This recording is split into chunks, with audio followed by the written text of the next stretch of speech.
transcending history and the world, a tale of dudes and souls, eternally retold.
Yo, what's up, dudes? That's a late start.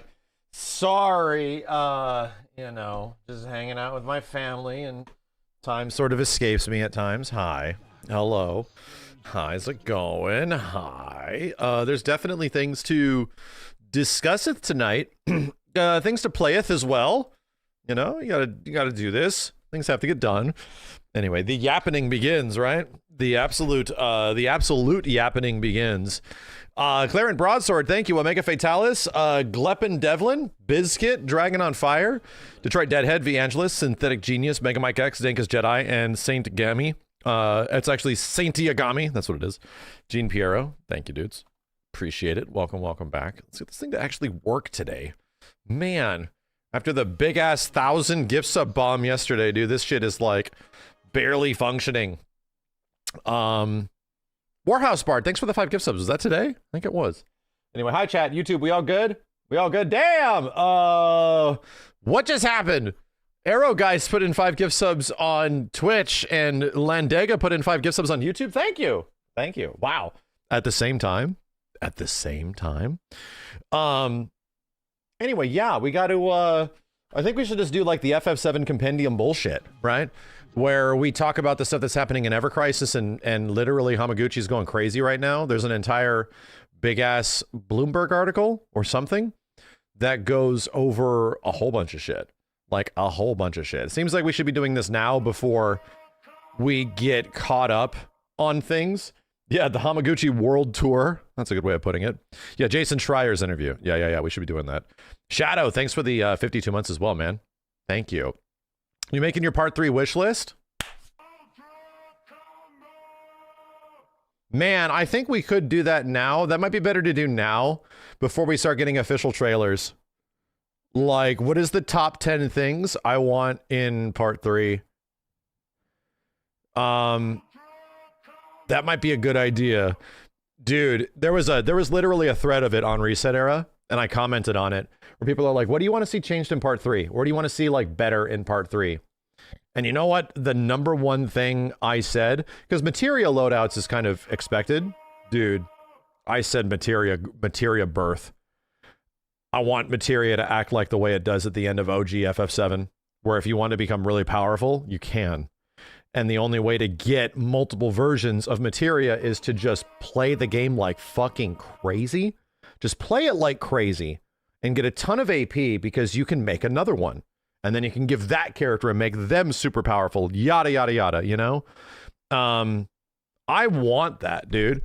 Dude, that doesn't exist. That doesn't exist. It doesn't. People are already like, oh my God, I didn't even realize that wasn't a thing. And it's like, yeah, in part 1 and part 2, they're almost afraid to let you get more powerful in Remake and Rebirth. Because if you do, you can maybe like break the game. But I think that's like the point, you know, this is the end. So let us, just let us break the game. It's honestly a really fun aspect, and it's always been a weird thing for me that, yeah, magnify the all materia and certain other materias, you just don't get so much of them. You're only allowed 1 or 2. So, bro, let us make everybody mad powerful. Just let us, like, it's an RPG. We should be able to grind our way to freedom. You know what I mean? We should be able to. Anyway. Dude, in the OG, they like they're straight up like, hey, did you do all that grinding? Well, because you did all of that grinding in the original FF7, you can now stick every single one of that materia into one. And it's like, what the fuck? Like the master materias, dude. What in the dumb shit, bro? What are you talking about? So then you become a god. You literally become a god. That's cool, dude. That stuff was always really neat. It was always really neat. So anyway, we should be OP and god status like in the OG, not limited at all. From a gameplay perspective, I understand why they would not want to do it in Remake and Rebirth. However, for the third game, I feel like this is it, man. Like, this is the opportunity to allow players to feel that. To allow players to feel like, oh, whatever combination I can come up with, I can get there if I just like grind for it, you know? I can go crazy. Anyway, that feels like a relatively small ask, right? That feels like a kind of a small ask. Like, you don't really need to, like, for example, it'd be really cool if like the game got harder, and as the game, like, you beat it once, it unlocks like materia birth or something crazy like that. Like it could even be a post new game plus sort of situation. That could happen. Anyway, that's one of my big ones, which we'll talk about. I think it'd be interesting to make like a top 10 things that I would love to see improved about Final Fantasy VII Remake series. That should probably happen now that we're getting close to talking about this stuff way more than usual. Yeah. What is my top 10? I don't know. We're talking about it right now. I had to figure it out. The way Expedition 33 unlocks like 10k damage. Right. Exactly. My biggest issue with the I love that shit, by the way. Dude, for those of you guys that don't know, Pictos are just materia, bro. Like, they have some different functionality. Don't get me wrong. They're not perfect one-to-one, but the whole idea that you get like more and they're more slottage and you can equip them more on the character and they work with each other and they combine and like they're just fucking, for the most part, materia, and you equip them and shit like that. It's like, okay. Closer to the FF9 systems, right, but the FF9 system was also pretty, like, what I remember, it's been a long time since I played FF9. Battle-wise and giving everybody stats and shit was pretty similar to materia. A reminder, materia wasn't just moves. Materia was also stat modifiers for a lot of them. It wasn't like, people don't pay attention to that because in 7 you don't need to, because the game's relatively easy. But in 7, yeah, every single time you put a green materia on somebody, it does something to them. It benefits them 1% MP, minus 1% HP, like that kind of shit. So anyway, I think that's cool. I think that's very cool. There has to be secret materias, 100%. Yeah, 100%. We got to talk about that. That's a fun conversation to have. Let me get some vibes music, dude. Hold on a second. Let's bring up Killica Beats. Another opportunity to shout out. KYH, thank you. Lothias as well. Thanks for the 5 dudes on YouTube. $10 from KYH. We got to talk about FF7. Dog sounds like the game came home with a bad report card. We got to talk, brother. I was put on this earth to yap about Final Fantasy VII, and for God's sake, I'm gonna do it.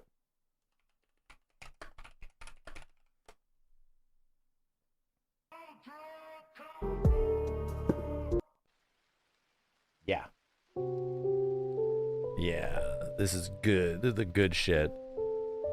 Chat, for those of you that don't know what this is, big shout out to Killica Beats. I'll copy this. This is like FF7 lo-fi and stuff like that. Put this over here. Give proper shout outs. Give proper shout outs. Good chillin' and vibes music. Let's turn that shit down.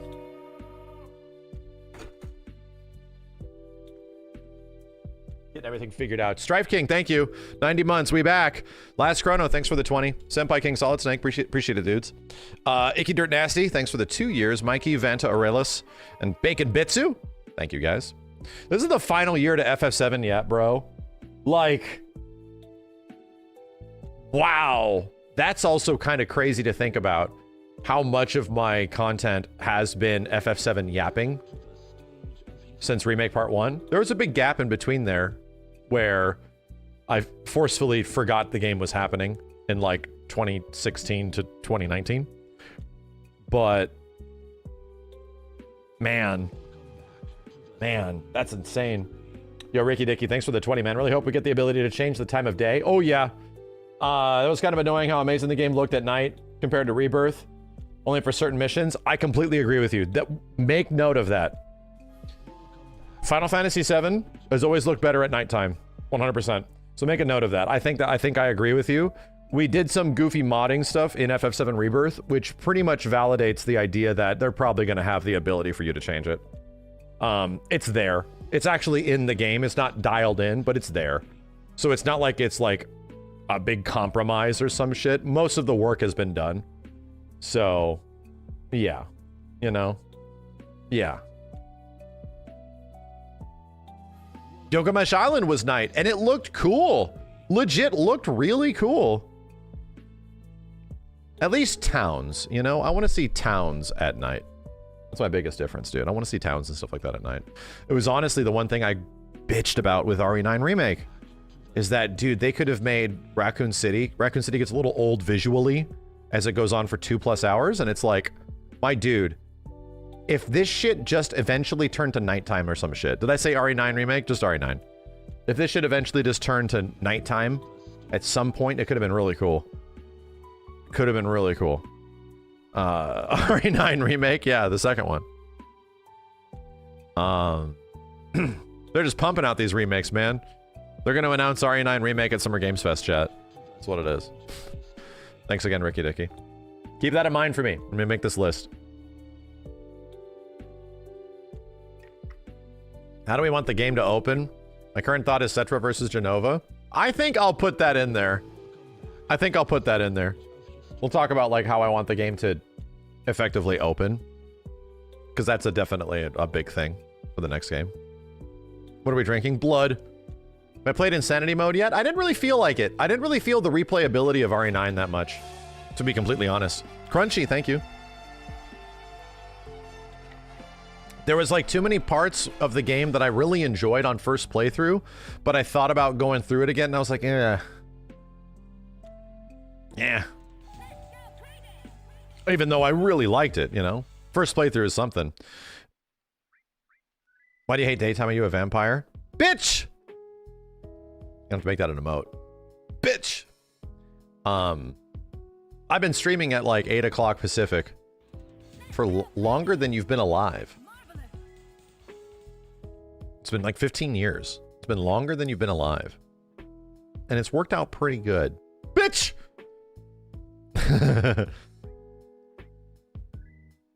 Yo, A-Stub, thanks for the 5. Do you think they may bring back Emerald, Ruby, and Ultimate Weapon? I don't think they may. I think it's an absolute guarantee. We're literally getting hints at Ultimate Weapon right now in Ever Crisis. Pokenpo, thanks for becoming a dude on YouTube. Masakin, thanks for the 7. So we've got to talk about the new crazy Aerith stuff in Ever Crisis. Yeah. You know what I love about the Aerith Ever Crisis shit? I love that it totally validates the game being a remake. I'm sorry, it totally validates the Final Fantasy VII Remake series being a sequel. It's just confirmation that it's a sequel. And it also doesn't. It's so them, dude. In the exact same way that I can look at this footage and be like, dude, this 100% means it's a sequel. And then if you look at it from a different way, it 100% means it's not. It's all intentional, man. People say it confirms the opposite. Yup, 100%. Subtext gets it. What is in there? And I'll tell you why. I'll explain why. What is in there could either completely validate the entire remake series being a sequel, or it just being a spicy remake. That's it. And I'll explain why. I've seen a little bit of it, and it's like, this is pretty ingenious, dude. They do not want to commit until the next game. They do not. Yeah, it's also, it's not a multiverse. It's not a, I don't think that is confirmed yet that it isn't a multiverse, but I think it's also like the idea and concept of what's happening. They do set up some interesting shit. It's not a multiverse. They want players to go and play the first 2 games again. I think they just want, they've been saving this shit. Yeah, did Nojima go on record saying it's not a traditional Marvel-like multiverse? They kind of talk about that. The other worlds are Lifestream shenanigans, pretty much. You can almost think of them as like purgatory. Like, they're in between. They're stuck. And weird things happen in there, you know? That's sort of like been... That's kind of what the chick talks about when you go to Cosmo Canyon. It's pretty close, where she talks about like all this weird spirituality in between, where it feels like your loved ones that have passed on are not actually gone, and they technically exist in some way before like actually going. It's like the ghost train does the same shit. There's been a bunch. The Gi are literally stuck, and they can't move on at all. The Gi are the quintessential demonstration of that shit. Oh yeah, Jesse's dad is another way of explaining that. Where he's like gone, but he's not. It's like all these things are metaphorical story stand-ins for what Aerith's existence has been ever since the OG FF7.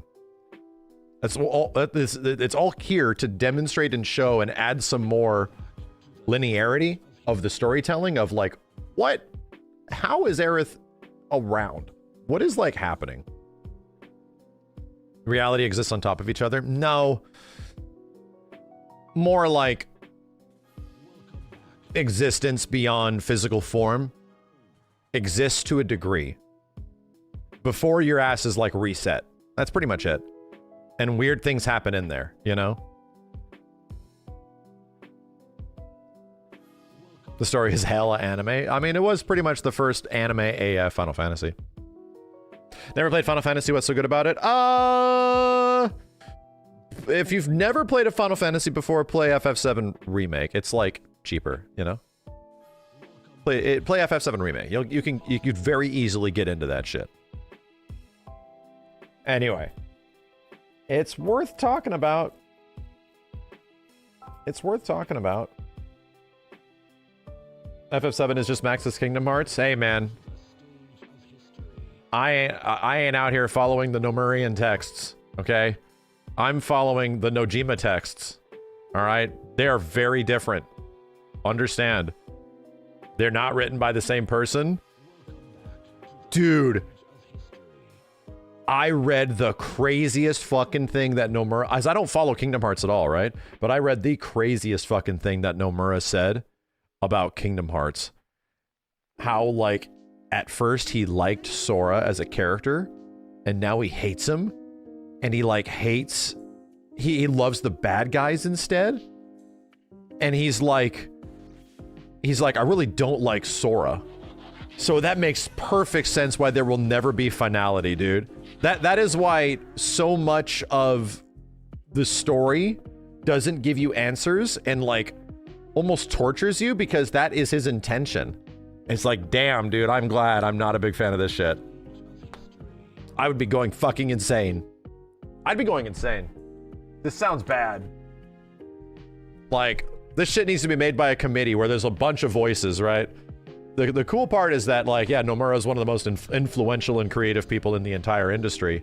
But, like, the Kingdom Hearts stuff is him unchained. What I dig about FF7 is that it was the combination of all the greatest Final Fantasy minds all put together. Are you rage baiting? No, that shit's real, dude. I read that in an interview. I was like... The idea is that I'm not out here making fun of Kingdom Hearts fans. What I'm saying is that you guys are actually tortured. In terms of a fandom, you're tortured. I look at this and I compare it to like what even happens with FF7 and stuff like that, where we're not getting the answers for FF7 stuff, but we don't have to wait that long. We really don't. And then when I see what Kingdom Hearts fans have to go through. I'm like, damn, dude, you guys got it bad. Like, this is brutal. This is really brutal for people that have been waiting for answers for like 14 years and some shit to like eventually not get those things after that long. It's like tortured and starved. Yeah, I've been saying this for a long time. You guys are like tortured and starved. I can't believe it. It's insane. At least FF7 has always remained a relatively linear thing with a relatively linear plot until the remake series, which tries to obviously expand it in some weird ways. Chat. Dude, people are like, this is a lot like that Evangelion show. And I'm like, oh yeah, Evangelion Remind or whatever the fuck it's called, right?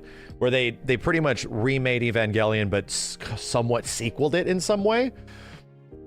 But then I watched a trailer of it. And I was like, wait a minute, what the fuck?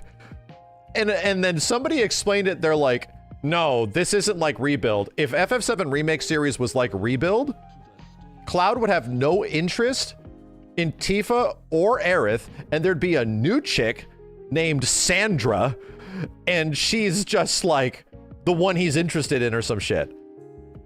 like apparently that happens, and I was like, who the hell's this person? That's not Rei or Asuka. Who the fuck is this? Like, apparently, like, the new show, the new Evangelion thing does that. It, like, flips it, and I'm like, what the fuck? Who's that? Who's Sandra? Who is this person? What's going on? Anyway. I'm like, what the? I've seen Evangelion enough to know, like, that ain't normal. That shit's wrong. FF7 Sandra is Rhonda. Rhonda with all of her 17 lines of dialogue. It's a stand-in for Anno's wife. Rebuild is supposed to be some kind of other universe. Well, right. I mean, that's not that far off from what FF7 Remake is, but it's like the beating heart of what the story is, like the soul of like FF7 is intact, bro. Like, again, a reminder, Remake series realizes the characters of Final Fantasy VII better than even the original Final Fantasy VII. Like, I legit think that's true. It feels like it knows the characters more than even we did. And it's like, all right, yeah. That's a big deal, man. Because there's been a lot of problems with the Final Fantasy VII characters post FF7. I'll be real. As someone that's a big fucking FF7 fan, I'll be real, my dude. A lot of official things that happened after that, going into the PS2 era. Who are these people, dude? Like, these are not the characters I remember from my PS1 game. They are not. And especially in even Advent Children. Huge part of it. Huge propagator of everyone getting the wrong impression of what Final Fantasy VII is from Advent Children. It's fair. It's fair. So, yeah, I mean, FF7 is a big story thing, don't get me wrong, and they're trying to build it into a big story thing, but the original game was as profound as it was because its characters were fucking amazing. The characters were, they're so good. Why are they so good?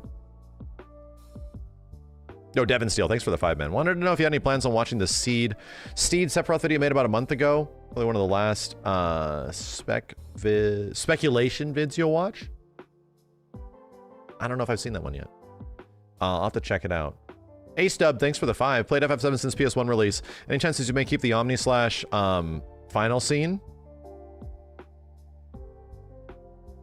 I mean, did you play Remake Part 1? Remake Part 1 ends with the Omni slash final scene.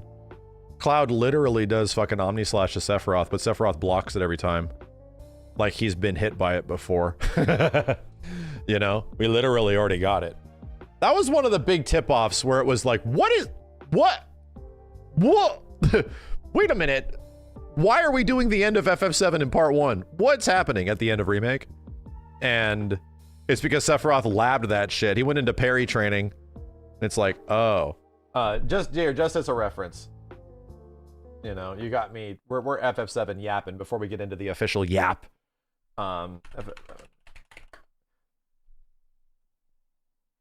Also, I need to do, as trailers start happening and we start getting closer, remind me, chat, I need to do a video of my favorite moments of like remake and Rebirth, where it go back to like the playthroughs and I just remember like what were some of my favorite moments that happened throughout those games. Like the little things like this song kicking in at this moment, or the fucking Hell House, or like these things. Like there needs to be a compilation of like all this stuff that I freaking loved about this shit, dude. The door. The door. Hold on. Yeah, so I mean, just to add some perspective to this, what this dude is saying. You hope that they remake the OG FF7 Omni-Slash scene. They pretty much did. Like, for the most part, that is what this is. It is shot for shot almost. That. I'd also argue this might be one of my favorite moments in the entire remake trilogy, right? So far. I still think that this scene specifically is my favorite, like, weird story thing that they have set up so far. Like, trilogy, like, everything, you know? Everything about it. Careful. It's mysterious, it's weird. That which lies ahead does not yet exist. Tons of implications, incredible music, cool-ass choreography. Our world will become a part of it one day, but I will not end. Bitch refuses to die. What is Sephiroth's determination in the old games? His determination in the old games is that he feels like he deserves something, right? He's the actual steward of the planet. He is the one that is, I deserve this. Me and Jenova, we deserve this, you know? That is there a bit in the remake trilogy, but yeah, in FF7, what has changed over the years after OG FF7 is that Sephiroth won't fucking leave. Like, at all. He shows up everywhere that Cloud is. He has an absolute refusal to die. I will never be a memory type of shit. So now his character determination has changed quite a bit since he died, since he actually was defeated. He is too angry to die. He was so butthurt that some random asshole was able to take him down that he made it his life and post-life's work to haunt this bitch. He is literally too angry to die. Nor will I have you end. Thanks, YouTube. This is... I'm not the owned. Edge of creation. Cloud, lend me your strength. Let us defy destiny together. Some random dude with screw shoulders. never. So, if you didn't realize that you had not gotten the Omni-Slash sequence from the OG FF7, this is literally it.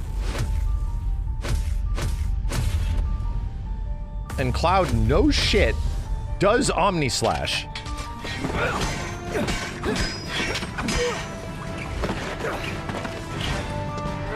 He does a whole bunch of shit that is not the same as what he's done throughout the game.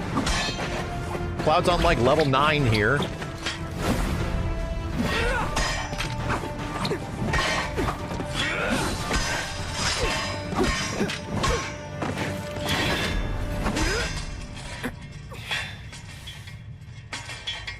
Not yet.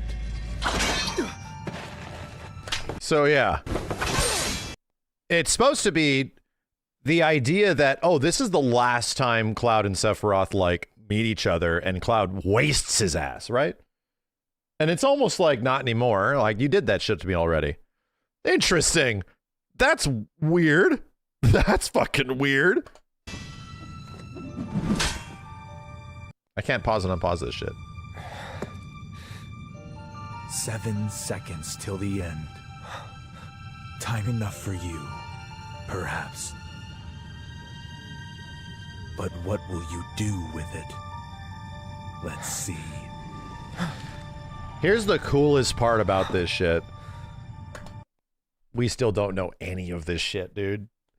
People have been theorizing, did this happen? Did it already happen? I guarantee you it hasn't. Like, any of the stuff that's being implicated and influenced throughout this stuff, like, implied, this has been a cliffhanger they're saving for the final game. And it's like, oh shit, we're still talking about this. Yeah, we are literally still discussing what the fuck this is. Like, what the hell is going on? Ain't no more games after the next one, man. Ain't nothing else. So, yeah. Hey, nobody out here can tell you exactly what that means because it hasn't been revealed yet, you know? You found the Nojima quote subtext from the Ultimania. I'd like you to think of it as many worlds existing. However, it's a bit different from the concept of so-called parallel worlds. And we already get an idea of that by how the Cetra treat it, you know? They literally hide the black materia in other worlds. They make it so that you cannot find things on this physical plane of existence. We're going to put it someplace else. That kind of shit. Anyway, yeah, I think this is my favorite scene. I legit do. I think this is like my favorite whole goddamn scene in the remake trilogy. I love this shit, man. I think it's so cool. It sets up so much weird mystery and shit that has still yet to be answered, you know? So much fun.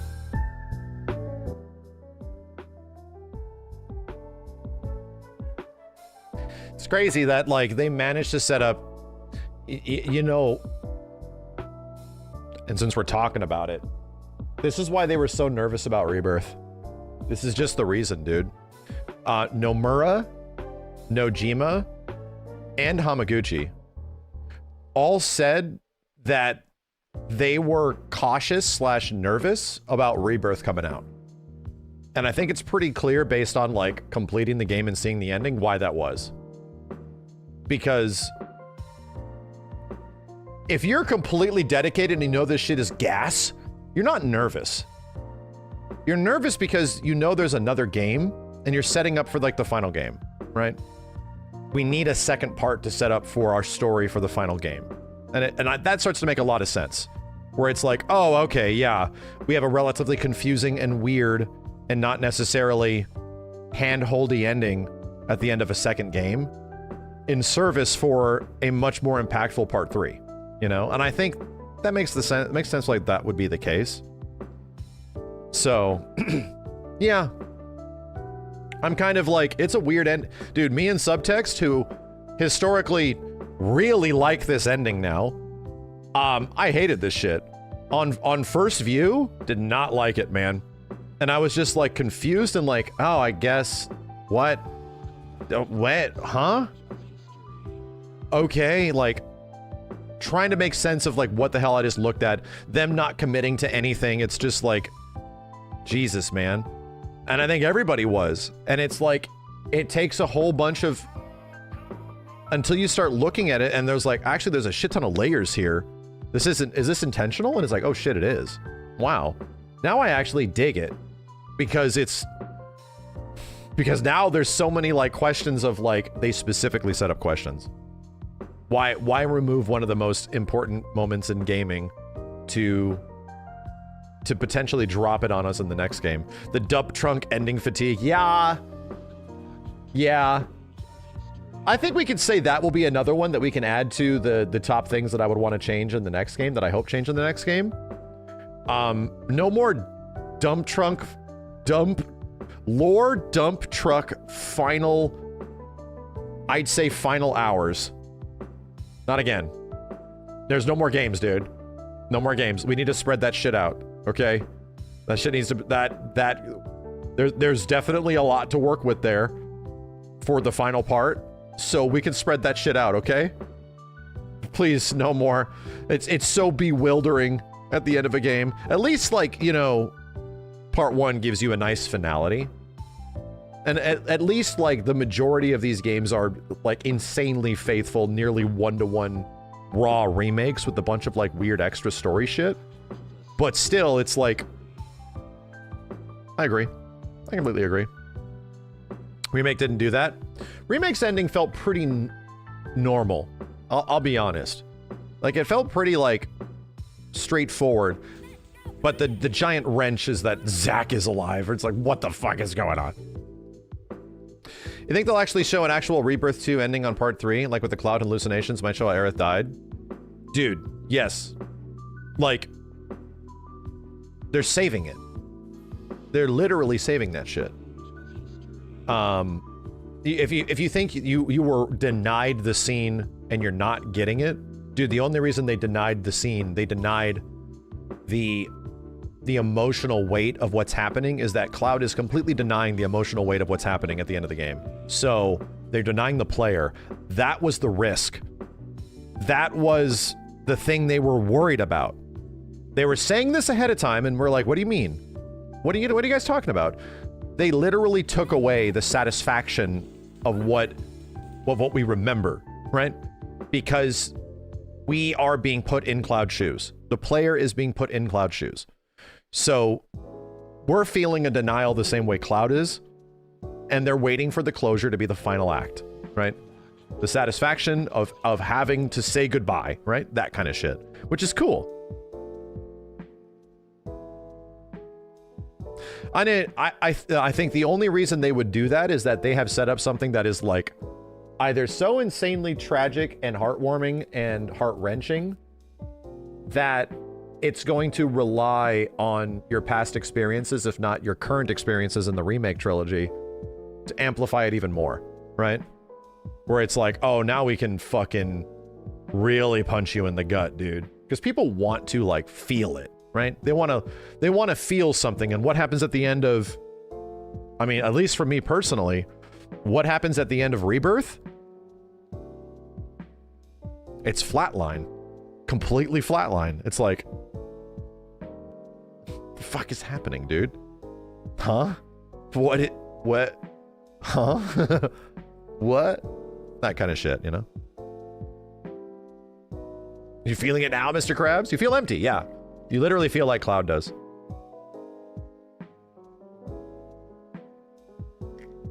Anyway, this hasn't happened yet. It's a presumption. It could be a game based entirely on vibes and nothing happens. It just remakes shit, you know? Could be. I don't think it is because of the track record with part 1 and part 2 so far. Everything's lining up for a big deal finale. So yeah. How dare they ride on vibes? How dare.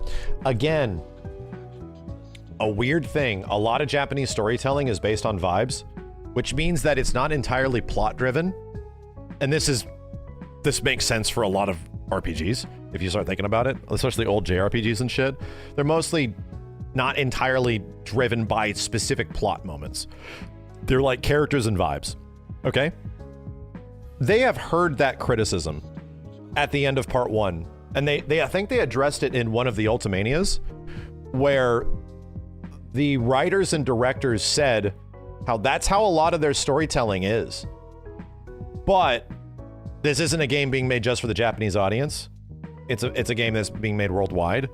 And they have said that because of that, the amount of like callbacks and sort of like smoking gun things where it's like this leads to that, they have seen that criticism about some games, and especially Remake Part 1. So they addressed it, and it's not like we've seen the payoff of that happen yet, that kind of storytelling technique, where it's like, okay, you remember this happening, well, it's gonna pay off here. But there was a lot of that shit between Remake Part 1 and Part 2. There's a lot of crazy Advent Children weird shit that also pays off in some ways so far. Not every single way, because they're saving a whole bunch of shit. So, anyway, it seems like there's a lot of intentional cliffhangers, but I think that's intentional.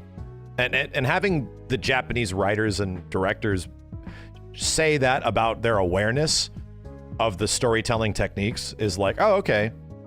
So does that mean they're not going to do that? Because, I don't know. We'll see. It was never confirmed if soul degradation was geostigma. Good point. Yeah. Good point. That's a good point. Anyway. Let's look up these interviews, man. So is it guaranteed at Summer Games Fest? I mean, it's not guaranteed, chat. Nothing I'm telling you is guaranteed until it's officially announced from the people that are actually making this. I'm just a fan with a big mouth. We have to wait till they say shit. We gotta wait till they say shit. Nothing's guaranteed. It's just higher probability chances. That's it. But however, I mean, I'll still say, I think this shit's coming out around the 30th anniversary. I'm gonna be real, dude. I think it's almost a guarantee on my personal account that this shit launches like the first quarter of next year at least. Probably, if not by the end of January, sometime in February, similar to where Rebirth launched. I think that's fucking happening, bro. I just do. It just lines up. And that lineup has been there since like before Rebirth came out. We've been saying this, where it's like 2027 is the 30th anniversary of FF7. January 31st, technically, right? So it's like, And that was even before we were talking about when the next game could be. This was when we knew it was going to be a trilogy, you know? So I don't know. It's felt like it, to me, it's felt like it's been a lock for nearly 5 years. It's like, okay. They could do 7/7/27, but that's also bullshit. Right, chat? We realize that that's already ruined by the 27. If it was 7/7/2007, that would be cool. But 2027 sort of ruins it. If it was 7/7/07. Hold on a second, I'm getting a text about my baby.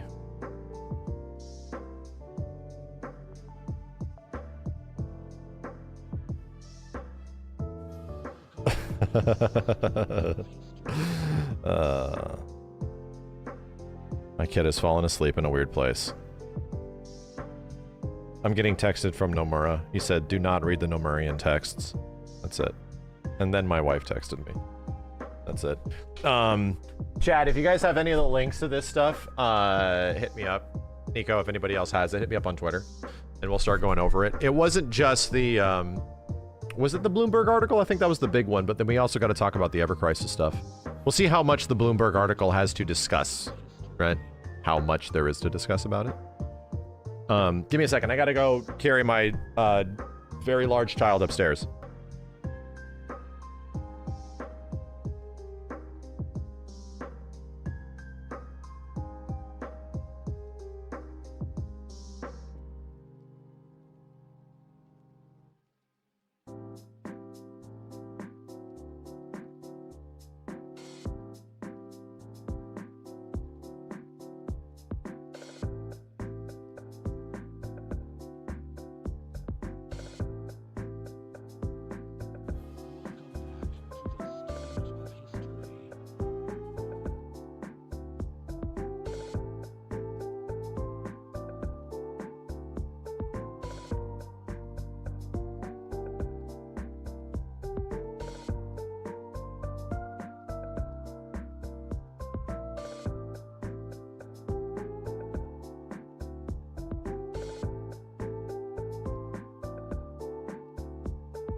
All right, chat. Mission accomplished.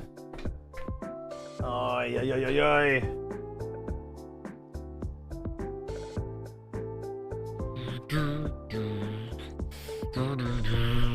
Let me grab these things. Damn, it's all over the place. I just refreshed Twitter and it's like everywhere. Jesus. Bloomberg. Let me check the ad situation on Bloomberg, chat. Hold on a second.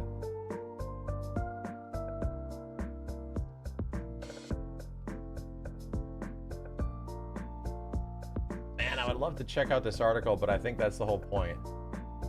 Is that checking out the article directly? Probably not even possible. Even if I wanted to look at this thing, I have to like make an account and I think pay. But the information is out there.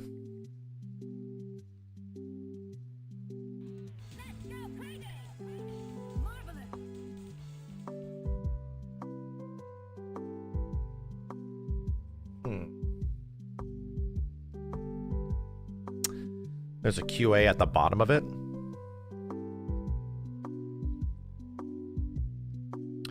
Reader mod is an option. There's a cached version? Hold on a second.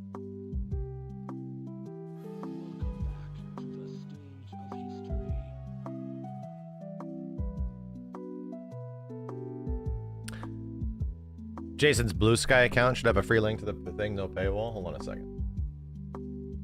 Check on that.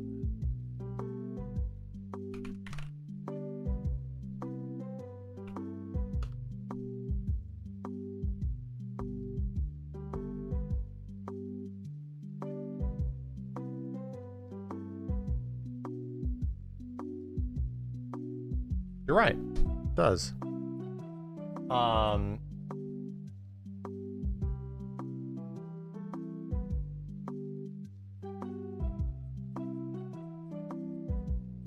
All right, there's a few things. So, big shout out to Jason Schreier.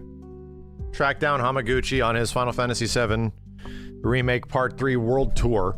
He just can't stop talking about this thing. We'll go over a few of these, but let me put the article link in both of these things so y'all can see it. And it's too big. It's too big. Second. Literally too big. Oh, the heck? What is that code? Jeez, man. Okay. Link copy. There we go. Those are plenty big enough. And there we go. All right. Let's see. This is a big one. This might be some of the most information we've gotten on the game so far. Believe it or not. Let me make my ass huge on this. Talking about the Remake Ambitious Trilogy, what's coming up next? Okay. Let's, I'll leave out the rest of the article. Let's see if we can get down to the meat and bones. So the day after the Nintendo event, I met with Hamaguchi for a lengthy interview about his career. More on that later, and some teases on what's coming next. Square Enix has not yet given Part 3 a title or said when it will be out. Right. We're painfully aware. Quote, I'm hoping it's not going to be too far in the future. They've been saying this in September. Hamaguchi told me, but it is expected to be revealed this year. Yeah. Hamaguchi hinted that the third game will bring new gameplay elements that weren't in the first two. Expected. We didn't want the 3 installments to be a reskinning of the same game over and over again. Pretty clear with how different Part 1 and Part 2 were. He said, speaking through an interpreter, we want to make sure we're expanding with every installment in terms of scale, as well as retaining that freshness as you go through each installment. Yeah? Makes sense. He added that his team already has the foundation of the gameplay in place and is fine-tuning and polishing the game in preparation for release. The game's pretty much done, and now they're in a polishing phase, is what's actually happening. To be real, I think the foundation of gameplay has been established before Rebirth has been out. And the functionality of it has been established before Rebirth has even been out. This is mostly old news here. Saying that 95% of the Rebirth staff stayed on for the third project. Yeah. So what about specifics? They're saving some details for proper reveal, but I did convince Hamaguchi to let me ask some rapid fire questions of what will or won't make it from the original FF7 into part 3. And how much they changed for the last one. Oh boy. All right, so this is the big one. This is the stuff that we've been seeing on Twitter all over the place. Will Rocket Town be in the game? I hope not. Trashy ass Rocket Town. Yes. This is one of the elements we had to switch around in Rebirth. It's so funny that, like, I guess it's fine. People just cannot, if they don't see it, they just assume it's gone forever, you know? It's like, okay. All right. Well, yeah, of course Rocket Town's gonna be back, you know? What about Wutai? It's one of the main locations. Yuffie's made a very prominent appearance stating her case about her homeland, so if Wutai's not featured, I think fans are going to yell at me. Pretty much, I think Wutai is going to get an entire region, right? I don't think Wutai is just going to be one small town, one small location. You know how there's like regions in Rebirth dedicated? I think it gets an entire goddamn region. Like it's just a big ass expanse. So it'll be a big deal. I think it'll be a sizable chunk of area, if not even more than usual, you know? All right. Will the high wind let you fly anywhere? Damn. We want to expand on the gameplay experience. Flying the high wind is a very large part of the third installment. Let me leave it at that. This we know. They said this at that one game developer event. I forget where it was. It was like somewhere in the Middle East. That was back in 2024. It was a few months after, like maybe 6 months after Rebirth came out. And yeah, it was at the Saudi panel, yes. And they pretty much said that what is the number one like word you can use to describe the next game, and they said high wind. So that was the unlisted video, you know, that also had a ton of information about part 3, probably more than they wanted to talk about. Yeah, the deleted VOD. Yeah. So in that, they pretty much said that what you'll be able to do with the high wind will be much more than what the original game is, which makes sense. Gameplay wise, yeah, it's going to be about airshipping in some way. Cool. Just bash the high wind into the ultimate weapon. Chocobo breeding. I can't say yes or no on the actual breeding, but there is an element in the third installment involving chocobos that is a little different than Rebirth. Huh.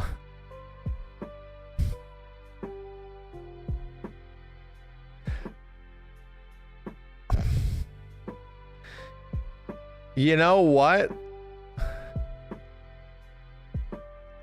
I think this is a semantics issue. I think the problem with this is people addressing it as chocobo breeding and or chocobo sex. I think that's the problem.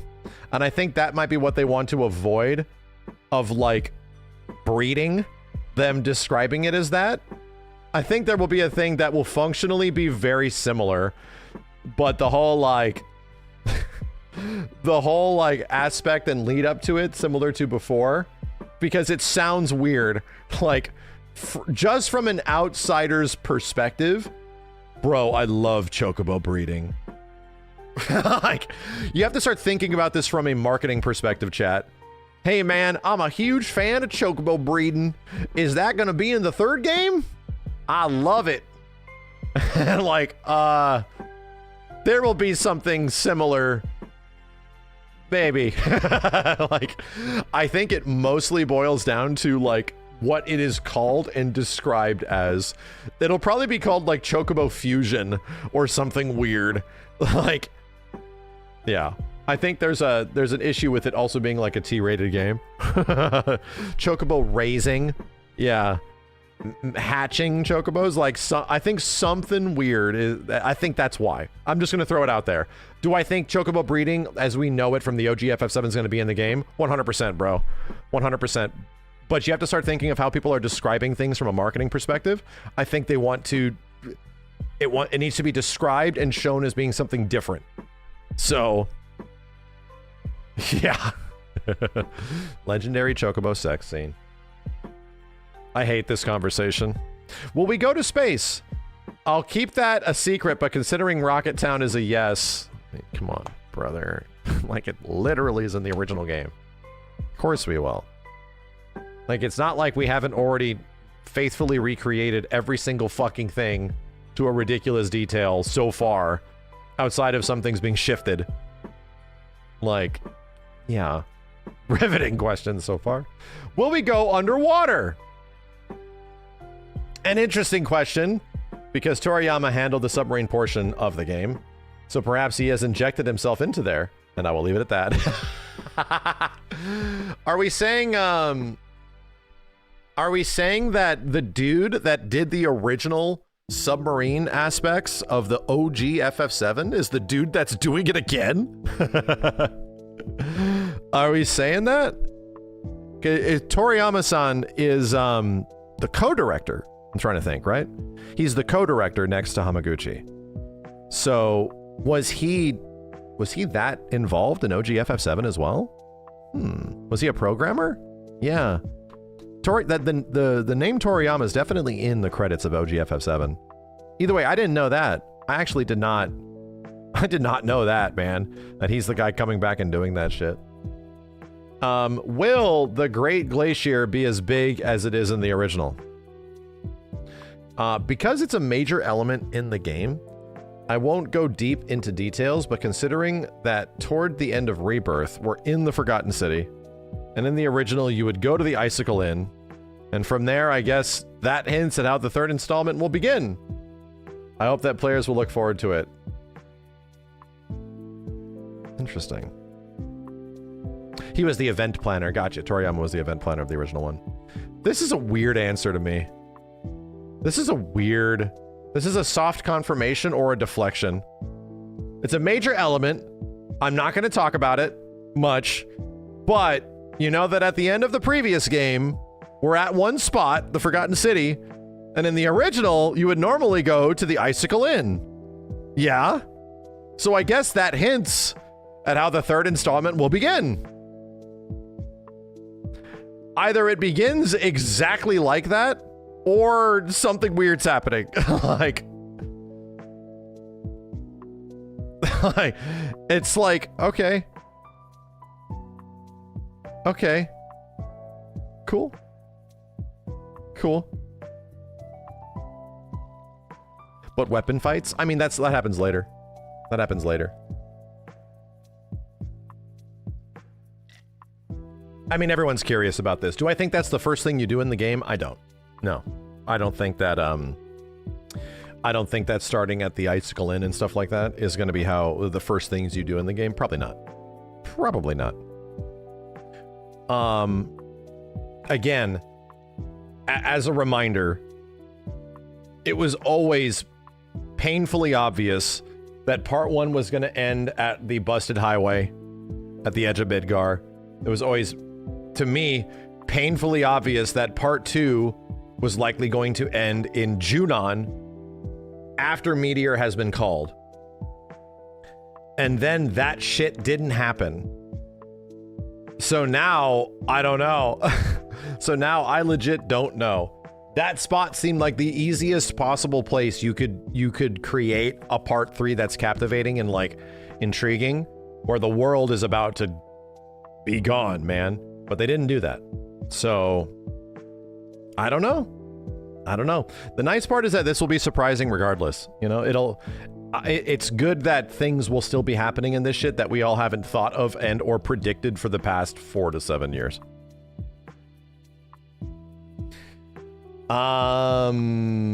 Is that it? I mean, he's talking about some stuff. Was that it? Oh my god. This was tame, bro. This was tame. 1, 2, 3, 4, 5, 6. There was only 6 questions! There wasn't even a 7th question, my dude. Wait, 1, 2, 3, 4, 5, 6. There was 7. There was. The Wu-Tai one was a question. Oh, man. Here's the reality of the situation. What is the actual new details that we've gotten from this? Shut the hell up, chat. This 6-7 bullshit. What is the actual new information we've gotten as a result of this?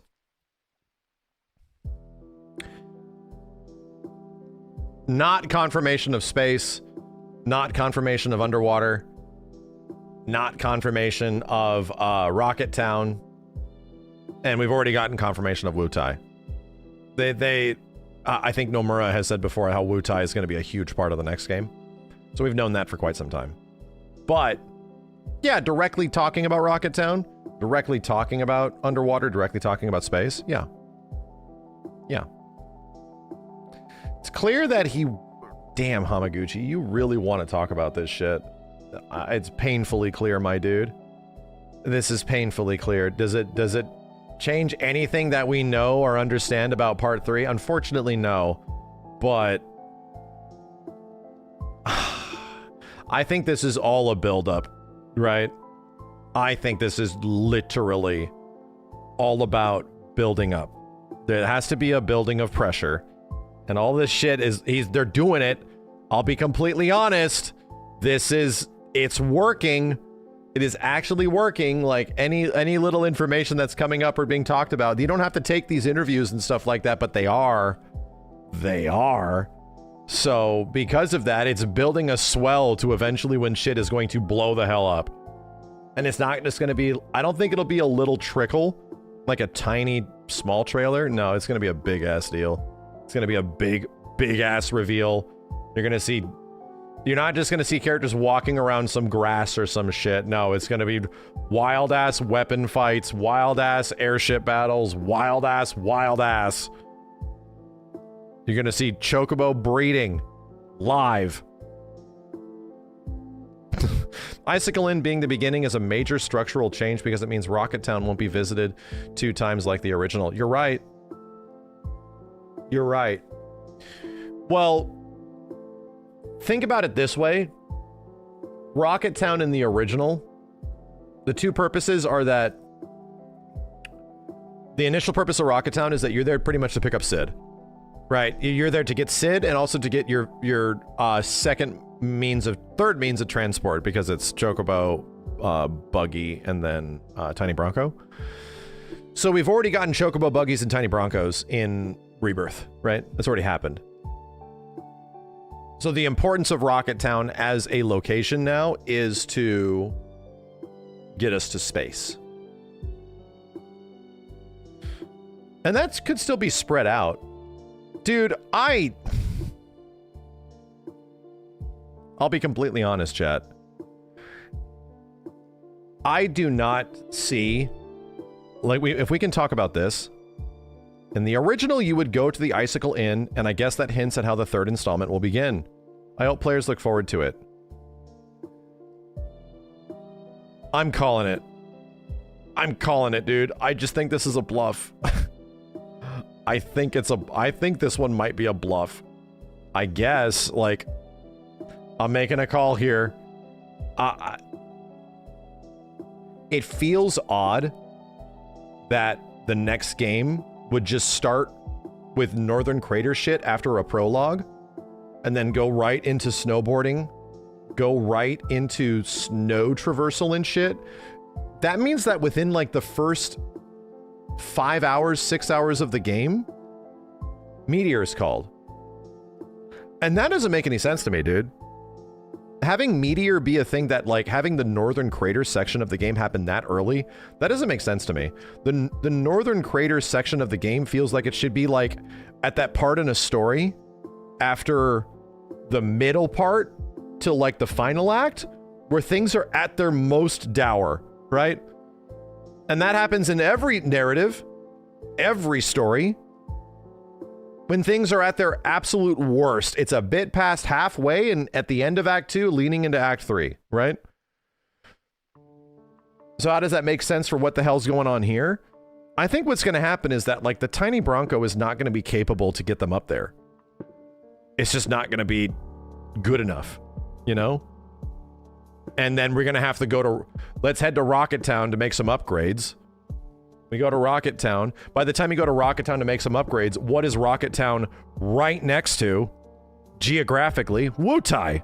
It's right next to fucking Wutai, dude. So it's like... It's a prediction. Don't get me wrong. They can do whatever they want. I think I just want to be surprised, right? And that would even be surprising if that happens. So still, it would be interesting, right? Is all I would say.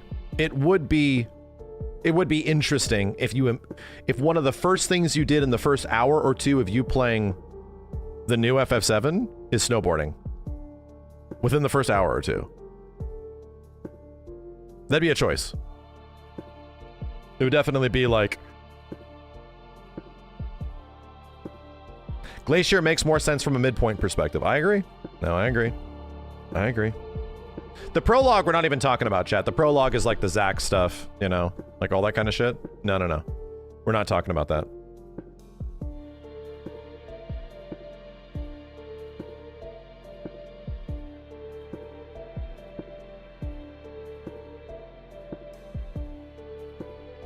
Didn't we predict they would jump out of the plane and then snowboard? Sure. Sure. I mean, sure. Is it going to be a 100+ hour game? I think it'll be substantially big, yeah. I don't think side quest structure is going to be the same as it was before, but I think it'll be substantial. It'll be a big-ass game. Sonic shit?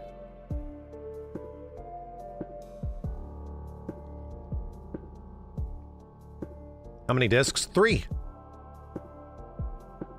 Because it's going to be big. It's going to be very big. Slightly smaller than Rebirth, less bloat due to complaints. So, chat, you know how you make Rebirth less bloated? I don't think it's getting any smaller, man. I think it's going to be twice as big. You know how you remove the bloat from Rebirth? You literally take all the markers off of the maps. And all of a sudden, you beat the game, and you didn't know they were there. Until you went out searching for them. It's over. It's done. The problem has been solved. It's like saying Elden Ring is bloated.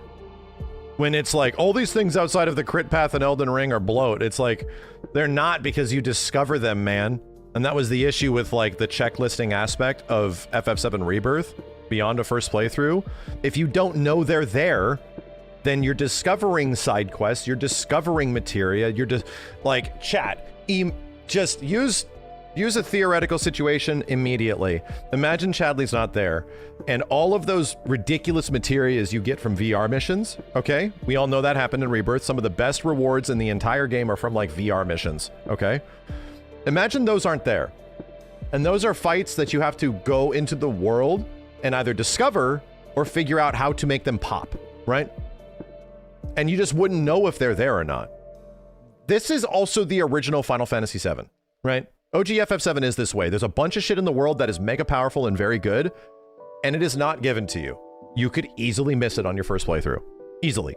So, straight up, what if Rebirth was like a game that was like, hey, here's all this shit that you can find, but not a direct guide to all of it. To make it feel like I'm just trying to fill up all this stuff, you know? Yeah, it would immediately be way better. So, just throwing it out there from a hypothetical situation, what if the entire next game and all of its regions have a little bit of assistance of like where you need to go and what you can look out for, but the whole aspect of like ticking every single box of every single thing that's in all these areas? Elden Ring sold pretty well. And that game's like a modern-day Legend of Zelda. Expedition 33 is relatively well received. And both of those games treat exploration the exact same way. They're there. If you want. Cool. Sick. Relatively. Somewhat well received, you know? People kind of like Expedition. Nobody claims Expedition 33 has bloat. You know why? Because you don't know. Like, you legit, on a first playthrough, you have no fucking clue. You don't know how much there is.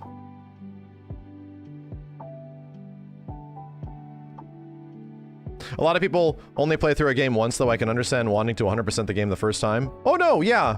Some people will be like that. I think it's worth... I think it is... Dude, even if you beat it, you could still go back and get shit. Like, it doesn't change that. What is the compromise for that people that are like Chivo hunters? What's the compromise? That you get like a more interesting game. Yeah, no, I think it's worth it. Sure. I think it's worth it getting advice and stuff like that of like, hey, so where is this shit? Where'd you find that? I want that, bro. What is that? Where did you find that? Where the fuck did that come from? I found a cave in the middle of nowhere near the Mithril Mines, and a bitch was sleeping, and he wouldn't wake up. And then I came back after a certain day, and he woke up, and he gave me this. Where? Where is that shit? You know? Like that kind of stuff. That's in the OG FF7, dude. It's legit in the OG FF7. And they put that guy in Fort Condor. I'm sorry, in Junon. So anyway, it's like, yeah, there's an easy way to do this. That's one of my wants for the next game. There's an easy way to do this. How did Expedition 33 handle side quests? You just talk to some NPCs and they would ask you to do shit. There wouldn't be like markers over their head and stuff like that. Some would just tell you to do stuff. And most places you would just go to, like the OG FF7.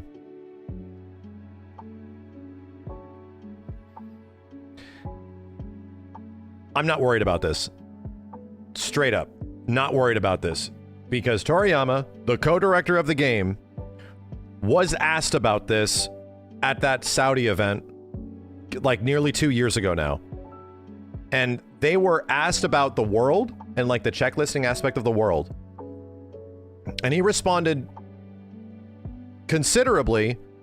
They were having to make a world on a scale of which Square Enix has never made. So they were like, we were figuring out how to do this. How do we get people to engage with our world, to do things? So their incentive in Rebirth, and he said this, was to give like really good rewards. Like really good rewards. And he's not wrong, dude. The rewards for this shit are great. They either lead to crazy ass team up attacks and stuff like that for all your team, or they lead to really good materia. And it's like, fuck, dude. Okay. It's really good. But the co-director of the game, who's also the co-director of the next game, did address that since we were figuring out how to get the world working and how to get people to investigate and explore the world, we did realize that there was a lot of checklisting and it made people feel like there was too much. So he acknowledged that that was an issue in part 2. So there you go. That's all we got. And I think that's enough. Having devs acknowledge concerns from folks about like how the game plays out, having them publicly acknowledge that, especially when there is another game in the timeline that they're releasing, is like, oh, so the fact that there's an awareness for this shit means that there is already a consideration of change. There's already a consideration of change. It's not a confirmation, but it means that they know. Like that was a, yeah. Yeah. Maybe we just make it... He ended up describing it as that we want to... He said that the next game we want missable content, I think is what was being described. They described the value of missable content, and they didn't want, in part 2, things to be missable. So that was the descriptor that he used at the end of that interview, was that we want things to be missable. So it's like, okay, cool. Cool. Missable doesn't mean like Final Fantasy 12 and at the first 10 hours of the game there's some insane thing that you can get. that is an endgame weapon for some random character that is going to come and be relevant 40 hours later. That's not that, dude. Missable as in Elden Ring missable. That shit just stays there until you go find it. Yeah. Missable, yeah, missable by some people's definitions means like it's no longer obtainable. No, I think in my head, missable means like you missed it, go get it. Not like deleting it. Oh, that shit's deleted now. Oh, shit. That sucks. Everything should still remain optional. Exactly. Everything should still remain optional. You could complete the game with To me, missable is you could complete the game with never knowing it existed. I beat Bloodborne with never running into the giant brain of Mensis. And what happened when I discovered it on my playthrough too? That game became one of my favorite games ever. At the beginning, yeah, from Rebirth, from the very beginning to the very end, you have a complete 100% understanding of everything that is available and where to go and how to get it. Everything, dude. To the point where even things like steal and morph are practically useless because they didn't want you to miss anything. And it's like, this was the big difference in FF7 Rebirth compared to the OG. There was no secrets. There was pretty much zero secrets at all. Could be an option to toggle off. No, that changes. It's a game design thing too, dude. It's also a game design. Missable stuff is what made the original Final Fantasy VII legit interesting. Straight up. Entire characters and backstories are not given to you. Just don't have the option. Just have it be there. Dude, the internet exists now. There was one resource, like, this bitch was passed around like it was the Holy Bible. Back in school days, dude. This shit was a fucking Holy Bible to anyone that had a PlayStation. And this is actually the reprinted one, right? There's originals because they made so fucking many of these that some of them are second editions. So here's the first edition. Like, and even this didn't actually go over absolutely everything. It was nuts. It legit did not have absolutely everything. So yeah, what do we have now? We don't have these anymore. We just have the internet. What do we have now? We have literally 1 billion YouTube videos. Everything in Elden Ring was found, my dude. And that game, dude, could you imagine if you played Elden Ring without the internet and without like a strategy guide? You would never find everything. Like, you could probably play that game for 2,000 hours and never find like 100% of everything. Like, you just people would still be playing that shit today and finding shit if we did not have as much information and resource. That is still cool. That isn't the situation anymore. That's not the situation anymore. We just have information everywhere at all times. So, because of that, make it fucking missable. That's all I'm saying. The co-director acknowledged this, chat. Like, I think it on follow-up playthroughs, yeah, I legit think it is likely the biggest issue of part 2. The biggest issue. It doesn't change the way I felt about my first playthrough. My first playthrough of FF7 Rebirth was that it made me feel like I was playing a PlayStation 1 RPG again. The same way that like Expedition 33 did. It was incredible. It was incredible. But that was honestly my biggest criticism, is that exploration sucks. There's really no reason to explore on a second playthrough. It's all about pretty much fighting. So now that they have the whole world, now that they have access to everything, now that they have access to every single region and every single monster and every single previous area, dude, what type of crazy shit are they going to hide in Midgar now? Midgar is a lot bigger than it used to be, dude. That shit's a lot bigger. Like, could you even imagine? Those would be some cool shit. Anyway. Yeah, I just played through Chrono Trigger, and the majority of shit in that game is completely missable. Dude, the literal stories for the characters at the end of Chrono Trigger. You want to know what actually happens to these characters? Completely missable. You don't have to do it at all. Let's just go beat this bitch up. Like, what? So wait a minute. You're telling me that, like, literally my character's stories are side quests? Like, yep. It's the whole point of the end game. They're all side quests. I'm like, wow. Bold. That's bold. I'm doing them all. I mean, I'm doing them all. Anyway. Yeah. Resurrecting Chrono, also completely missable. Very true.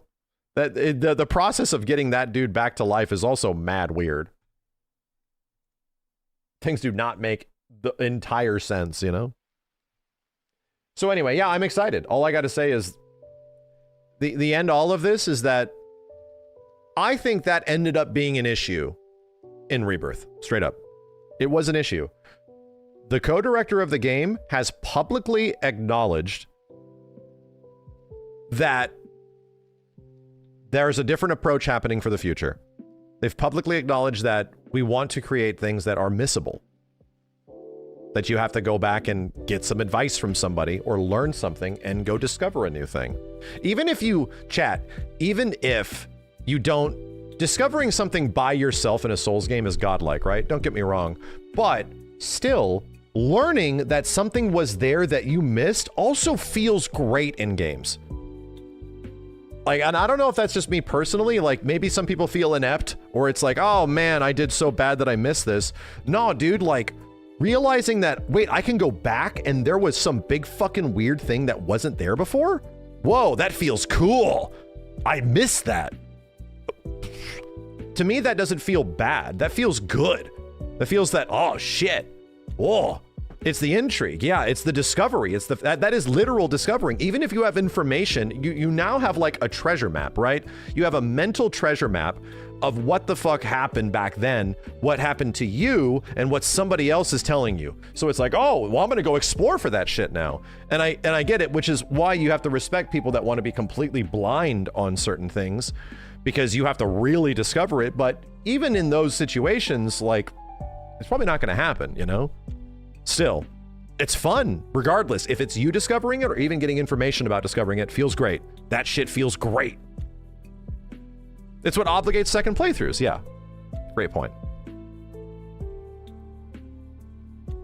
If I was unemployed and had all the time in the world, I would agree with you. Yeah, you know? But I mean, do you feel like you have to get literally everything in a single playthrough? You can. Just look it up, dude. Just go look it up.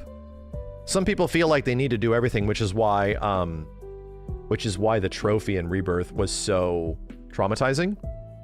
Rebirth's trophy, its PlayStation trophy, was traumatizing. Like, for many. And I get it, right? I get it. They even talked about that, where they said maybe the trophy in the next game won't be as hard as that one. They literally talked about that too a long time back.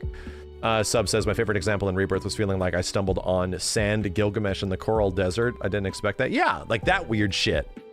Yeah, I agree with you.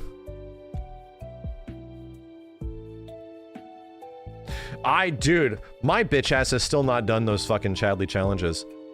I haven't.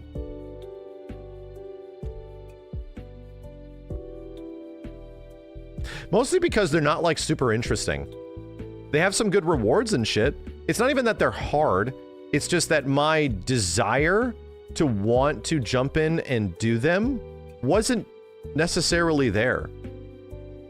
To chat, I didn't even get to a point where I could discover that they were frustrating. Like, I didn't even get to the point where I could figure out that this shit big sucks and it's so hard. I didn't even do that. I never got there, man. I legit never did. I never found out that, like, Zack is playable. Or Sephiroth or some shit. I never found out about that. And I was like, oh. Wow. That's cool. That is actually cool.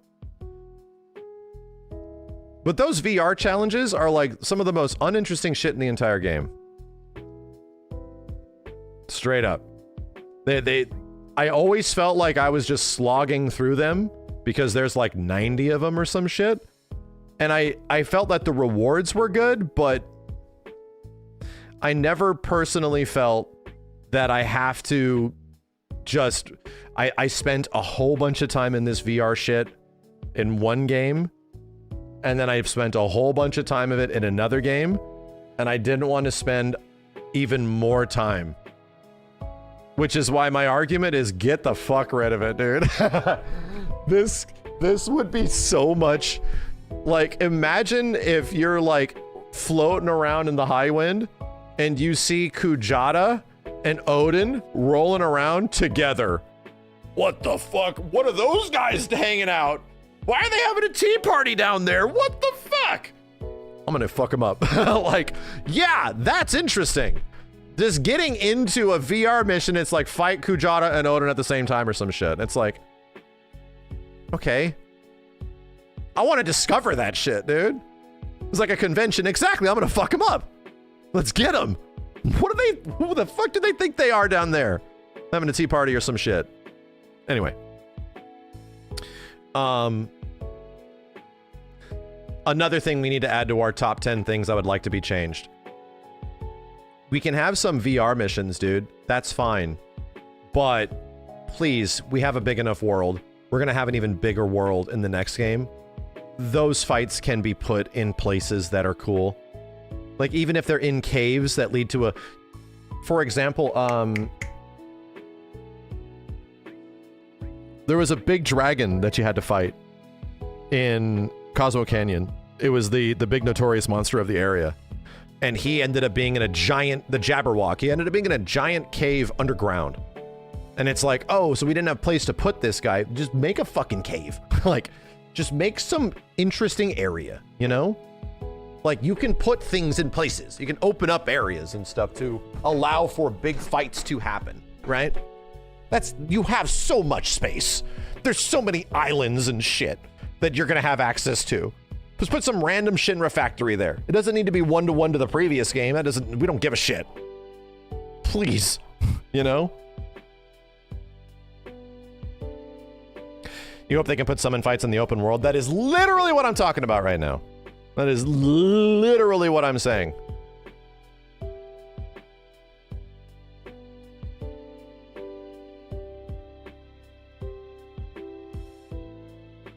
Yeah. Could you imagine the ghost? Like, just throw this shit out there, right? Because I'm a big fan of notorious monster hunting in games. I just think it's very fun because you have to figure out how the heck do I get this thing to spawn? How do I get this bitch to show up? Under what conditions does this need to happen? Under what ways do we need to do this, right? So imagine you run into the ghost ship on your way down to the underwater reactor and you have to fuck them up and it gives you some interesting thing, right? Okay. But what if like a hyper ghost ship can pop up on a shore somewhere outside of that Shinra reactor? That underwater reactor, like on the surface, and if you go to a beach at a certain time frame or a certain time of day or some shit, that guy can pop. Cool! Cool! What if Tank Ceratops is also used in that way in Gongaga? What if, like, you go back to the Gongaga reactor, and sometimes, if there's, like, more whispery frilly-dillies in the air or some shit, Tank Ceratops can pop. Like, that shit would be cool. MMO stuff. Like, there's nothing wrong with that. There's nothing. What if you had to kill a whole bunch of those other stupid Triceratops guys, right? What if there's, like, a collection of 4 of those Triceratops dudes? And you're like, God damn, this is fucking hard. Basically do stuff like they do in the old games. Yeah! No, I'm not saying that's an issue. I'm saying, yeah! Like, there's, again, the opportunity for them to emulate the exploration of the OG FF7 was always going to be compromised until what? Until they have the full world at their disposal. Until you actually have traversal. Until you actually have a high wind. They were always going to be like chained and shackled by what they could do because they need to wait 3 fucking games to get to a point where they have full access to everything. much less to create all those assets leading to that part too. So yeah, it's like, there's a lot of potential, is all I gotta say. It just feels like there's a shit ton of potential of where it could possibly go. Yeah, dude, make Morph and Steel actually good. Bitch, I think I successfully morphed one thing. Made no sense. I don't know why they added it to the game. I don't know why. Weird shit like that. Morph ends up being one of the most powerful abilities in the entire original game because it leads to permanent buffs. But imagine the Galnica, you know? Like, all those cool moments.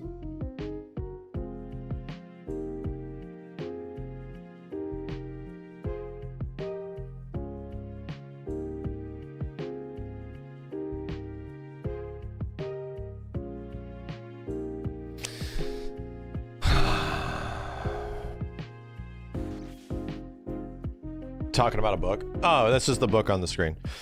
We're saying that OG FF7 was all about discovery. And anybody that had this book, you know, this book was either passed or borrowed or, you know, displayed everywhere back in the 90s when FF7 came out because there's so many secrets. There were so many things in the game that you could just play through it and never know and have no idea that that was there. So, it's like, they're allowed to create a game like Elden Ring. It doesn't need to be the Zelda-like Elden Ring, but in the way that that world is approaching secrets, yeah. You can beat the game with never even knowing that shit's over there. Could you go over there and find out about it? Well, there you go. Now you can find out about it, you know? The guy didn't tell you where the ribbon in the glacier cave was? Yeah. Is the ribbon stealable from the bikini chick? Let's see if I'm remembering my OG FF7 knowledge enough. The ribbon is stealable from the bikini. Something you can steal from the bikini chick in the cave. It's a chest? Tonberries you can steal it from. I'm thinking of the circlet. Yeah. The super unique female only armament. Alexander materia? What's that? Oh yeah, dude. Dude, so many summons that could easily be missable in the old game. Oh, was it the Minerva band? I have to go back and check. I don't think the guide even told you can get Alexander after snowboarding. I'd have to go back and check. The Reflect Ring is stealable from the boss in the glacier. It's been a long time. And the last time I played OG FF7, it was like, we didn't do everything. Circlet is stolen off of Ochu in Battle Square. That I forgot.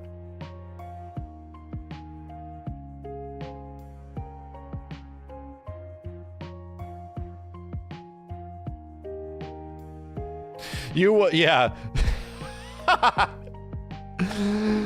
Good fucking luck beating the OG FF7 and having to find the lunar harp on your own.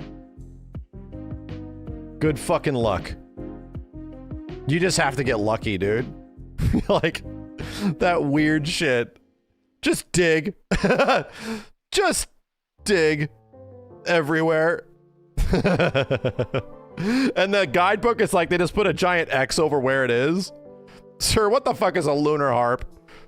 And every time those guys pop and they always look like they're in weird directions and shit. Dig up, stupid. Yeah, it's not saying you couldn't find it. It's definitely findable, but it costs money to do it at a point in the game where money's valuable, actually valuable. So, you know, there's some goofy shit, you know? There's some very goofy shit. Cheesing the slots in Battle Square? Bro, cheesing the slots in Battle Square is 10 times easier on PlayStation. You know why? The menus in PlayStation Final Fantasy VII on the original PlayStation, the menus run at 60 FPS. The combat and the gameplay run at like 20, like 15 to 20. The frame rate sucks in game, but the menus run at 60, dude. So they're incredibly responsive. So when you press square to mash through and get the flashing to happen to see the slots, it's way easier. This is why the PC version, the Switch version, the PS4 version, all of the newer versions, it runs at like 30. It runs half. The menus don't feel as good. You have to wait for modders to fix that shit. So this is why, like, I remember trying that in like a later version, and I'm like, damn, this is hard. This square mashing to get the slots to do what you want, this shit's hard. I'm like, I remember this being really easy. That's because the frame rate sucks. Frame rate sucks in the current versions, dude. You have to rely on modders to fix that shit. It's so much easier in the old games.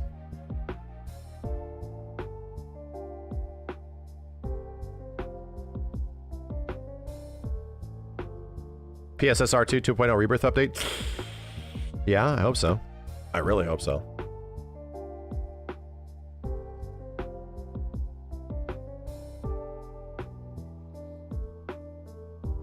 Was there anything else outside of this chat? I think that's our big discussion. Yeah. We still need to make that list of the things that I want most out of the next game. We gotta talk about the Ever Crisis shit, yeah? Yeah. We gotta go buy another PS5 Pro. I ate my other one. What's something you're afraid they'll fumble in part 3? Story. Dude, I think even Subtext would agree with me. The payoff for all this wild shit. Like, I'm not super concerned about the ending. No, I think the ending will be fine. I think the ending will have a proper ending. But I think, like, they created 7 years of wild-ass speculation, brother. 7 years of wild-ass speculation. Is it gonna mean anything? Like, and it's all documented, bro. Like, you've literally cooked us for that long, and you ignored paying off a lot of it in a second game. The second game seemed like it could be really crazy and different. What was the subversion? It wasn't. It mostly played out as like the old one. Mostly did. There's some weird things in there, don't get me wrong, but like 90% of that bitch lines up with what exactly we know of what it is. When people were expecting things to be crazy different, they really weren't. So, would I have an issue, like, things being weird and crazy different in the next game? I have no problem with that, man. You can. Like, you legit can. Commit to it. You make things like, you can still make all the crazy cool story beats of the OG post Aerith scene sequences work that way, man. So yeah. Lean into it. Like, holy shit. Do you want it to be divisive? No, that shit needs to say what it wants to say. It needs to be blunt about it. It doesn't, I'm sorry, I don't think it needs to be blunt about it, but it at least needs to say what it wants to say. Being blunt is just like explaining everything. Like, you don't need to do this, but you need to at least, like, deliver. Like, there has to be an eventual delivery on this shit.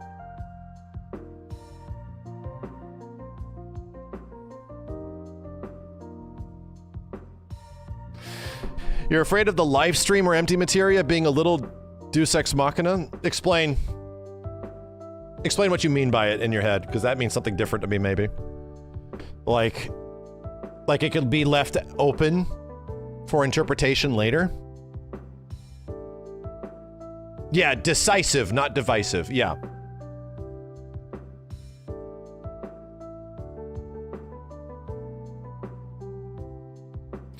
How would it be Deus Ex Machina if it's set up from the start? It's not set up from the start. The empty, there being an empty white materia is not in the original game.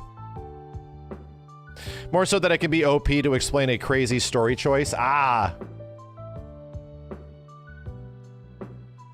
Yeah, no, I think that's probably what they're gonna do.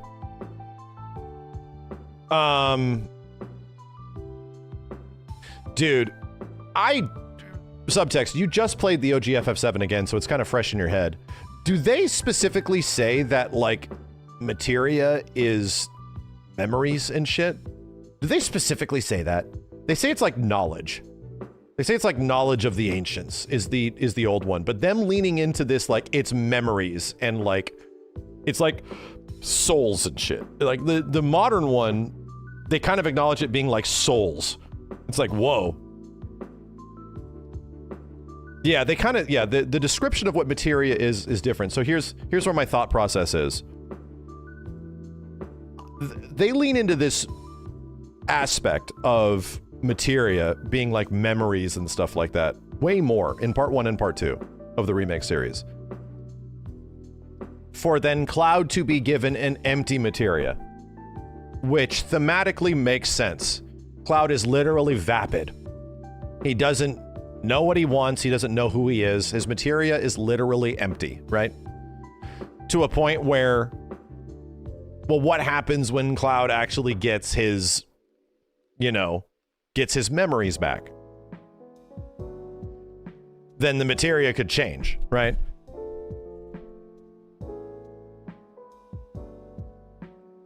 And I think it's like in the same way that the white materia was something that got depleted, that Aerith used as a protection for them, Cloud uses the white materia as a protection for everybody else, because it makes him buff.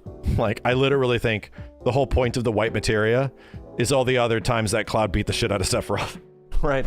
I think that's what it is. I think, like, the whole point of it, the memories that go into making him more powerful, is the other times that he's beaten this bitch, which has systematically happened several times in FF7 canon, you know? So it's like, yeah. What about the clear materia? That's literally what we're talking about. So, yeah, I don't know. It feels like it's being left open because it's weird, you know? It's weird. Aerith has all this memory and knowledge of how to defeat Sephiroth, and she's figuring it out in a live stream. Cloud doesn't because he's stupid.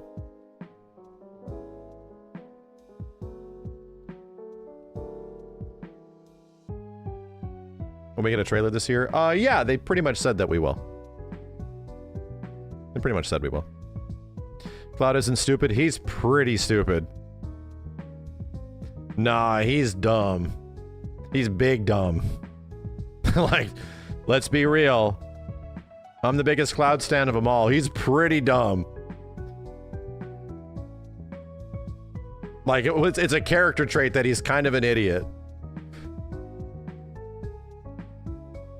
Rewatch the lore about the black materia and imagine they're describing an empty materia. The purest of materia made black. Yeah. Yeah. Seems like the purest of materia would be the white materia, right? Turned into spite. That might be something they can mess with. Seems fun. Dumb or naive? Bro, the bitch is like 16 years old. He's vapid. He doesn't know what the fuck he wants. He doesn't know who the fuck he is. He's as mentally prepared as a normal 16-year-old could be, with a shit ton of trauma. He's 16, I thought he was 19. No, Cloud's 21. His physical age is 21. Oh shit, you don't know? I'll shut up. Ignore what I said. Ignore what I said. Just wait for it, okay? A lot of people are tuning in that are Remake fans. I get it. Just wait for it. Just wait.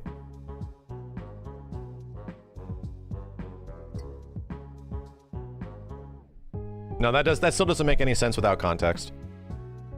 Trust. You remembered nothing.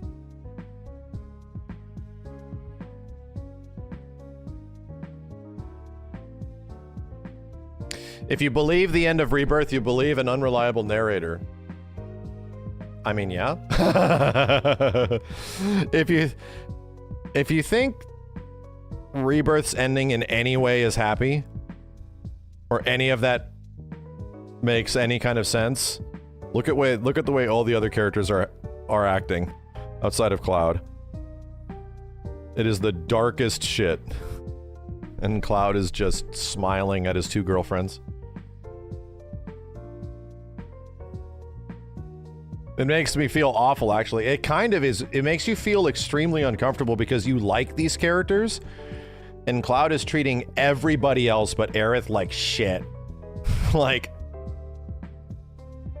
Cloud and his ghost girlfriend are giggling and shit, and everybody else is like, we're gonna fucking die. Like, everybody else is like, we're gonna fucking die. Like, Jesus, dude. Because he's so dumb. Because he's so dumb.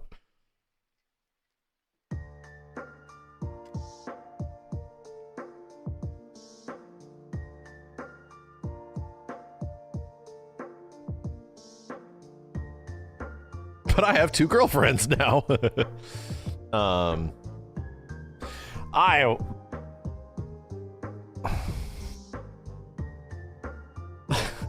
Dude, imagine the horror shit that they could lean into. Like, I'm not saying that this is gonna happen, right? I ain't saying this is gonna happen, but imagine the levels of weird horror shit that they could lean into. Where Aerith just shows up, bro. She just shows up and like encourages Cloud, and Cloud's like, how did you get here? And she's like, don't worry about it, man. You're doing a great job. Go kill Sephiroth. Like, imagine if like she just pops in every once in a while. Bro, imagine you get to a point in the game where they're like, all right, so we have the ability to make it to the Northern Crater. We're going. We have the upgraded, not buggy, the upgraded Tiny Bronco. And they're going through, like, they're literally getting close to the Northern Crater or some shit. They're going through a storm. Flashing lights, it's dark. Everyone's wondering if they're gonna make it. And Cloud looks over and finds comfort in the dead girlfriend that's smiling at him, but in the darkness, it flashes and you see some horrible looking thing and it freaks him out, but it's still her. Imagine some Twilight Zone shit, dude. And he's just like, oh, that's fine. Like, crazy ass Dead Space shit, they could lean into this shit, dude. like they could really make it fucking freaky. Anyway. Man. They could lean into this if they wanted.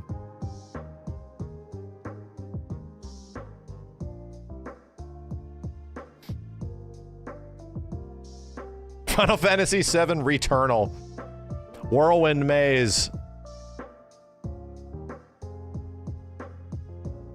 Yeah. Yeah, the Whirlwind Maze, dude. That shit'll be mad cool. Dude, imagine this, bro.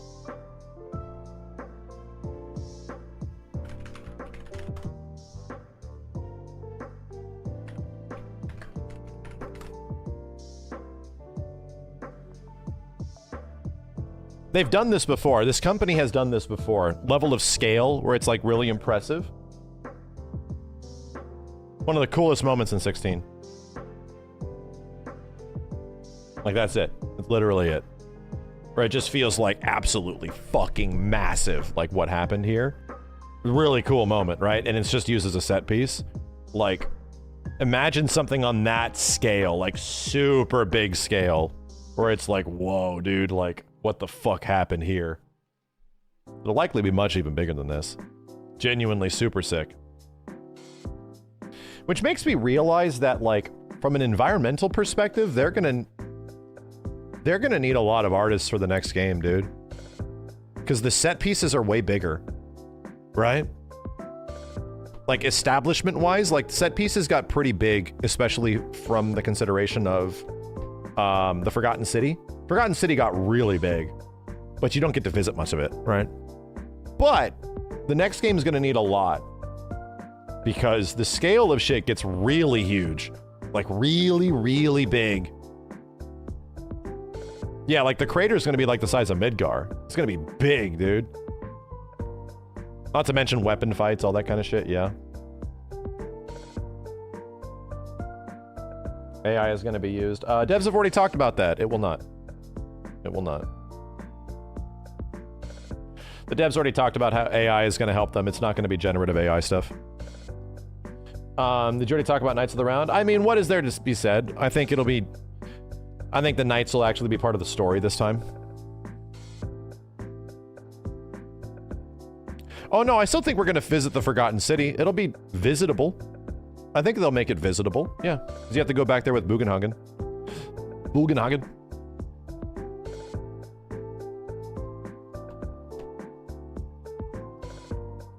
The mutated northern crater should be gross. That shit could be scary as fuck, dude. Dude, I remember theorizing and crafting back in 2015 and 16 of like, how freaky are they gonna make Genova? They're not gonna, it's gonna be a team game, so they're probably not gonna be able to lean into it too much. Bitch. They made this fucking alien like a Resident Evil villain. Levels of body horror. And I was like, oh my god, dude. The cost? Red blood on the floor. Pretty much. They made Genova fucking horrifying at the cost of the red blood on the floor. Seemed like a fair trade-off for me.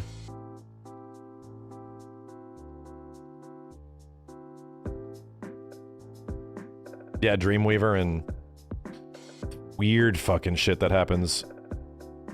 The human transformation stuff that happens at the end of the Rebirth fight, the last one. Dude, shit was so cool. Anything about Crimson Desert? I played it about almost a year ago. Very weird game. Wasn't really for me. Maybe it got better since then. Is Ojo gonna have any special roles, do we think? I have a funny feeling that... You know what I want? I want characters to catch on. Nobody is catching on about weird shit. You notice that? Actually, there's only one character that's catching on about weird shit. It's Tifa. Tifa's the only one that has a better understanding of what's happening about everything, which thematically makes sense because she is going to be directly involved in like plot stuff. So characters like Bugenhagen, characters like Hojo, Red didn't really know much. Red knew things by association, you know? Red knew things the same way that Marlene knows things. And we found out it's when you get close to white materia, it's like has radiation. It like leaks. So it can comfort you, give you understanding. That happens every single time a character's close to white materia. Whenever Cloud looked at Aerith and he was like paying attention to the white materia on the back of her head in her bow, he's like, ah! Like he gets like a gamma radiation. Yeah, it's because the white materia in FF7 Remake leaks.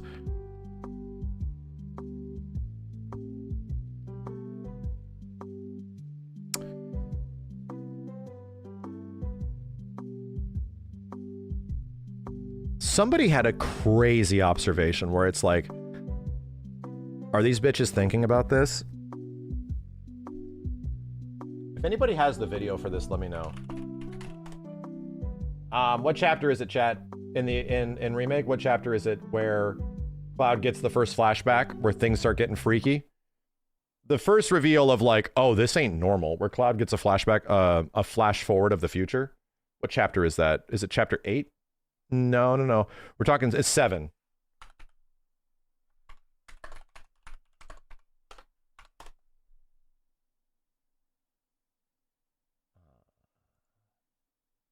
Is it? No. That's chapter 7 is the Airbuster fight. I think it's chapter 9. It is. It's chapter 9. You fools. You fools. It's chapter 9. Somebody made a crazy observation here. I have to find the other footage, but I think I'd like to, just to show it.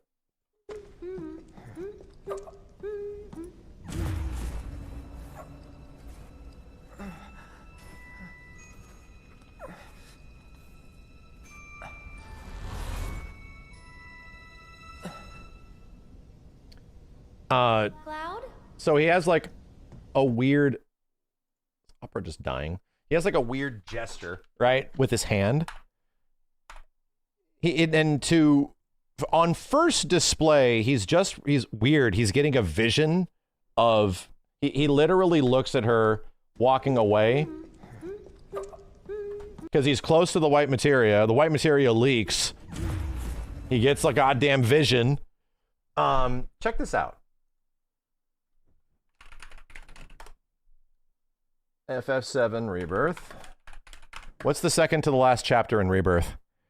Where Cloud gives Aerith the sleeping forest. Sleeping forest. Yeah, let me just look that up. There was an interesting thing here. Watching us. Check this out. You.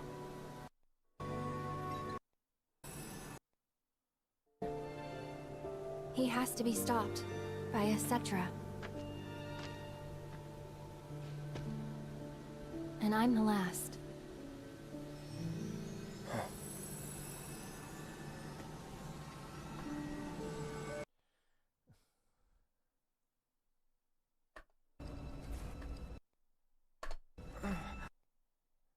It's the same pose. He's doing the same shit. He's literally, he doesn't know why the hell his hand is acting this way. He doesn't get it. Because he's literally reenacting him giving him the materia. He's like, what the fuck?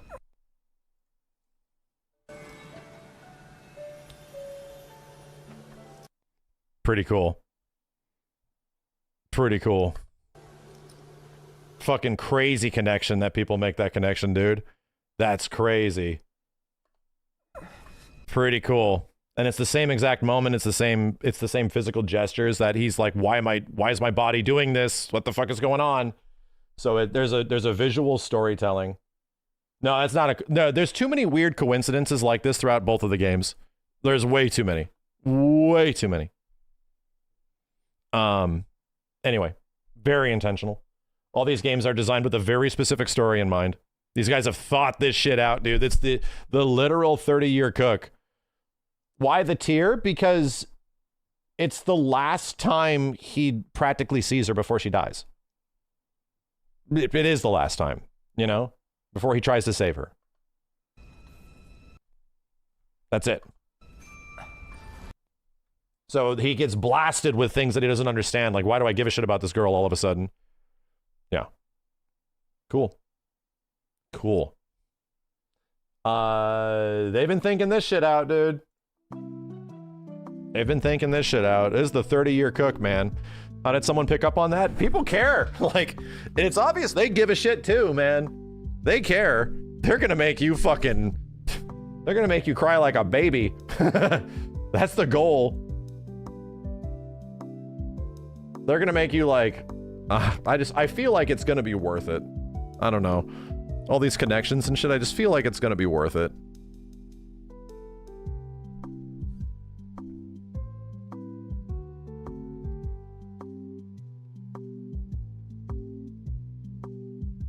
Do you think part 3 jump will be as big as part 1 to Rebirth? No. No, I think it'll be close. I think it'll be bigger than like a Zelda to like one of the best examples I can give is like Zelda to Breath of the Wild to Tears of the Kingdom, where the whole part of Tears of the Kingdom is that you don't just have a world, you have like an underworld and an overworld, right? You have like 3 layers. From what I remember, I didn't play that whole game. So it really expands on what is possible, but it also feels very similar because like the gimmick of how you engage with the world is a lot different. Like you do Minecraft bullshit now. So I think that'll be somewhat familiar in the next game because the next game is all about different levels of exploration. And I think the big ones are air, not I think just space is going to be a visitable place, but not like an actual place. You get air, you get land, and you get sea. Or ocean, specifically. And how you engage with that, I think will be different. Did I prefer Breath of the Wild or Tears? Well, I only played Breath of the Wild a little bit more than Tears. I played like 10 hours of Breath of the Wild. No, I played like 20 hours of Breath of the Wild. I played Tears of the Kingdom maybe for 1 stream. Before I kind of lost interest.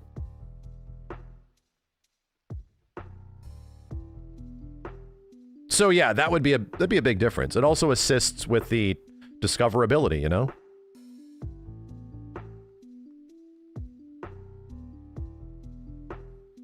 Tears is very mid. Well, it's because they didn't.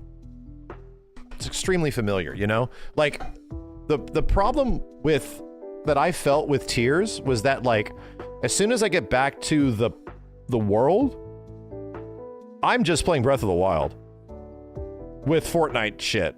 Like, with Minecraft Fortnite shit. So it didn't really, it just felt so familiar. Even if I didn't play a ton of Breath, I was just like, man, yeah, this really, unless I'm really engaging with this wild Fortnite shit, it's either gonna feel extremely similar or very different. And to me, I just don't really vibe with, like, I don't love Legos, you know? I don't love making my own, just here's a bunch of shit, go crazy, like make stuff. People love that shit, man. But like, I like things that are, I'm going to engage with these systems the way you designed me to use them instead of having me design the systems, right? So some people like that, right? Some people really dig that shit. Anyway, enough Zelda talk. I think those games are great. They're just, I couldn't never get into them. It's the same reason why I couldn't get into Dragon's Dogma, and I probably won't be able to get into Crimson Desert. They're just fucking, here's just a bunch of shit. Have fun. It's like, okay. Okay.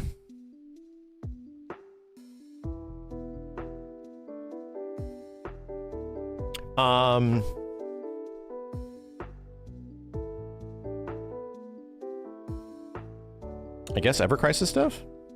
Yeah. Yeah.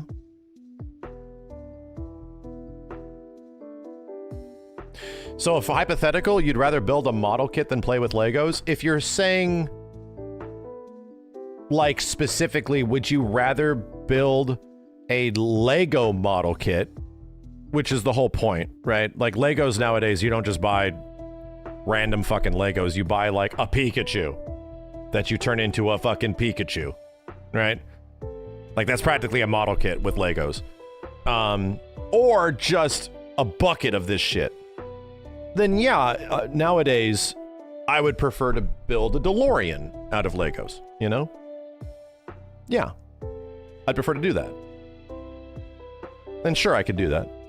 But doesn't do much for me, you know? I like when games establish systems to work within them and then break them, right? Like, that's just fun. I'm a fucking fighting game player, bro. So I really dig when games give you resources and tools and things to do and the limitations. And so you can, like, sort of break the limitations instead of, like, let's let the player just make this shit, right? Let's let the player almost, like, give you the foundation to create all these systems and stuff like that. Like games like, I think Little Big Planet was that way.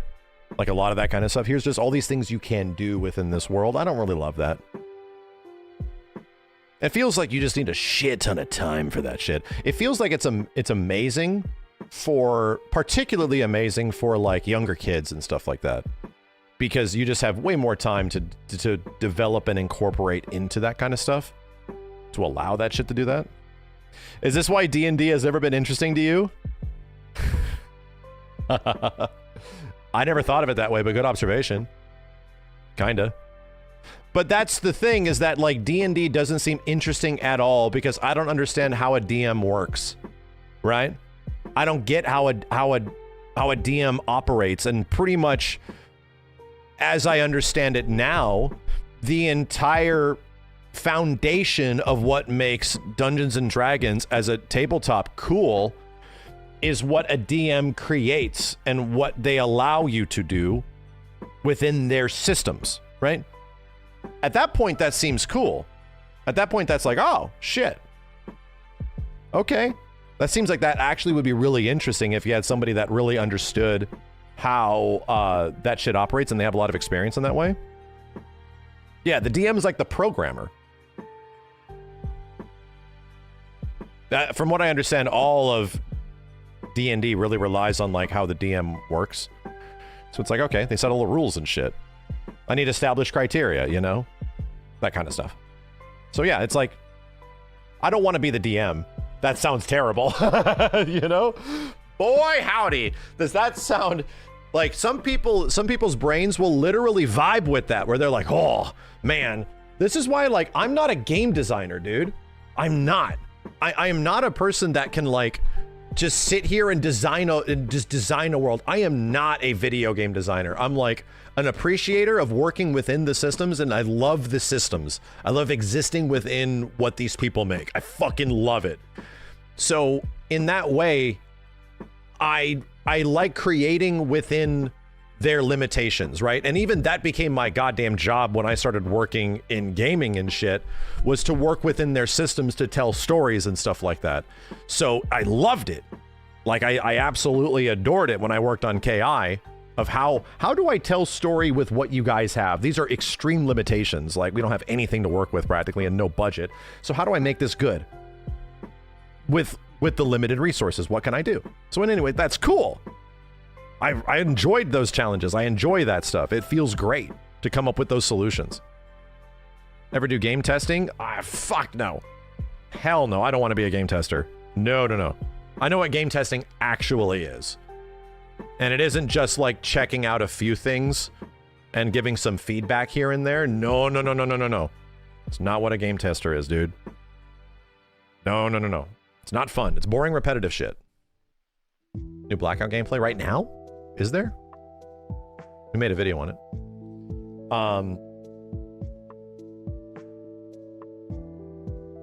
Steve was a game tester. Oh yeah. I don't need money for it, man. Like, I like playing games and giving immediate feedback. Just letting you know. I've played enough of this shit and I've seen enough of it do well or do poorly to know, like, what hits, what eventually hits, what gets people into this shit. Why did this resonate in some way? Yeah, I can kind of tell, like, within practically the first hour of playing something, if this is going to be cool. It's just shit. It's just shit. C4 Sages, thank you.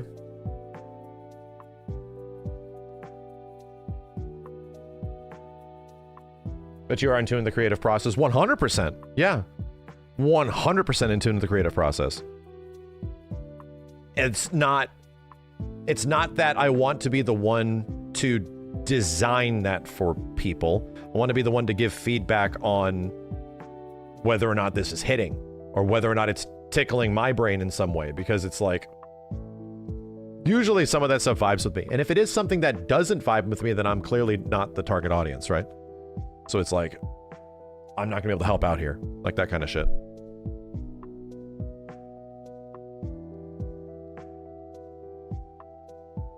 I was a game tester at one of your old jobs. It's no joke running into a wall 50 times and writing down if there's any changes. Yeah, that's normal. Collision. To be honest, like, that's the kind of shit they're trying to, that the literal remake director, Hamaguchi, has said about AI in their QA. When people were really worried that Square is using AI in their QA, this is going to be terrible. That, what you describe is something that he said specifically, where game testing collision is an arduous process that prevents game testers from testing actual things that they should be testing. So automating the redundant bullshit with AI is fine, because that's not eliminating jobs. That is allowing the people, real humans, to be testing the things that real humans should be testing, instead of like the crap, like run into all the rocks for 7 days straight. Just run into the rocks. See what happens. Falling through the map is a big problem. No, it absolutely is. And that's an easy fix if you have something that just does it automatically, and then find out, oh, fucked up. Just run it, homie. While guess what the players are doing? Guess what, like, actual game testers are doing? Like, fucking in menus, playing with characters, breaking this shit, like actually doing the things where most players will be interacting on legit mechanics and stuff like that. Like, that's important. What's in menus? More like you clicked on items and it soft locked your game. Like that kind of shit. Uh-oh. So those kind of things are important, you know? You got to get people to mess around with systems. Hey, if you consumed 2 of this item and then traded it to another character, did it do the right thing? Did it work? This is why almost every single game that has like extensive menu systems always has a bug, chat. And that bug is item dupe. Almost every fucking game, man, that really relies on an abundance of items in some way will have an item dupe glitch. And the only reason their item dupe glitch exists, this isn't just for W item in FF7, dude. FF7 is one game, don't get me wrong, but like, I don't know if item glitches, if dupe glitches, I think that's on every single PS1 era PS Final Fantasy game, right? Not RPGs, but I think it's in FF8 and it's in FF9. It's in Dark Souls. It's in several of the Dark Souls games. Breath of the Wild has it. Like, any game that has a menu and item management system that has a ridiculous amount of options and systems within systems in those menus usually ends up getting like an item duplication glitch because not everything can track itself, right? Eventually it breaks down. Yeah, most MMOs and shit. Yep. All I'm saying is that is stuff that people could be testing for. Legit.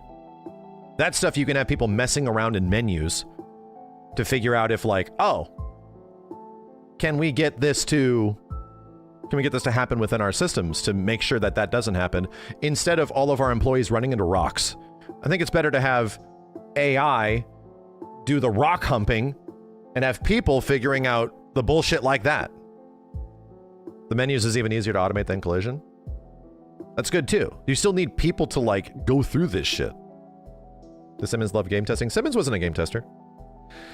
Simmons, I mean, unless he did something I didn't know of. Simmons went down to... Simmons and Steve went down to Double Helix one day on KI. They were like a consultant for a day.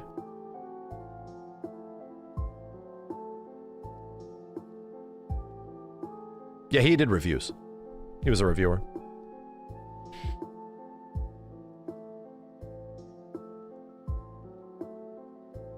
No, this is the thing I tried without a side of being AI clickbait issues.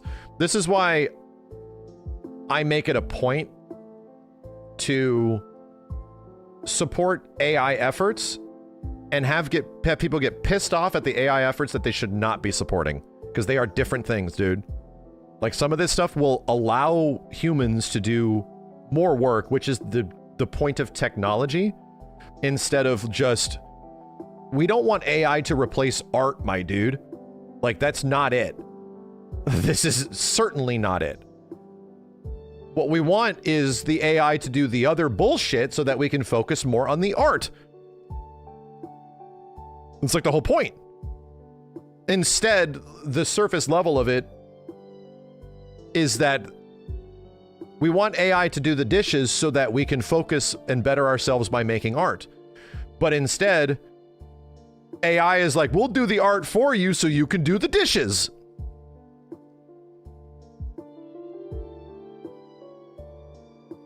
That's very different.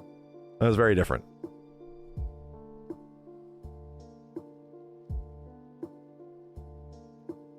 Anyway, don't get me into an AI whirlpool, chat. Do not.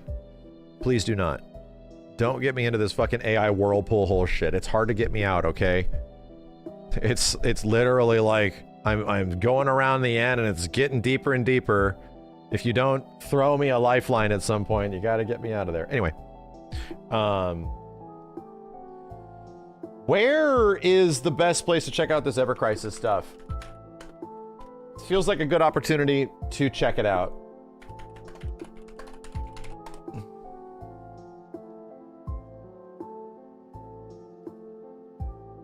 There it is.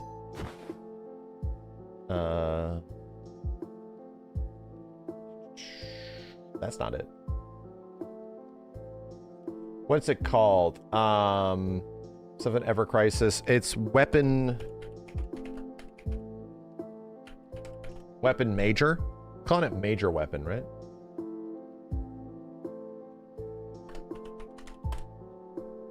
Story.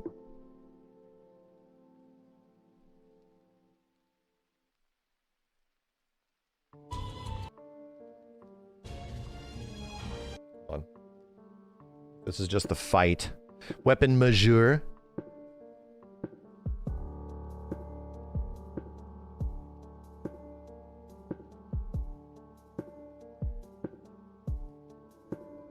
Yeah, we'll skip this a little bit.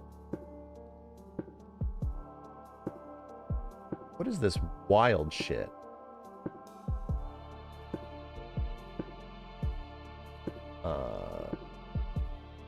This is not it.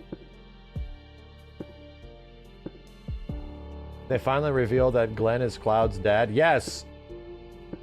No more questions. Damn, I'm trying to find the cutscene. Shit. Where the hell's this cutscene at?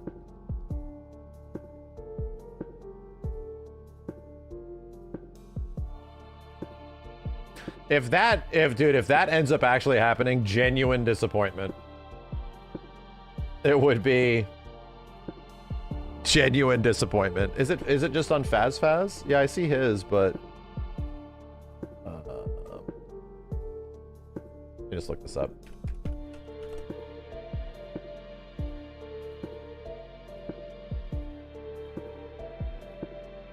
Yeah, that's not the one though. That's like I've seen a different one.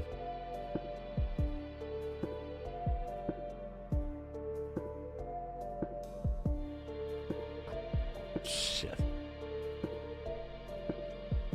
Where the hell is this shit? It's not the Cetra story, chat. The fuck is it called? Ultima weapon?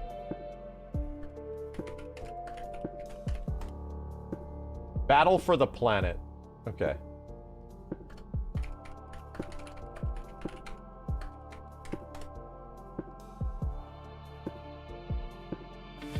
This is described as remake theory fuel.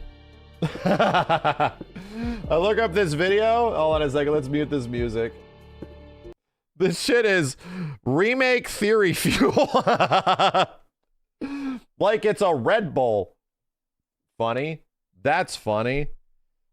Oh man, I need there to be one with no yapping.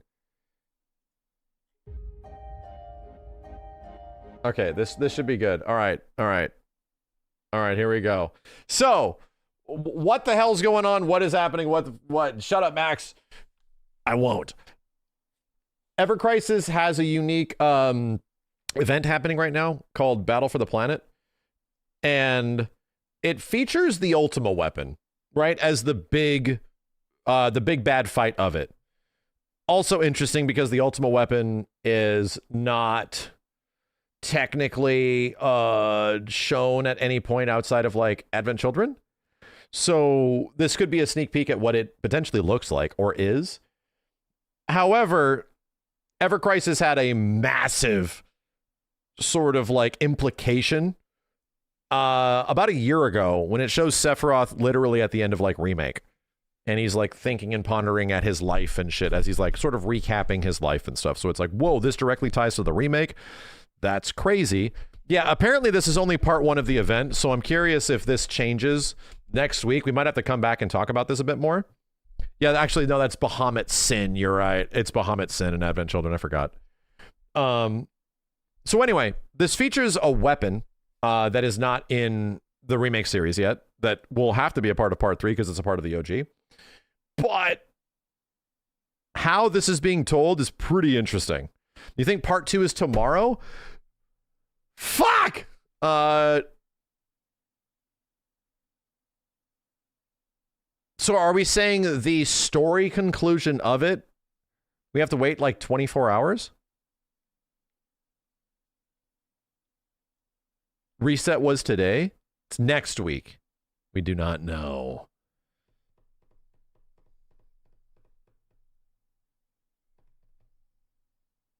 It's not tomorrow. They added new fights today, so it'll probably be in a week. Okay.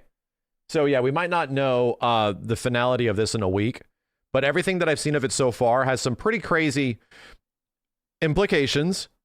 Is the Remake series a sequel? Is the Remake series not a sequel?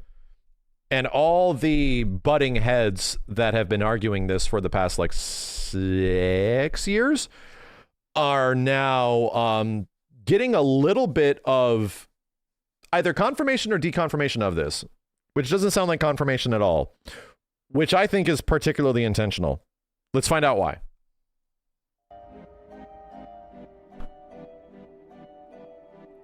I restored the live stream. Its current transcend time and space. All times bending together, all times drifting apart. Motion give rise to a new story yet unheard. Right.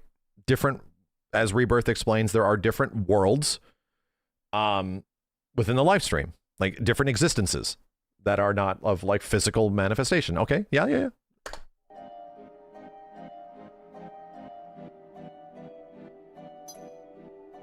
Another possibility that the planet can embody. Cool. What the hell is Sephiroth wearing? What is that? Why is he dressed like Dracula? What? Is this related to the story? His garb is different, right? Is that a gotcha outfit, or is that like story related? Does he become a vampire? Reunion, all of creation coming to rest within my palm. Oh. Well, that sounds like what Sephiroth talks about in Rebirth. Right before you fight the wall, right? Right before you fight the demon wall. Sephiroth and Aerith talk to each other when they talk about the reunion, which is all the worlds sort of coming together. Instead of them just being all of the pieces of Genova coming together. The reunion is all of the different worlds existing in one, and Sephiroth controls all of them. Okay, so that lines up with Rebirth shit. Okay.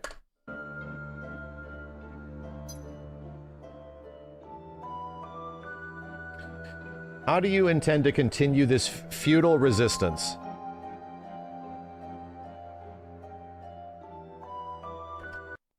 So Sephiroth and Aerith are out here just existing in the live stream. They're just hanging out, and Aerith is just chilling. Omni Aerith is out here just chilling, fighting Sephiroth in the live stream a ton.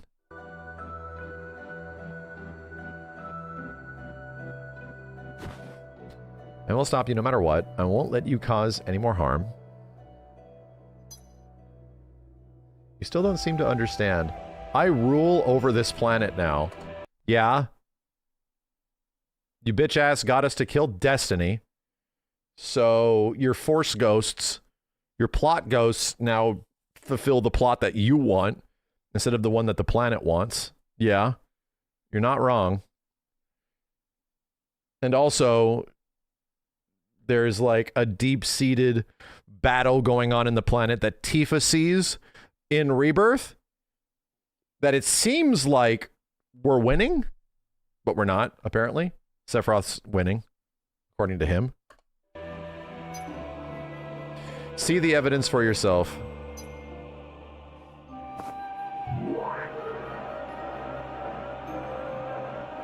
What is this? Is it a weapon? Ultima weapon, monsieur? Bitch turned French. The major ultimate weapon? Weapons only exist to protect the planet. You'll be the one that it'll oppose, right? Good point.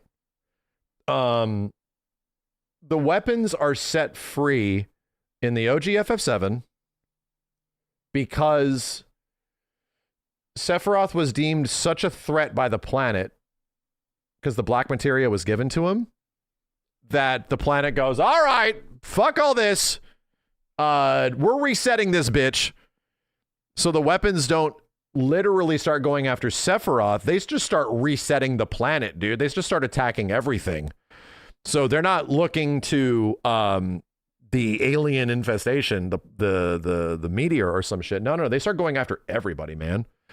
And it's an immune system. The white blood cells start looking at even people as being it's a server wipe, exactly.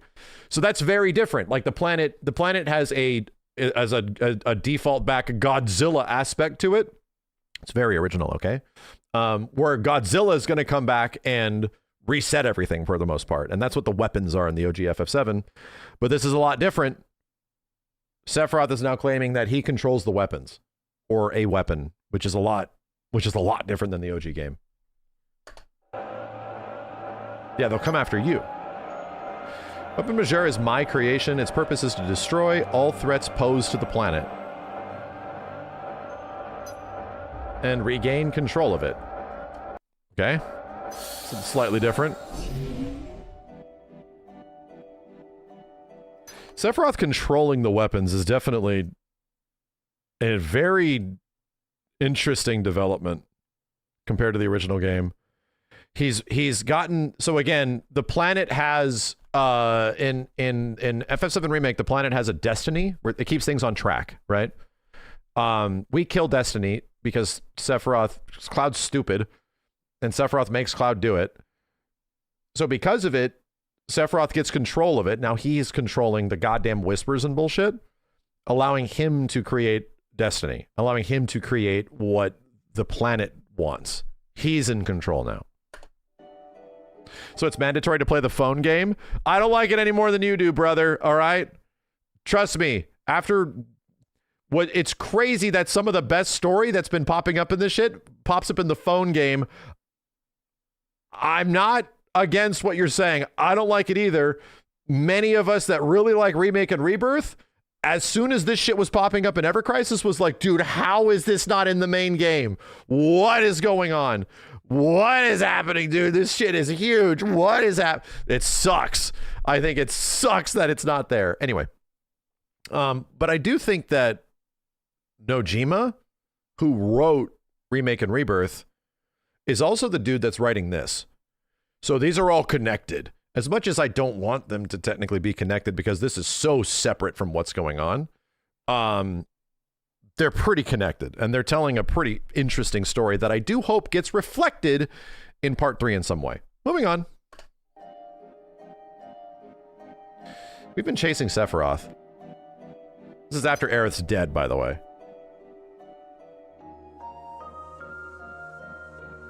For so long.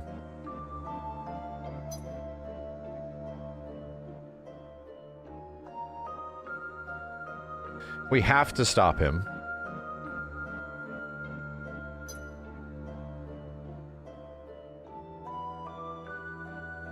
But how?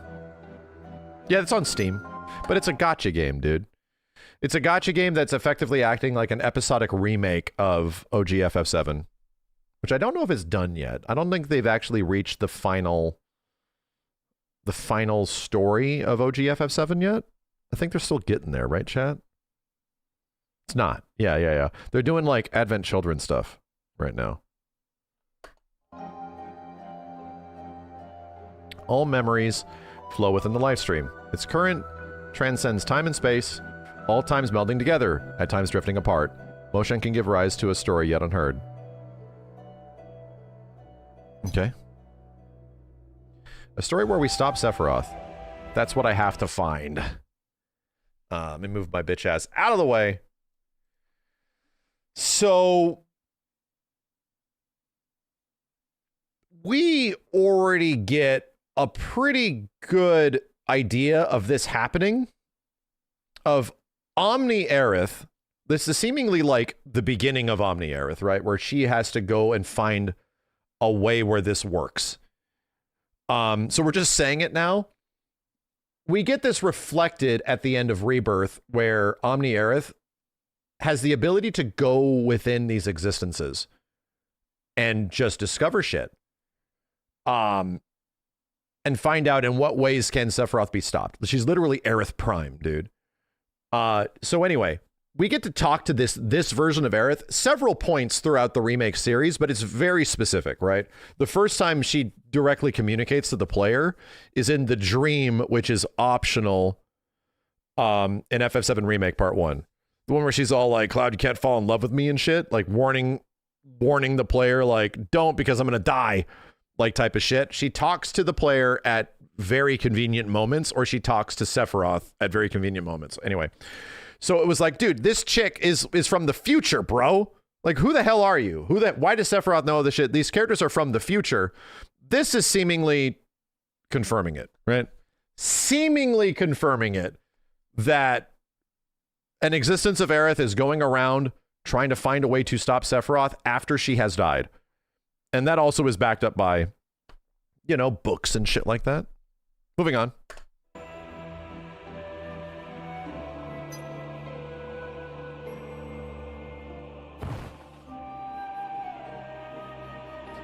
I'll be the one to defeat Weapon Majeur, which leads into like an in-game event, I imagine. So is this Aerith from OG FF7? Is she the one in Rebirth? Good question. But kinda, yeah. Like, you can almost think of Omni Aerith as PlayStation 1 Aerith. Like, I think that's... And the problem is that you can't really think of this as being a timeline, like a linear timeline, right? It really isn't. Like, they just sort of exist. But, like, from a story perspective, she has been around and existing in the Lifestream for a long time. You can actually think of Omni Aerith, literally Eris, being the OG.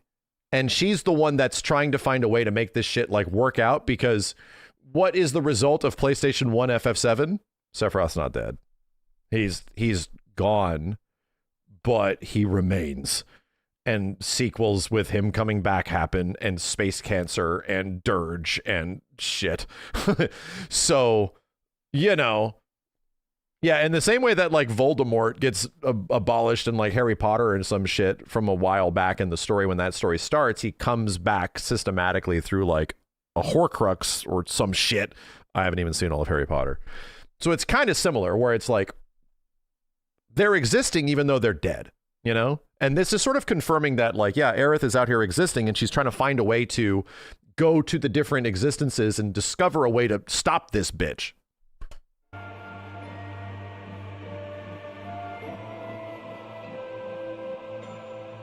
I can feel it. Weapon Majeur is waiting up ahead. Yeah, the Horcrux is just Cloud now. Can I do this? This is Ever Crisis, yeah. This is basically what subtext. This is Lifestream White. There's a book that Nojima wrote about Aerith and Sephiroth existing in the Lifestream after OG FF7, which lines up with what's happening here. That like in the novels, Aerith pretty much exists in the Lifestream, helping people pass on and return to the planet in between, because that's where she is. She hasn't returned to the planet. She just chills and tries to stop Sephiroth, right? Sephiroth just remains and exists in the Lifestream systematically, and she has to find a way to prevent him from coming back. So she's constantly fighting him in the Lifestream. Yeah, this is pretty much theoretical Lifestream White for the first time shown to us, you know? No, I have to do this. So this is like what's been going on in the behind the scenes. This is what Omni Aerith has been up to after OG FF7. But here's the weird shit. I can't allow you to go any further. Don't get in my way. Are you with Sephiroth? Wonderful sounds, and I'm blind. Rosen's here, who Aerith doesn't know. Another person that is deeply connected to like the planet and the Lifestream. This is the guy that Sephiroth kills in Ever Crisis. He's the last of his kind. The last of the not Cetra, right? Pretty much, like, who is this guy? Long story short, Sephiroth and Shinra are responsible for completely like wiping out and genociding a native culture on an island that are deeply connected to the planet. They just wipe them out so that they can make a reactor there. So this guy's the last of them. And there's a big question that happens. Will Sephiroth protect his friends or kill the last of this indigenous people? And Sephiroth kills him because he thinks he has friends, right? He wants to protect his friends more. So he pretty much loses his humanity to this guy. So this guy's chilling in the live stream. You have to let me through. There's somewhere I need to be. He's chilling in the live stream with Aerith. He has not passed on. Up in Majeur. Yeah, if I don't hurry, it's going to destroy us. I have to stop it. You can't possibly think you can do that alone. I know it sounds foolish, but there's nobody else. Well, Aerith out here thinking that she's the only one in the live stream that's able to stop this shit, right? Okay. Actually, that might not be the case. Huh? Rosen, wait up, says Glenn. All of Sephiroth's friends that are killed throughout Ever Crisis, all these people die. So they're all sitting in the live stream too. They're all everyone's connected to Sephiroth in some way, right? Like that's the big difference, is that all these characters are directly connected to Sephiroth's backstory and his current story, which is, you know, why Aerith died. Can always count on Rosen's weapon radar. Yada yada. You're not the one who wants to save the planet. You're not the only one who wants to save the planet. You're here to stop Weapon Majeur too. Yeah, and I guess you are as well. We've only seen Glenn die, actually, and that's during part 1. Oh, so they just get killed? They just get killed? At some point? Suggest we work together. Off screen, they die. Damn. Rough. For Matt and Lucia. This confirms they died. Yeah. Are you ready? So it leads into obviously like a fight scene. Lucia and Matt are still alive as they were in the remake. I beg to differ. I mean, just based on what we're seeing right now. This is the live stream. I mean, you thought Rufus killed Glenn? Yeah, Rufus is the one that offs Glenn in the back, and then he shoots Glenn in the back again, but it's Sephiroth at the end of Rebirth. So yeah, there's a fight. And yeah, the ultimate weapon looks a lot different. It looks like he's still growing. Like, I think that's the reason why his wings are tiny. He's got some itty bitty wings. It looks like it's still being formed, is what I'm going to say. So whatever Sephiroth is doing to create his own weapon, it looks like a baby version of the ultimate weapon. Yeah, I think it's the beginning of it. Seems incomplete. Yeah. Anyway, it's a quick fight. Yeah, we did it. Thanks a lot. I'm very grateful. Who the hell are you people? You're pretty great. Yeah, you're great too. Rosen, look for the next weapon Majeur. There's more than one. There are others. The live stream has multiple possibilities flowing through it. How do you know this, Matthew? Wow, music.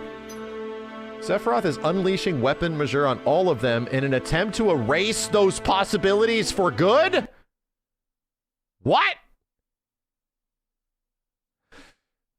So... Oh, the damn... Matt, of all characters, M-A-T-T, out here drops one of the biggest connections we have to this shit. Sephiroth is the TVA. We talked about this a long time ago, back when Loki was popular. Before Rebirth was out, we were kind of talking about how, like, okay, so is Sephiroth, right as Rebirth came out, sorry. Sephiroth is pretty much like the TVA with these plot ghosts and shit, where they're trying to like line shit up, right? So now he's going throughout all of them. He got control of the TVA, and he is going through all of the different possibilities and eliminating them, just blowing them up. So Sephiroth's unleashing a weapon, and in all of those all those possibilities, all those worlds, he's getting rid of them. Okay. Pretty big confirmation of shit. That what Sephiroth's reunion is him unleashing weapon on all the other timelines. And this could be what is causing the tears in the sky and shit. It could be like the tear in the sky is weapon showing up and blasting the fuck out of it. I think that's a pretty easy connection to make. That like whatever's happening in some of these places, the dooming of these like worlds, these existences, might be Ultimate Weapon showing up and blowing shit up. That's how he plans to become the absolute ruler of the planet. Damn, you guys know shit. For some reason, everybody that's close to Sephiroth or has history with him like knows more shit about him. The more possibilities he erases, the more energy Weapon Majeur receives, which in turn strengthens Sephiroth's grip on the planet. Okay. That's bad. Don't worry, I'm not gonna let him do that. Are you acquaintances? The hell are you people? So he's trying to erase any possible timelines where he loses. Pretty much. He's giving he pretty much is, just as a description of this world shit, the Cetra literally hid the black materia from him in different worlds. Sephiroth finds the black materia by association at the end of Rebirth when he gets the guide, he gets the link, the key. And that key brings and Cloud delivers the black materia. That's the point of Rebirth, which is much different than the OG FF7, right? So he's getting rid of like save files, right? Yeah, that's a good way of describing it. He's getting rid of any possibilities, any chances where this doesn't work in his favor. Aerith is searching through all those chances in a way that things sort of work out. So yeah, he saves. Sephiroth is save scumming. Yeah, that's a good way of putting it. It's very, and now that I think about it, it's very similar to what Doctor Strange does, technically in Endgame. It's a lot closer to that, where now that he has access to that information because he's been in the Lifestream, Doctor Strange like cheats and goes to 14,605 realities where they can actually beat Thanos, and only one of them is the one that works. Yeah, not that different than that, you know? More than acquaintances.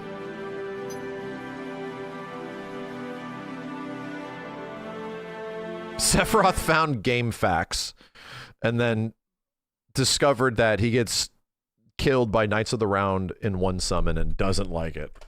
He was our team leader. We carry some blame for what he has become. By the way, this story stuff is great. Like, this shit is legit insane that it is hidden behind a mobile game. It's insane. It's one of the reasons why I've like thought that the beginning of the next game will be you playing a much bigger budget version of this to get a better understanding of what Sephiroth is coming from, why he's doing what he's doing. Anybody that plays it, anybody that even watches the cutscenes is like, fuck, dude, this is really good.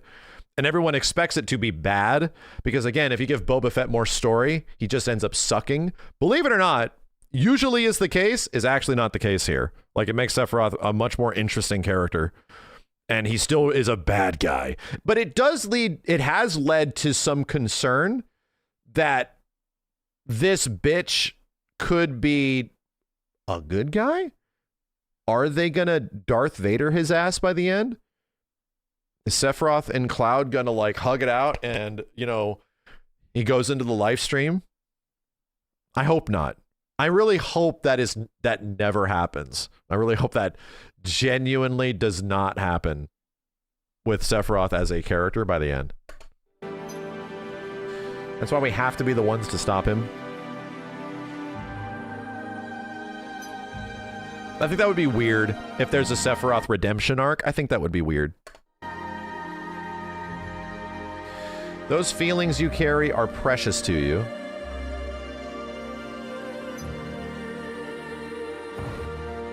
I have things that are precious to me as well. I want to help people that I love. Yeah, this lines up.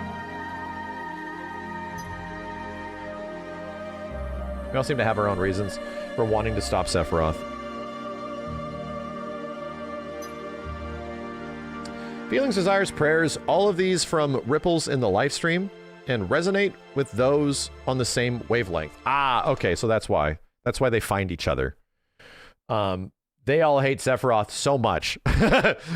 Sephiroth is the biggest hater, but these folks are the biggest Sephiroth hater. So they have the biggest Sephiroth hater club. And they get together. It binds them together. And that's how we were connected. Aha! Aha! They really don't like this guy. When enough ripples gather, they can form a maelstrom.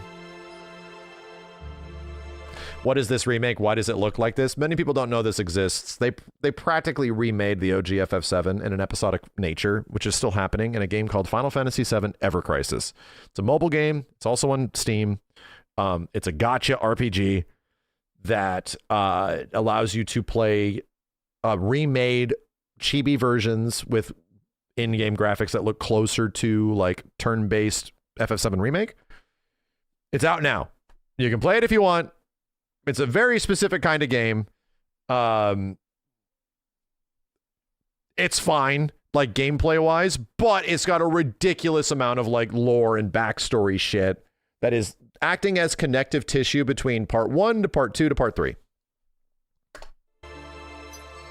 This maelstrom can be used to defeat Weapon Majeur and stop Sephiroth. Right.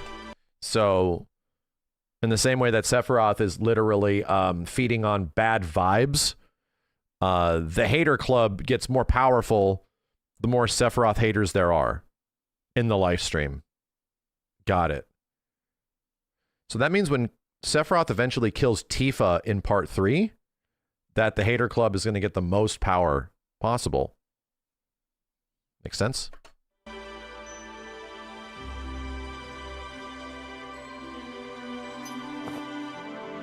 No matter how anxious or afraid we are, we just have to hold fast to our desire to save everyone, right? Yeah, it isn't an easy road to take, but I'll take it. I have to. I sense a new presence. All right, we'll be off then. I'm going to go catch Sephiroth and punch him in the face. Thanks, Glenn. Thank you. Thank you, Cloud's dad. Take care of yourself. Aerith. I should have called her Eris.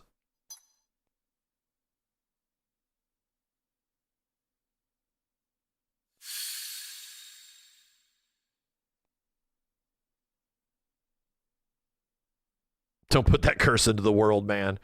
This is actually Omni Aerith, like straight up. Like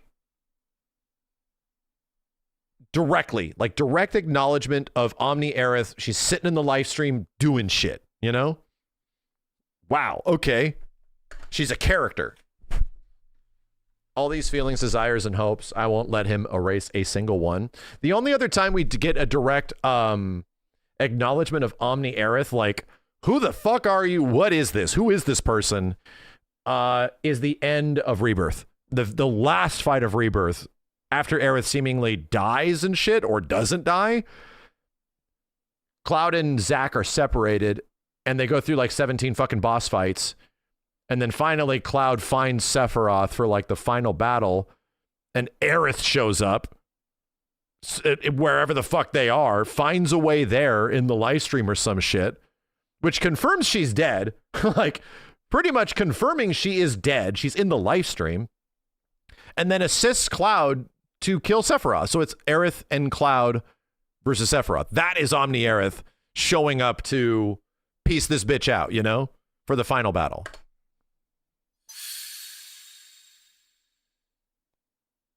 Has it been announced that Glenn is Cloud's dad? No, that's a joke.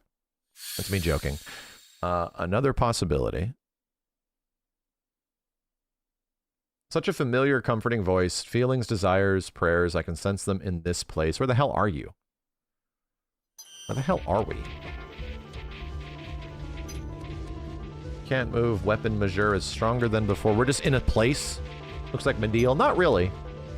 Mediel's on an island. This is Crisis Core music.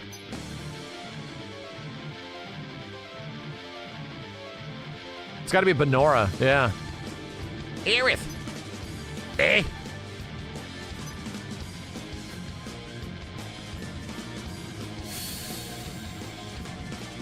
This is pretty crazy. I found you. Wow. All right. I found you finally. It's definitely Benora. Pre-nuked Benora. It's your dead boyfriend, and you're also dead. Zach? Pretty crazy. Dude, we thought this was going to happen in part 3. Like, bro, why wasn't this in Rebirth? It should have been. This is the shit that should have been happening in the Zach flashbacks, bro. Like, no shit, I think it is. And they're saving it for part 3, hopefully. This is Rebirth Zach, right? Like, seemingly. This is where Zach exists in Rebirth in some way, like, potentially at the end. At, like, you can almost, I almost think of this as, you know, the part where, before Zach wakes up in the church, and he's like, see ya, you know, and shit as he's going through worlds and stuff like that. Like, he's literally getting teleported in between worlds from Aerith. Like, she's assisting him. So he gets, like, healing and all that kind of stuff. He gets all these, like, buffs and shit. He's literally communicating with Cloud across worlds, and they're fighting Sephiroth and all this weird shit. It's because Aerith is providing that from the Lifestream. Omni Aerith is deep assisting in that shit. I think this is literally Zach as he's going through worlds and shit. He just doesn't remember it when you see him, like, wake up in the church. I think I'm going to make an assumption that that's what this is.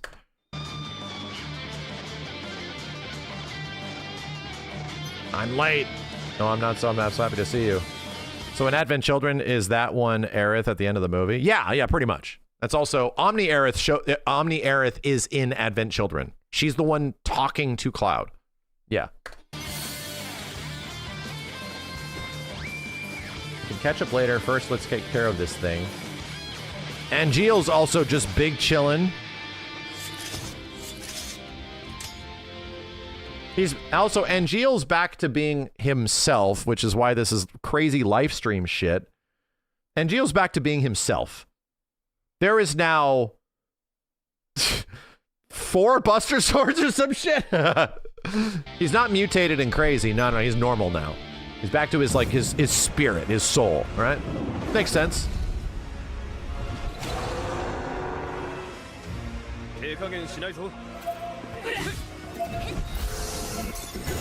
Damn, it's young Angeal here, too. Kinda cool. The hate club is getting stronger, right? All we're saying is that in the live stream, what this is setting up is that the Sephiroth hater club, of all the people that have been affected by Sephiroth and then had relation to him in some way in life that affected to get him to where he is now, are all chilling in the live stream, not returning to the planet, big pissed off, and they're trying to change shit.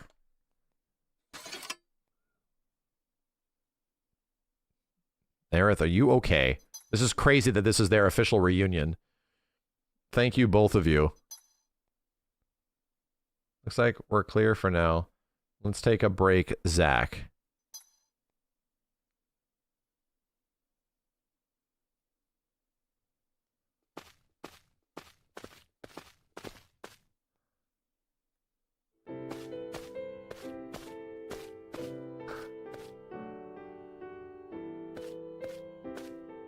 Wow.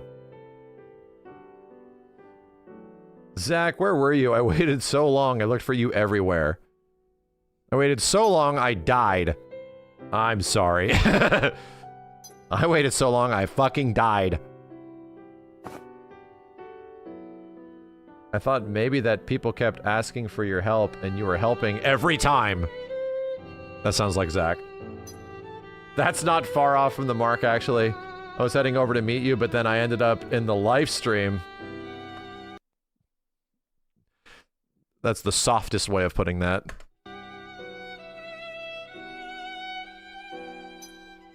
You got lost because of all the detours, huh? Ah, wow.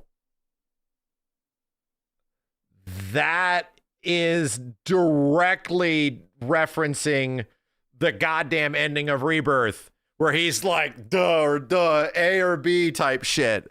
That is directly referencing where he is like, do I go over there and help out Biggs, or do I go save Cloud? It's directly referencing that shit. Yeah. The rainbows. The fucking rainbows. Anyway, moving on. Why is all this happening in a mobile game? Can't argue with you there, but Angeal eventually found... Angeal found me. Wow, that's kind of neat. That's sort of cool. And that's why I've been searching all over the place to find you.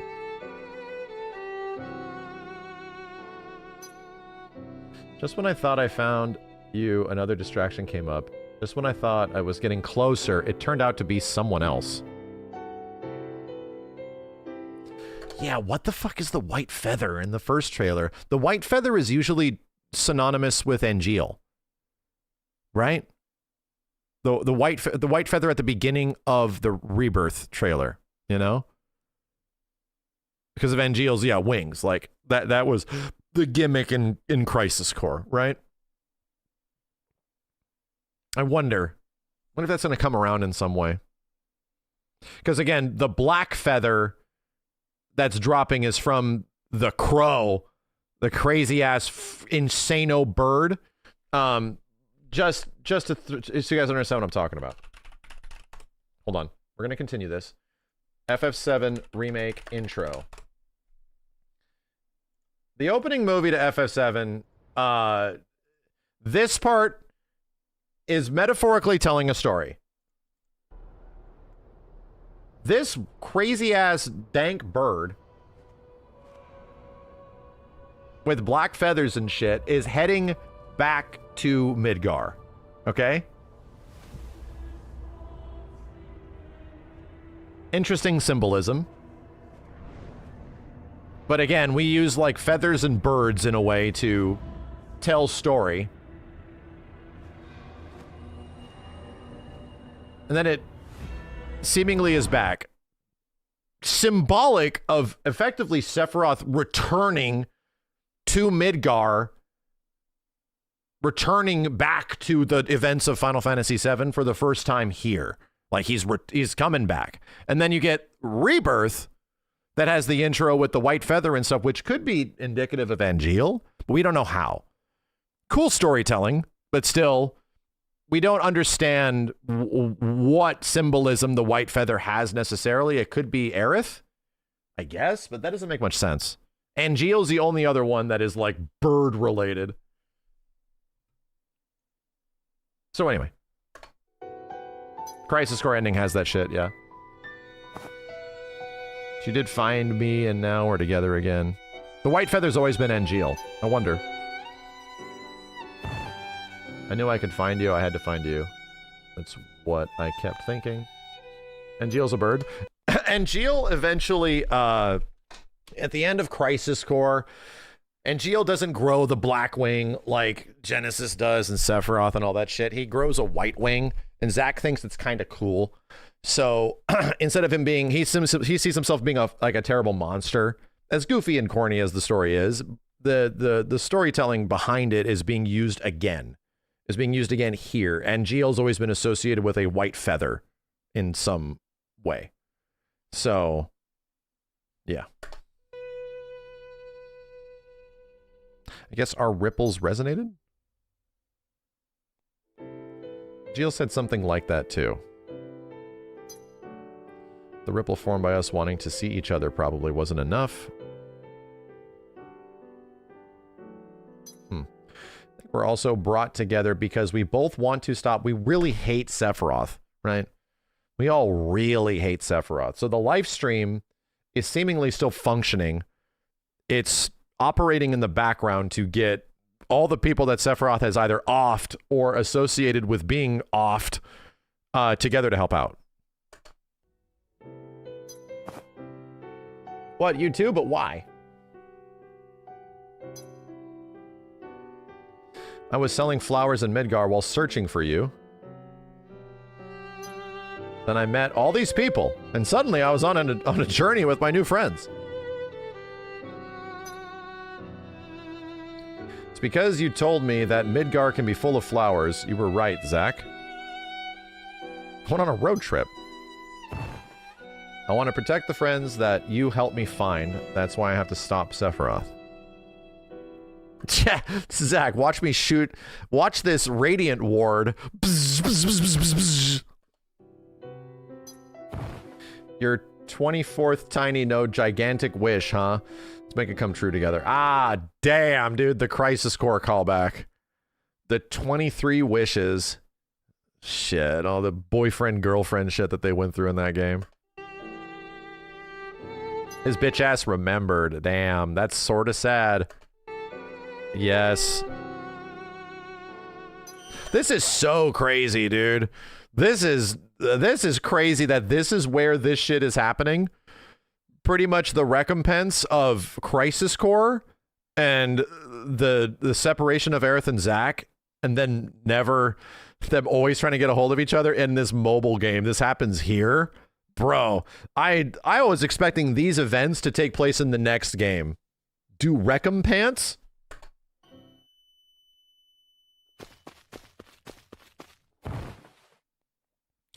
Zach, you and Aerith should leave this area. Majure's approaching. Yeah, because everything's going to get blown the hell up. Dude, I almost think it's intentional that they're not showing the sky, right? Like, the shot is particularly aimed down, so you don't see the sky. Because if the sky was being visible, there might be the giant, like, world-ending break in the sky. Probably signifying that it's like Sephiroth sending weapon to destroy it. What are you talking about? We're going to fight too. Very well. We'll eliminate weapon major and drag Sephiroth out. All EC signs are pointed down. Ah, okay, so they're all isometric.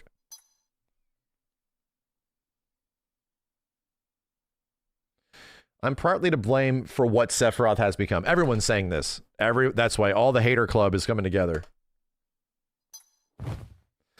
I should have lectured him more and set him on the right path, but in the end, I failed to stop his fall. Yeah, dude, everyone has regrets, right? Like, everybody that's stuck in the live stream has regrets. Like, they're deeply regretting not doing something about Sephiroth before it got way out of hand. No regrets, but I will never shirk my responsibilities ever again. That has been my resolve ever since entering the live stream. Okay, cool. So these characters are continuing, right? That's kind of neat, is that, yeah, we're just getting direct confirmation that, like, Angeal Big died, Zack Big died. They're not able to hang out. We never go into the live stream and, like, communicate with the dead. But now we are getting a literal view of that world a little bit from a story perspective, which is kind of interesting. All right. All right. Never been one who could leave well enough alone after all.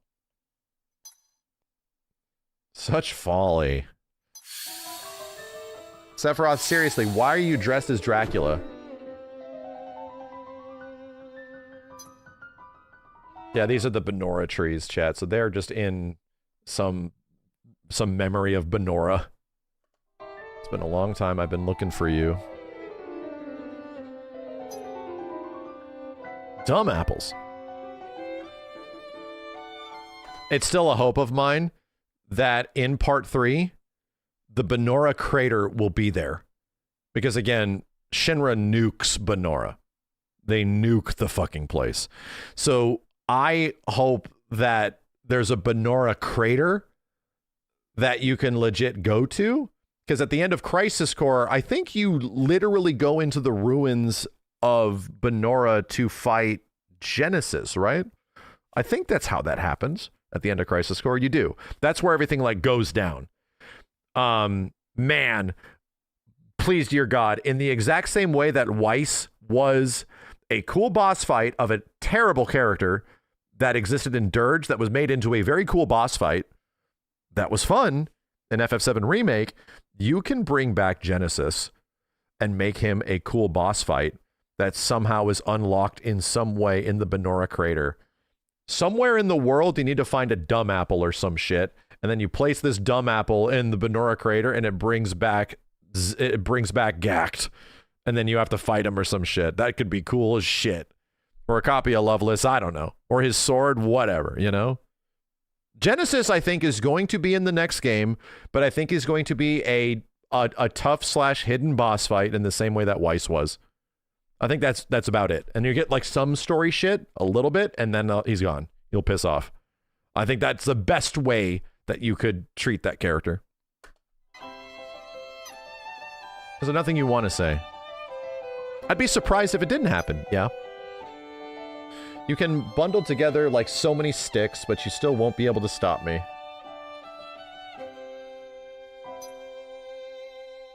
It's as if we're back at the very beginning when we first met. Obsessed with greater power, trapped in your own shell, languishing in vacant dreams. Yeah, so if there's one person that actually knows Sephiroth more than anybody here, it's Angeal. Because Angeal and Sephiroth were like kissing, practically. At all times. I'll wake you from that troublesome stupor of yours if it's the last thing I do. I need not soil my own hands with the likes of you. Dumb bitch. Embrace your true hopes and dreams. If you won't listen, I'll repeat it over and over until you hear me. Damn, he's holding the sword to his head. He's doing the embrace your dreams shit. The 24th wish. Wow. So you have to fight Weapon Majeur in all these different worlds. Oh, is that it? Oh my god, and that's it. And that is it. So, we have to wait either a week or a week and a half or some shit. We're gonna have to wait a little while. Where's the best part to...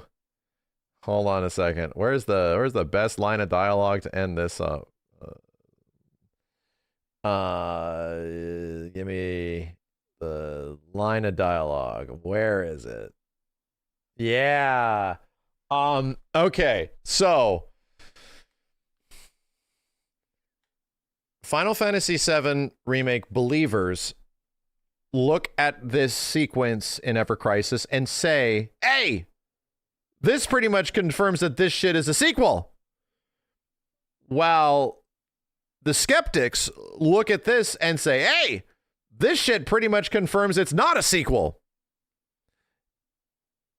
And I see why on both accounts, right?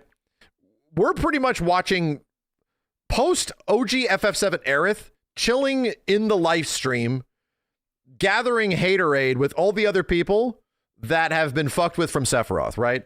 And she's also talking about visiting the other worlds where Sephiroth is involved to discover a way to stop him, right? So it's like, oh, okay, yeah. Aerith has died, and she's big chillin' and spending time figuring out how to stop Sephiroth because she knows that Sephiroth comes back. He returns in Advent Children, he comes back, and he refuses to fucking leave. Okay, yeah. Pretty much confirms it's a sequel, okay? However, if we're to look at things from the perspective of just the Remake series and not the other games, right? Not OG FF7, not Advent Children, none of that kind of shit. If we looked at it from that perspective, this is Aerith who just died, right? Who literally just passed away in like Rebirth. And she's sitting here trying to find a way to stop Sephiroth. Just from that perspective. She just died. This isn't technically like taking into account she's died in the OG games. No, she just died in Rebirth, dude. So this could be that Aerith as well. This could be her perspective of her passed away in the Lifestream, assembling a ghost team, going through different possibilities, finding ways to stop Sephiroth. Even though things are panning out differently in FF7 Remake and Rebirth, it's still it still could be directly in continuity with the remake series and not anything else. This could just be Rebirth Aerith. Yep, pretty much. It could just be the same Rebirth Aerith that has been continuing from Ever Crisis, all that kind of stuff. Yeah, it works either way. It literally does not confirm either one. You know, there's no. You could look at this and be like, "Yep, that means it's a sequel. Yep, that means it's not a sequel. Spicy remake." That's intentional. I think that is 100% intentional, dude. Again, they just will not give us official answers on this shit until there's another game. They just will not. I'll be honest, man. There's a bunch of evidence to make it feel like it's going one way, and then there's a whole bunch of evidence to make it feel like it's going another way. That is exactly what they want. Nobody has any answers right now. There are no answers. That will be intentional. There will be a bunch of things that are like food for thought. Yeah, food for thought of like what could be happening where. But the writers, Nojima is doing this on purpose because they need to keep this shit spicy until a final game where we actually start getting some answers. Does this shit take place with the knowledge that Advent Children happens? Like, I think from a perspective of everybody that is like, dude, this is kind of like a sequel. That's where we're all coming from. We're all coming from a spot where it's like, Sephiroth refuses to die. He just keeps coming back and shit. It's almost like he is a Sephiroth post Advent Children, where he just refuses to die. So anyway, we're not getting any confirmation on that shit, man. We're just not. This definitely offers more intrigue. More intrigue is getting higher. I will say the pressure of what part 3 is going to provide in those first trailers, the pressure is rising, my dude, with freaking directors out here talking about stuff, with everyone like saying all these little things about what the next game is going to be, with this stuff like leading us towards one direction or the other. It's like, as soon as that next trailer happens, there will be definitive answers. Will it be definitive for like the totality of the story? No, but at least we get an idea of where this stuff is going. This is all marketing. It literally is an effective form of marketing that is getting a lot of people talking about this shit, because that's all this has done. All this has done in Ever Crisis is get a bunch of people talking about like, does this mean that this is where this is going? Does this mean that this could... It's doing a good job. And I feel like it's been fun. I do think that this has all been very fun, that the way that they're making all this shit work, it's been kind of a blast. So I'm not against it. I'm still looking forward to all the kind of stuff we get leading up to the next game, because this will all be over. Like, as soon as we get a trailer for the next game, that is it. I still think it's a sequel, you know? I still want them to lean into crazy shit in the next game and have like visions of Advent Children and stuff like that. Like, yeah, Cloud, you fought this bitch several times before. You have done this. This will give you the energy. This will give you your materia. This will give you something. This will give you the leg up. I hope so. I think it's pretty cool, you know? I just want a fusion sword, man. I want a functioning fusion sword at some point in this FF7 remake series. I think that could be extremely cool. I also think that in the same way that you have Aerith, in the same way that you have Sephiroth and like Tifa, you also can get like an Omni Cloud, a Cloud that's seen all this shit and been through all this stuff at many times and has those memories, has all those experiences built into a materia. I mean, I think that'd be cool. That's where I hope this shit eventually goes with all of this worlds and potential stuff. That's what I hope. I think it just enables Cloud to be an even more powerful character at the end of all this kind of stuff. So anyway, this Ever Crisis shit is cool. I'm pretty sure we're going to be back. I'm pretty sure we're going to be back in a week, because the actual story finality after all of this stuff is going to get a bit more clear. So, yeah, it's definitely been fun. That's for sure. Part 3 is going to be the finale of all of FF7. Pretty much. Like, the devs have said as much. The devs have pretty much said as much. Man, oh man. Killica, hi! Thank you for the background music. Wasn't there a point of Cloud talking to himself? Wouldn't that be OmniCloud? No, that's not OmniCloud. Well, I guess it could be. They could write that in. Anyway, it's not in the OG game. That's just in the OG game. In the OG game, it happens way more. It only happens like once in the remake trilogy, and it's in part 1. It's after Cloud falls through the church. He gets a guy that is like talking to him, and he's like, "Yeah, we used to get by on like scrapes and bruised knees." Like that is actually Cloud's actual self. That's him when he's younger, reflective of who he actually is, talking to himself, trying to like guide him to not, please don't kill yourself, bro. Chill. So it isn't his persona that he's put on, which is what all the characters in FF7 do. They put on personas. But Cloud's is literal. He thinks he's a different fucking person. Anyway, it's the real Cloud. That it could be written in that like that Cloud could be OmniCloud. They could do that. That would change things a bit. Could be interesting. Anyway. Cool. How will you ever be able to go on when the FF7 story is finally done? We aren't going to get something like this ever again. That's what makes it special, dude. That's literally what makes it special. I am not sad necessarily that is happening. I am like celebrating that, bro, we got this. Like, holy shit, man. And I don't think FF7 is ending. I don't think they will never stop milking this cow, dude. It makes them too much money through licensing and franchising and all that kind of stuff. It doesn't. There will be more things in the future. But in terms of this story, in terms of telling this story or some shit, they'll remake FF7 again, for Christ's sake. But this story and this wild shit that they're telling here, which is the culmination of all the PS2 era, Crisis Core, Dirge, all that kind of shit. Yeah, they have to finish telling this story. So yeah, I'm happy about that. I'm happy we got something as cool as this, dude. Ain't no way anyone else in the industry is going to do anything like this ever fucking again for an old game. Ain't no way you're going to get this thing that loves the fuck out of the old game as much as this shit, dude. Imagine having so much reverence for an old game that you've made that you're so terrified of remaking it. You know everyone wants to do it. You delay the shit out of it for a ridiculously long period of time. The company is literally about to go under.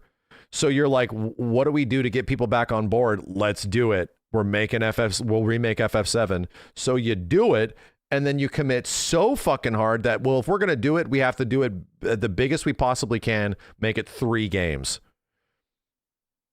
The problem is you take so goddamn long to do that that eventually the audience like sort of can move on, but still there was a commitment to that, right? There was a commitment to that. Like, when will we ever be able to do this ever again for anything? 7 years, dude. It's not even 7. It's 7 years since the release of one game. This bitch will have gone on. Like, the development of this started in like 2013. So by the time it finishes, it'll be like 15 years of development, my dude. 15 fucking years. It's a big, all those devs have been doing this shit for a decade and a half. It's insane. So anyway, that'll never happen again for anything. Let's make 3 games out of 1 game and just embellish like crazy. You know, go crazy. It's not going to happen to any game ever again.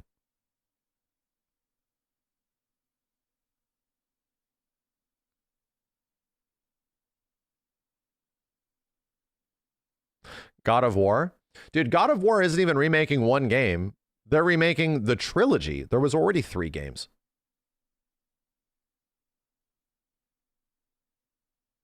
Sure, it'll never happen again. It won't, dude. It won't. It takes too much time. The industry can be...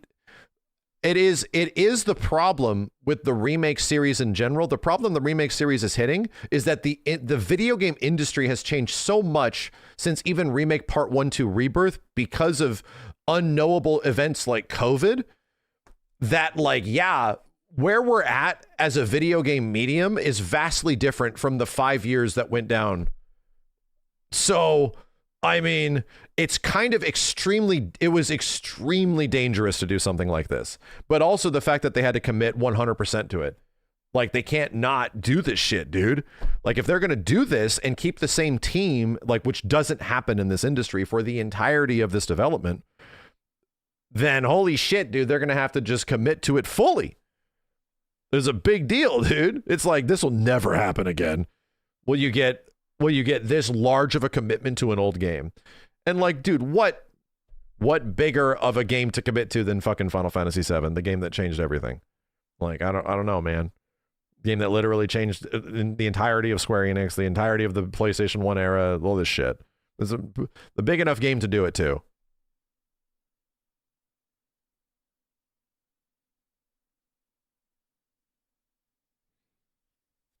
So yeah, you know.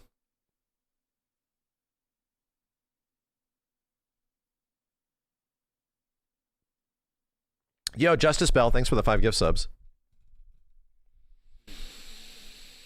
I'd do anything for this treatment of Metal Gear Solid. Bro, I have great news for you. Oh my god, man. Man, oh man. Man, oh man. Oh, ow. Man, do I have it over here? God damn it. Tell me! Please, dear God, I want to go with a box. I want to bring back a box and I want to show you something. I've been to the future. Fuck! I don't know if I have my copy. I might have traded it in 20 years ago. Oh, shit. Oh, shit. I don't have my copy anymore. But I wish. Dude, I have good news for you. I'm from the future, chat. For those that think they should do this for Metal Gear, I'm from the future, chat, and I have good news for you.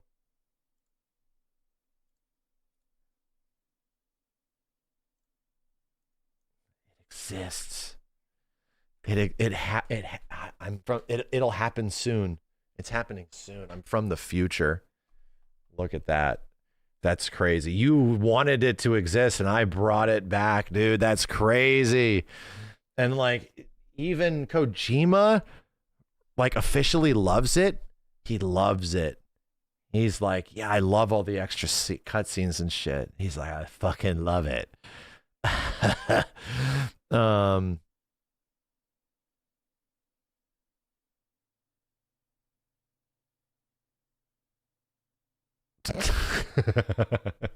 That game is poo poo doo doo butter. I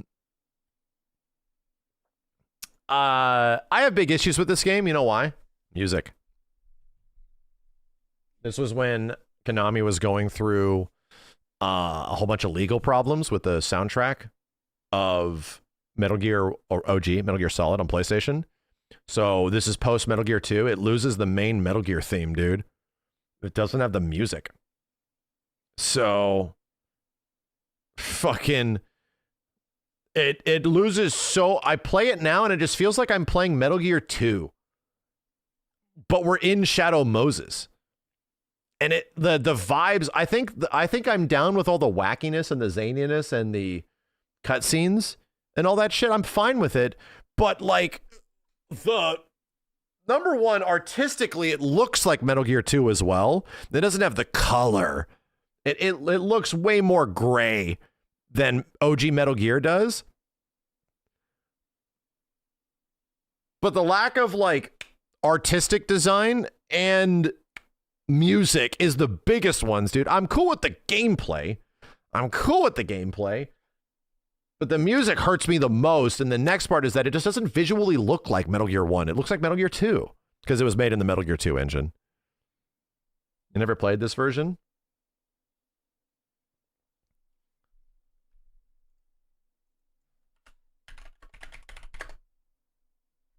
Hold on, subtext. I'm not spoiling. I'm just giving you an appetizer, okay?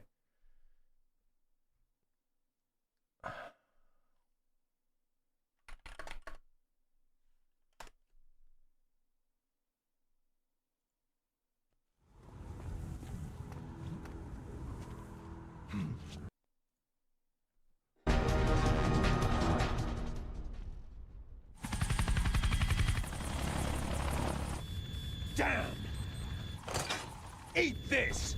So, bro, are we wearing sunglasses? I'll take the 16-year-old video. Okay. Okay, now we're wearing drunk goggles.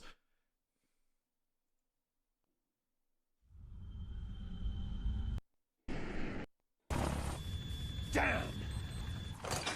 Eat this!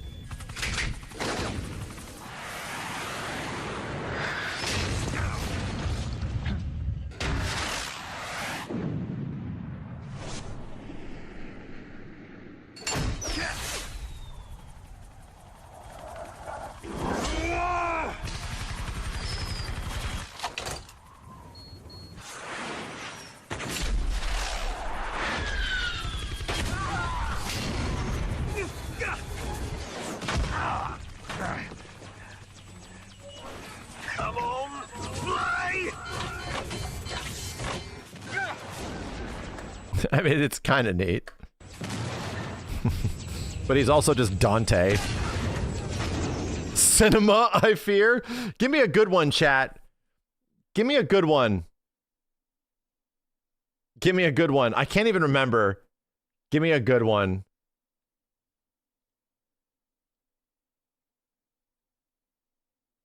Sniper wolf fight? I mean, a good one is in like a bad good one, you know? Where they really go all out, where it's just like...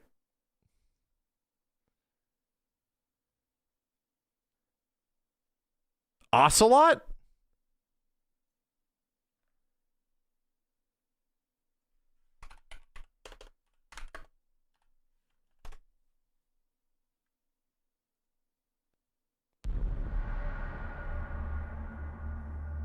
The whole game, bro. Yeah, everything looks like Metal Gear 2. Am I too late?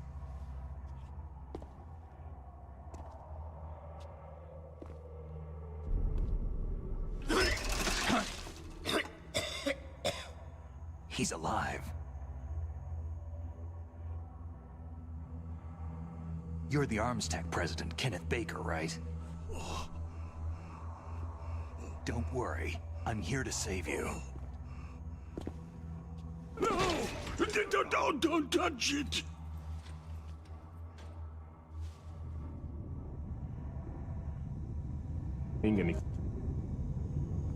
C4. Wait. This is a long video. Hold on. Equipping nuclear weapons. Hey, shut up in there, will ya?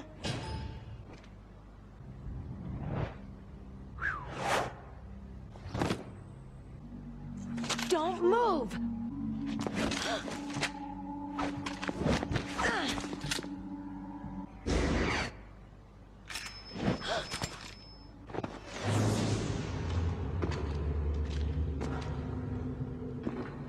They seem okay so far.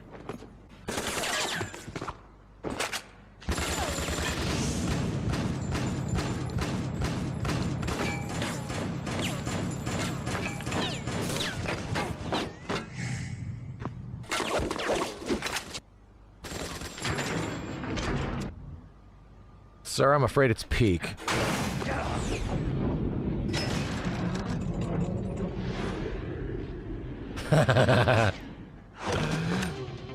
Chat, did you know that The Matrix was a movie?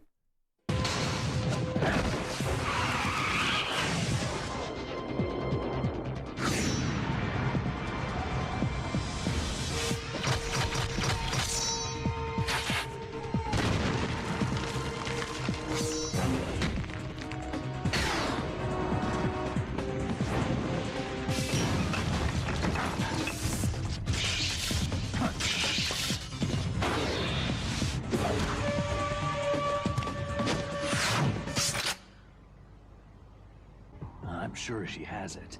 What frequency was she at? Oh, this is the one. This is the one I really don't like. Where I'm just like, Oh, sorry. I forgot. Damn.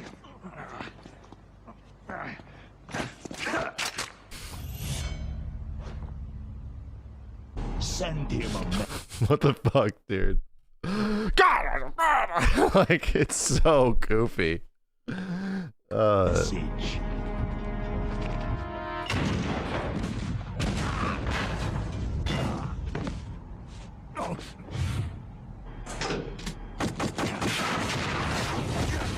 Ow. That's right. You belong on the ground.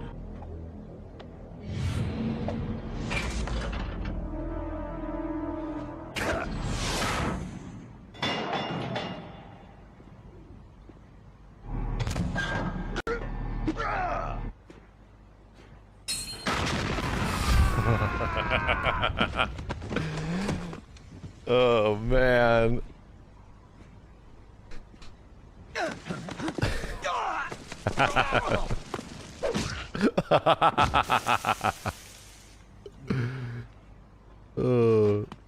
It's a lot of Looney Tunes horse shit. It really is. It really is way more comedic. It's close in lines to the comedy that it actually I think is more comedic than Revengeance. It is. It's some insano shit. Here's the thing. I don't entirely hate it. I don't hate it. It's just so different. It's why it's like, dude, I honestly would not mind a remake of like OG Metal Gear Solid from like Blue Point. Well, that ain't ever happening.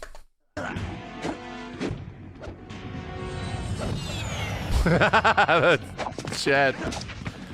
You prefer the original? Dude, the original Metal Gear is still godlike, right? The original Metal Gear Solid is like my number 4 favorite game of all time. Holy shit.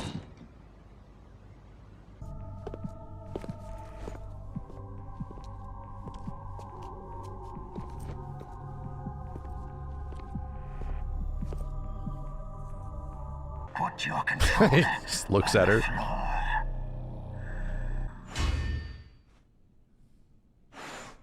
That's good.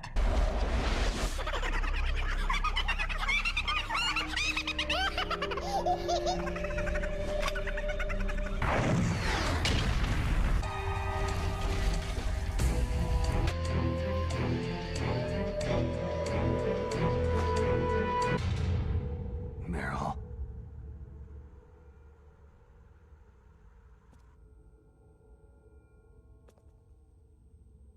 Oh my god, Zero Sigma has an emote of that shit.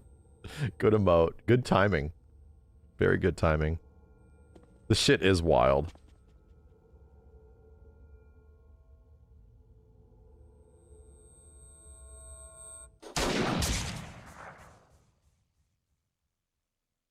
Just sit around and do nothing.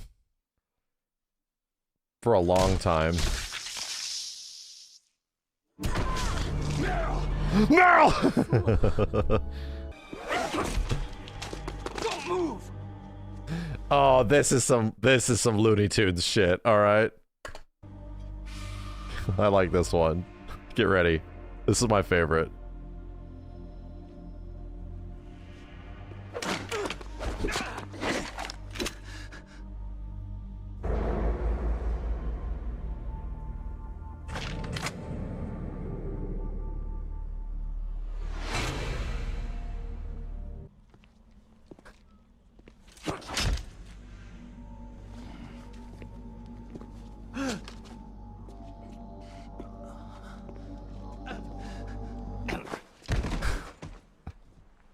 Take him away.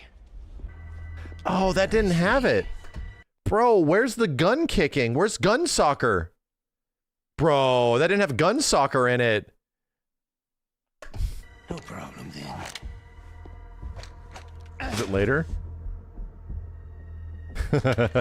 When your life reaches zero, the game is over. I kind of like this one. This is the shit I'm kind of cool, where because it's a remake, it can subvert your expectations a little bit. And shit, this one I think is pretty great. He drops the When gun. your life reaches zero, the game is over. There are no continues, my friend. Don't even think about using auto fire, or I'll know. Points at the Snake. goddamn screen.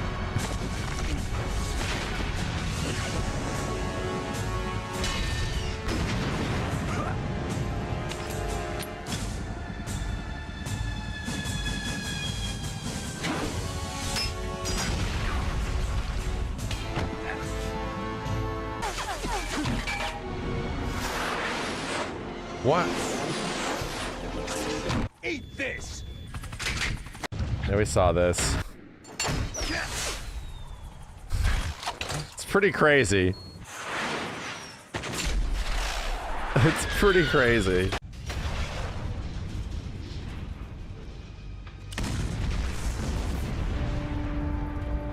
Bro, imagine if they make a Metal Gear movie and the movie, the reference for how the movie would be is taken off of Twin Snakes because they'd never played 1998 Metal Gear. They're just like, all right, so we're going to make this. I love Metal Gear so much. I can't wait to make it. And the guy played Twin Snakes. They never played the 98 version. That takes care of the cremation. Could you imagine?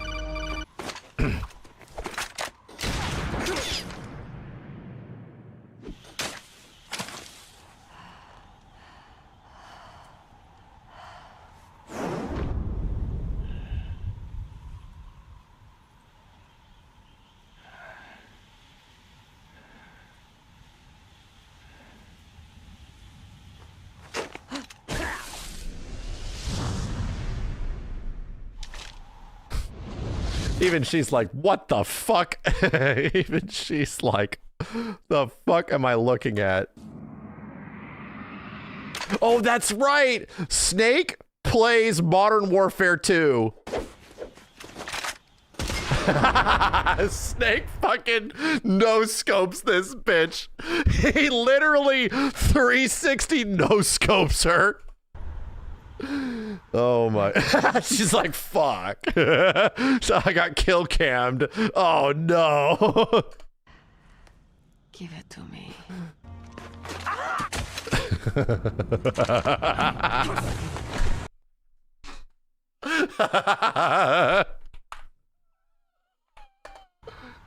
My gun. Give it to me.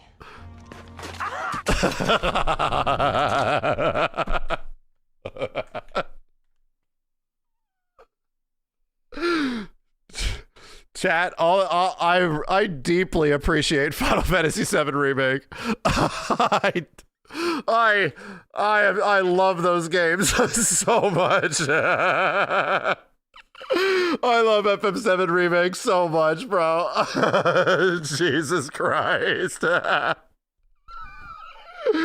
Oh my god, dude. Could you even imagine? Oh my god. Oh, could you even imagine?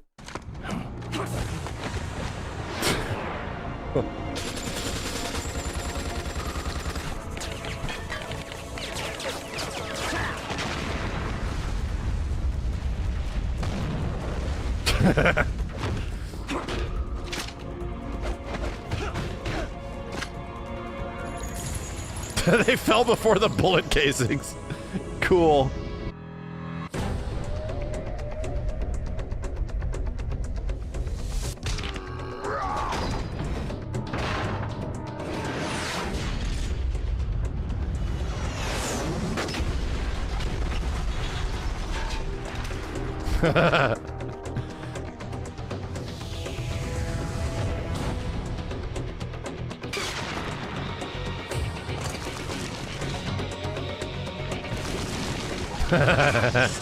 All right.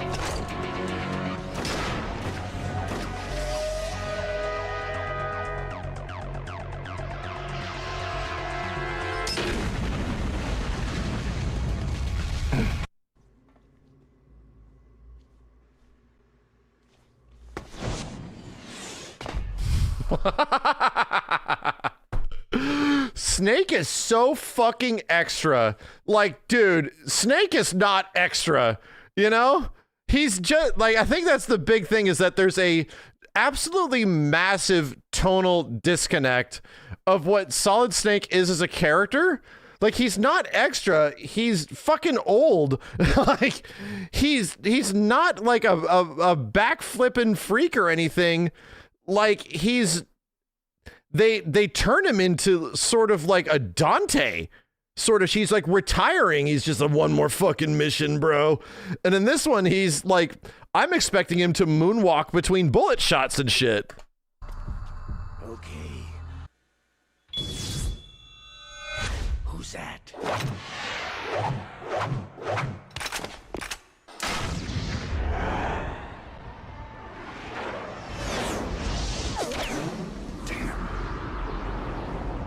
Anyway, it might prove to be unnecessary. Yeah? Why's that?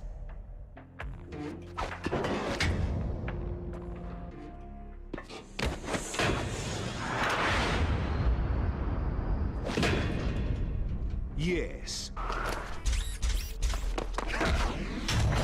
Bro, what is this?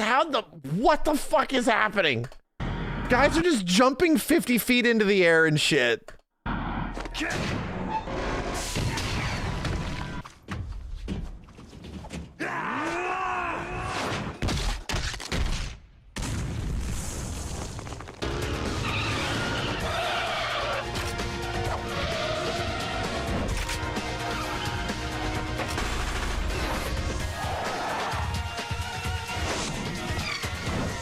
Bro, this looks like a scary movie parody. Like, it looks like we're looking at like a parody movie of Metal Gear Solid.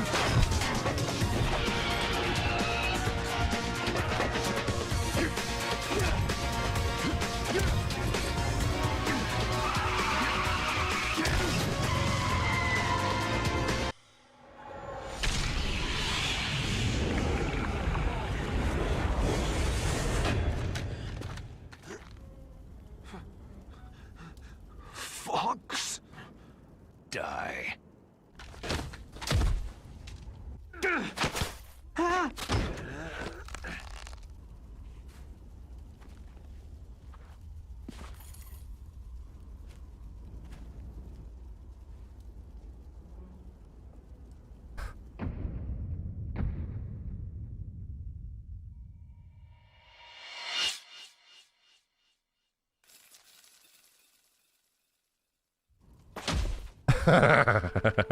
Snake. Whether you've been What the fuck has happened? not isn't important. The important thing is that you choose life. And then laugh. Holy shit, dude. Like, the whole point of this scene is that Otacon and Snake like connect. Like, they really do. Like, they're the most polar opposites of like people, but they connect and they realize that they want the same things out of like life and shit in some way. Like, it's kind of sweet, right? Even though he's like, let's be boyfriends or some shit, but it's sort of like, oh, they come to a conclusion after all this insane shit. So it's sort of like melancholy. Let's get the fuck out of here, dude, and live our lives. And to have him just Don't you think so? like, holy shit. Don't worry. He's still going.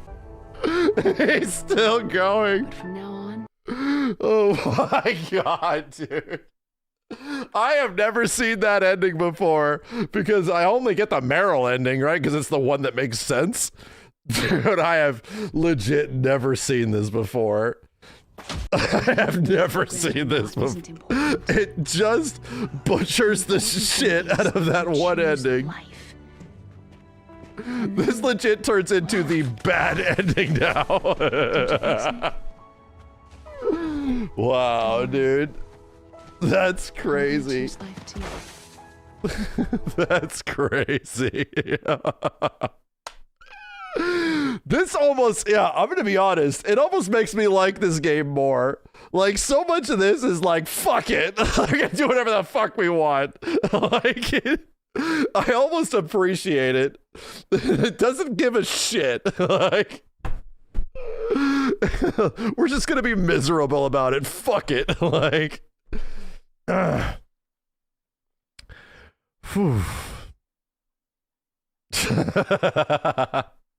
do a let's play. I mean, yeah, like, now that I think about it, like, my disappointment was that, oh, this remake doesn't have the music. Like, of course it doesn't.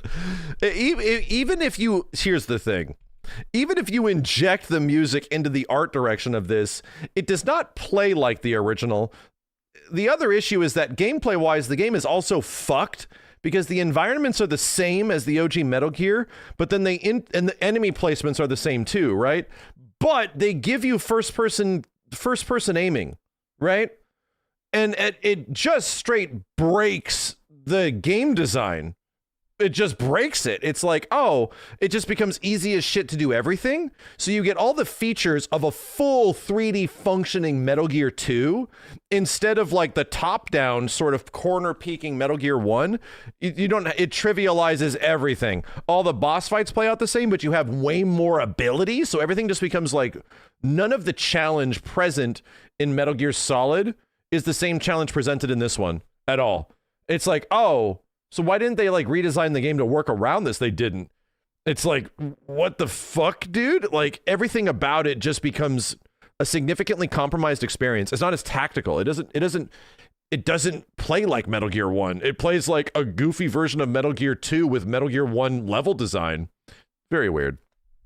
So anyway, I remember kind of liking it, but like, again, the biggest culprits at the top level for me is obviously the zany cutscenes. They're okay. I don't hate them because a lot of them are fine. It's just the art direction is ruined and the music is ruined because they don't. And the music especially is one of the biggest parts of OG Metal Gear, the biggest parts, which is why it can never be remade. I'll be honest, chat.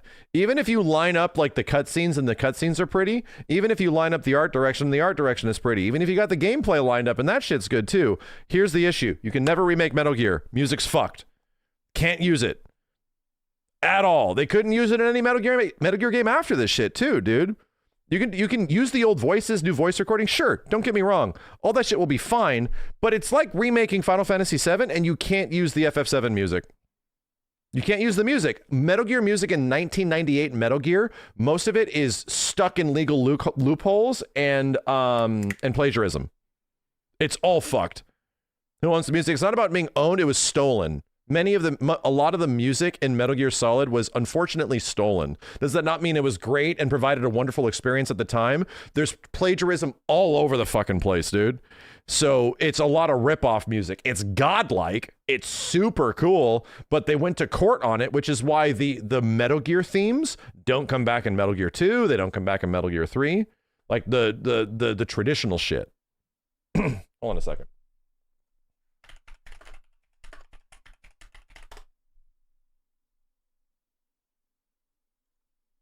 Есть для вас небольшой подарок. Это музыкальный диск русского композитора. Вы просто обязаны послушать 9-й трек.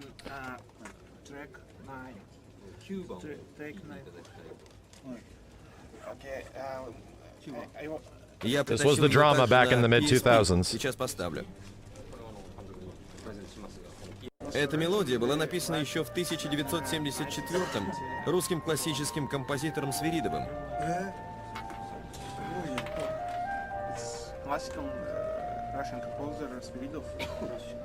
You had no idea about this? Several games around this time frame had a ton of plagiarism. Onimusha also is guilty of it. A lot of the music from Onimusha, which is why it never comes back, was all plagiarized.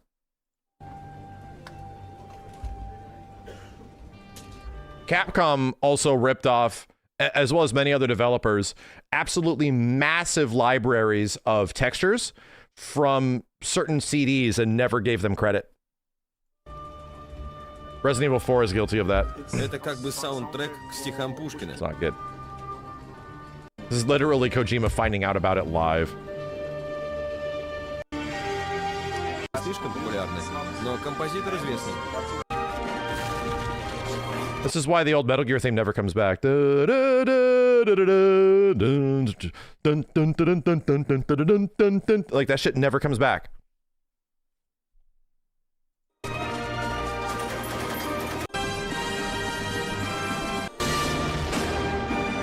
Anyway. Sucks. It sucks.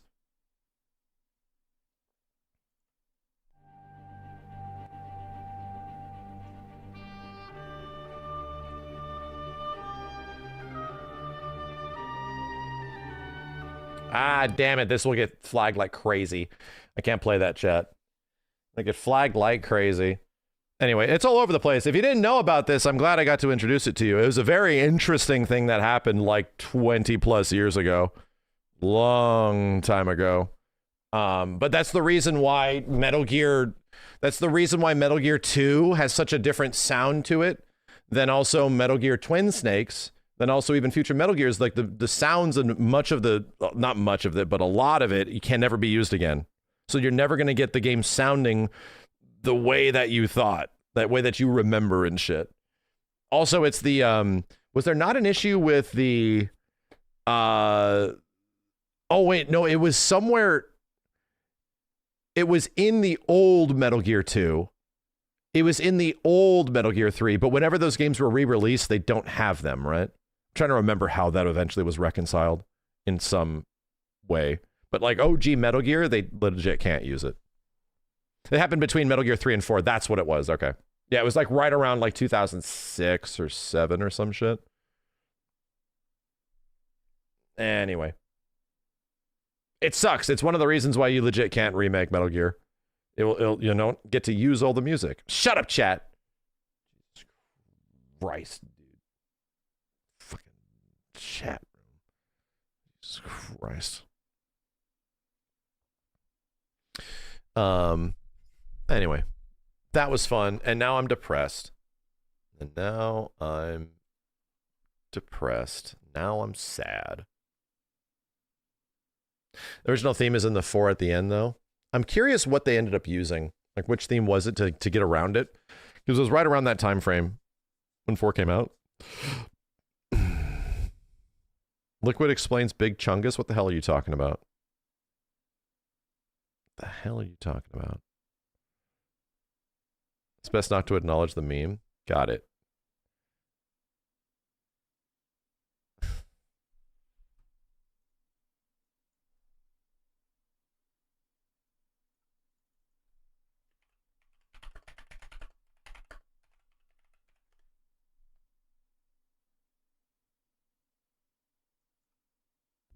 Are you familiar with Big Chungus? Big Chungus? Yes, Big Chungus, the world-renowned meme of an oversized cartoon rabbit. What does some dumb joke have to do with your plan? Everything, Snake. This isn't about jokes. This is about legacy. Do you even know who Big Chungus is? He's just some cartoon rabbit. Not just some rabbit. The most famous rabbit in cinematic history. The one and only Bugs Bunny. Oh no, there's a cutscene. Bugs Bunny? The Looney Tunes character? The very same. In 1941, during the peak years of the Looney Tunes franchise, a cartoon was released named Wabbit Twubble, where Bugs Bunny faces off with his longtime rival, Elmer Fudd. But for just a moment, to mock the foolish Elmer, Bugs inflates himself to a comically bloated form, a moment that lasts only 3.4 seconds in an 8-minute and 22-second long cartoon. 3.4 seconds. That's all the time Big Chungus had ever existed. And yet decades later, he would become more famous than Bugs Bunny, despite being Bugs Bunny himself. You see, Snake, memes control history, and I shall use the power of memes to control my own destiny. Do you honestly think Chuck Jones or Mel Blanc could have expected internet trolls to deify a character that doesn't even exist?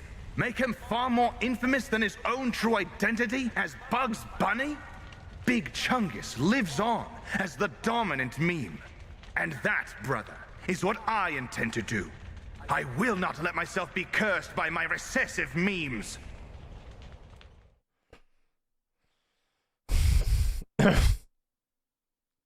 Cool. Cool. Oh, Jesus Christ. Cool. I'm glad we watched that.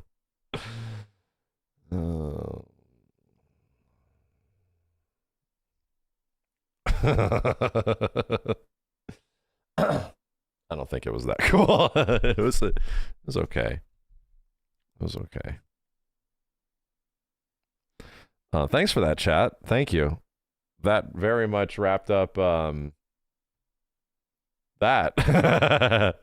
What the hell have you walked in on? I don't know. Okay? That's enough internet for today. You know what? At least I appreciate that, because that could have been made with AI nowadays, but those were people delivering those performances, so I appreciate it. You know? There was effort that was put into that shit. I like it. I liked it. Taskful, thanks for the 76 months. Twin Snakes is the best remake. No. It's okay. It's an okay remake. It's also weird because it was only on the GameCube as well. It's fucking weird, dude. Nintendo was trying back then. They were trying. High effort shit post? Dude, most things were shit posts for the longest time.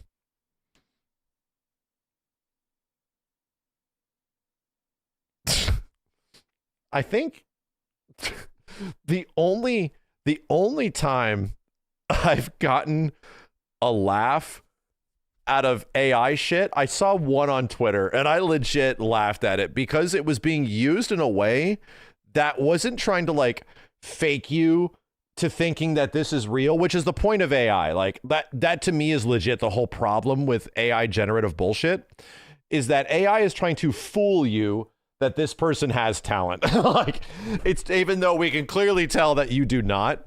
The Soul Calibur one is godlike. Let me see if I can show you guys one. Hold on a second. I saw this one pop up on Twitter, and it legit got a laugh out of me because it is making fun of the fact that it is AI.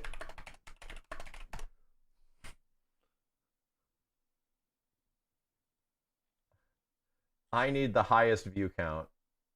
Popularity.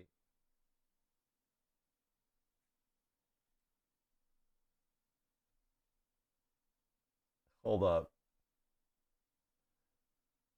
Man.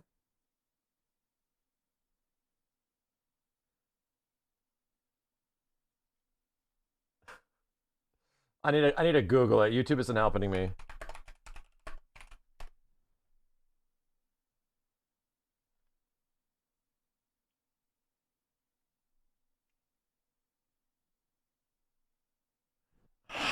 I'm trying to find a compilation of the Bob Barker AI.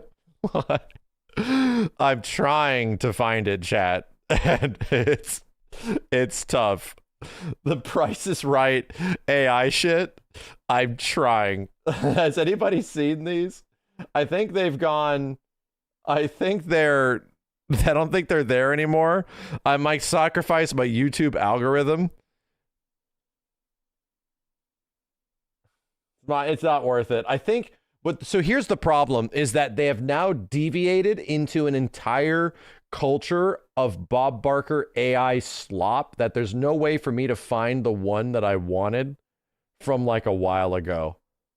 That's the issue, is that it's now become an entire subcategory of like huge bullshit. Yeah, it was in a Red Letter Media video.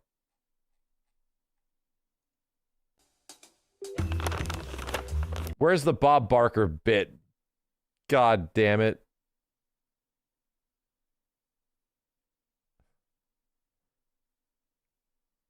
Where the fuck is it? It's in here somewhere. Replay. No. The slop consumes itself. That's what we're saying, is that like these things are trained on the things that, these things are trained on their own shit. So it just gets worse and worse and weirder. Geeker ones. Have you seen any of those? You got to show me some of the Bob Barker ones. Is that a fucking gorilla? I knew it!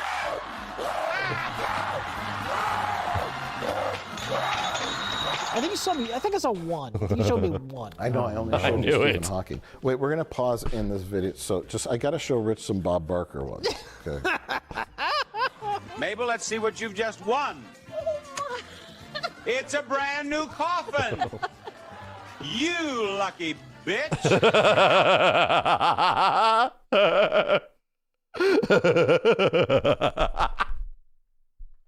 And remember, help control the pet population. Have your pets spayed or neutered. No. Get back. Stay back. I'm out of here. Amos, are you ready? Take a look right over there. Oh, boy. A lifetime supply of food. This might be the least amount we'll spend on a prize ever.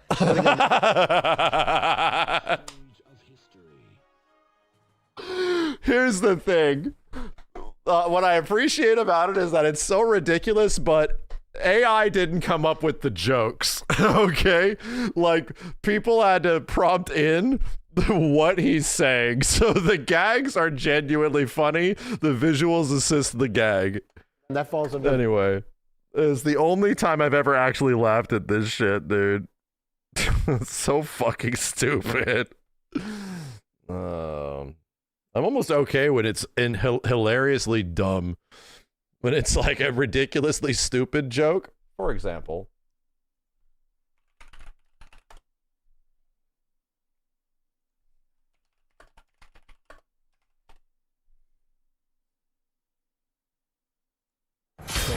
Places his hands on the rim of the bowl and releases his bowels into the toilet of time. Terror spreads like a roaring tempest, like 1,000 fursuits storming the halls of a Marriott hotel. A man needs a sword, and a sword is a strong, independent black woman who needs no man.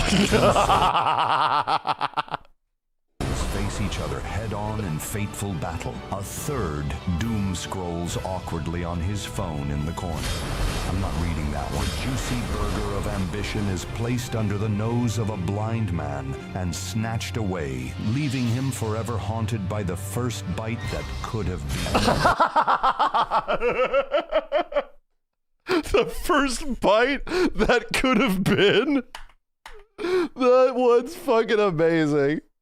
Oh my god. The AI voice is here to assist the gag.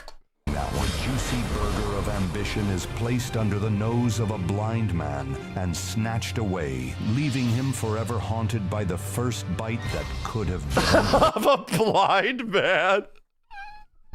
A juicy burger of ambition. That shit fucking kills me, bro. It's so fucking funny. Oh my god. Here's Wonderwall. His life but a reverberating fart echoing through the halls of time. Trapped in a small cage with 6 children and nothing to eat, he emerged 3 days later victorious as the lone survivor. Fight. 2 souls stand like towers as fate crashes into the Instagram of history tagged her story. Now she continues her featured quest for repentance and for peace for her mutuals and eternal bestie. Betrayed by greed, he now roams the land, seeking retribution for his stolen JPEG monkey. Marijuana has been detected by your Nintendo GameCube system. Place the controller on the floor and step away from the console. Marijuana has been detected by your GameCube. Eat cement in his early youth, he He now bears the weight of this curse for all eternity. The taste of stone still burns. Casted out of home by his former spouse, he now seeks the power of the cursed blade to reclaim his offspring and lost lover. You again? I've had enough of you. You could stop at 5 or 6 stores. Or just one. Final battle. Fight!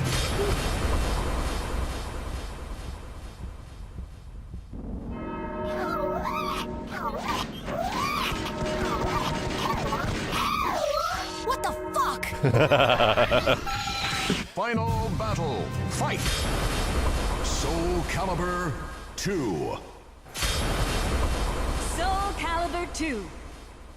Soul Calibur 2.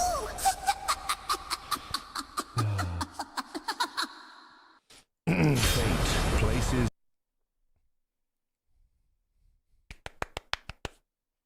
Round of applause. Round of applause. I love it. I love it. Like, that shit makes me happy. It's the only few times that like AI makes me happy, when it makes me like laugh, right? When it's so stupid that it makes me laugh. The only opportunity for that shit to happen, man. The parody, you know? A parody to assist what is already a very good joke, like a gag in some way. Anyway, I'm not reading that one. I yearn for the juicy burger of ambition. Okay. Do we want to make this list?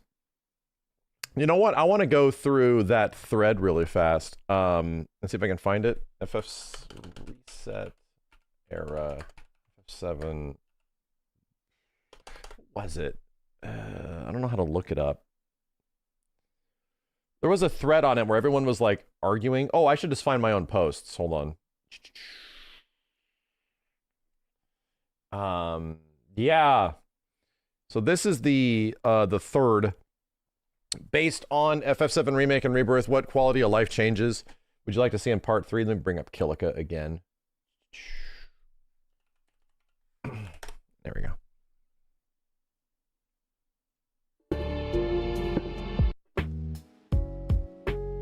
Yeah, quality of life in part 3. So we have a list of things that we were coming up with, and I want to make one of my own.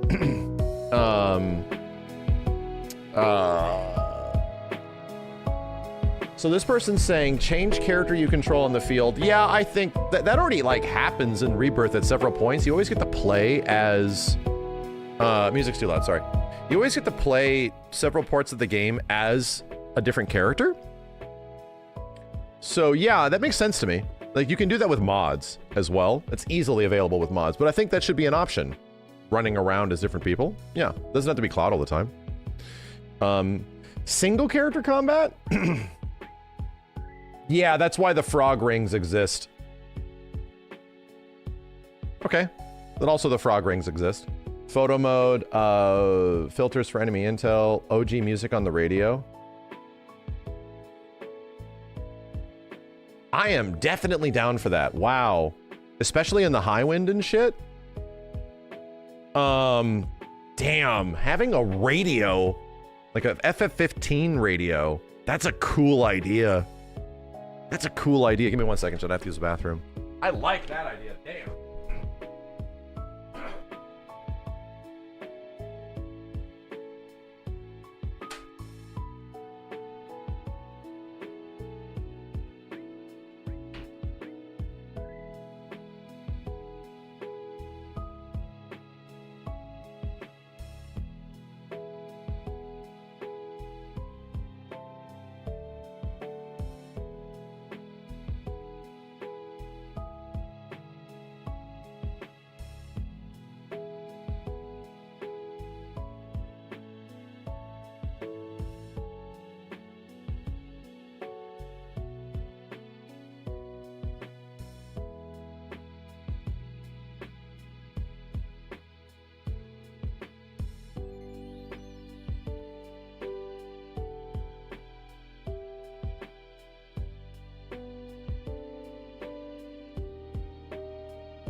Chat, we were talking about Astrobot in the car with Ripley, and I was asking JJ this, and I'm like, JJ, watch this, and I'm like, Ripley, what's your favorite Astrobot that you found? She's like, which one? I'm like, well, the one that what's the favorite Astrobot that we found? She's like, I like the one with the green eyes and the spiky hair, because when I hit him, he whacks me a whole bunch and then bonks me on the head. She likes it when Cloud does Omni Slash and then bonks you on the head. And I'm like, Jessica, she's talking about Cloud. And she's like, of course. Of course. He's the only Astrobot that has green eyes. It's funny. For sure. I'm like, that is Mike. That's what JJ said. She said, that's your kid, all right. And I'm like, it's funny.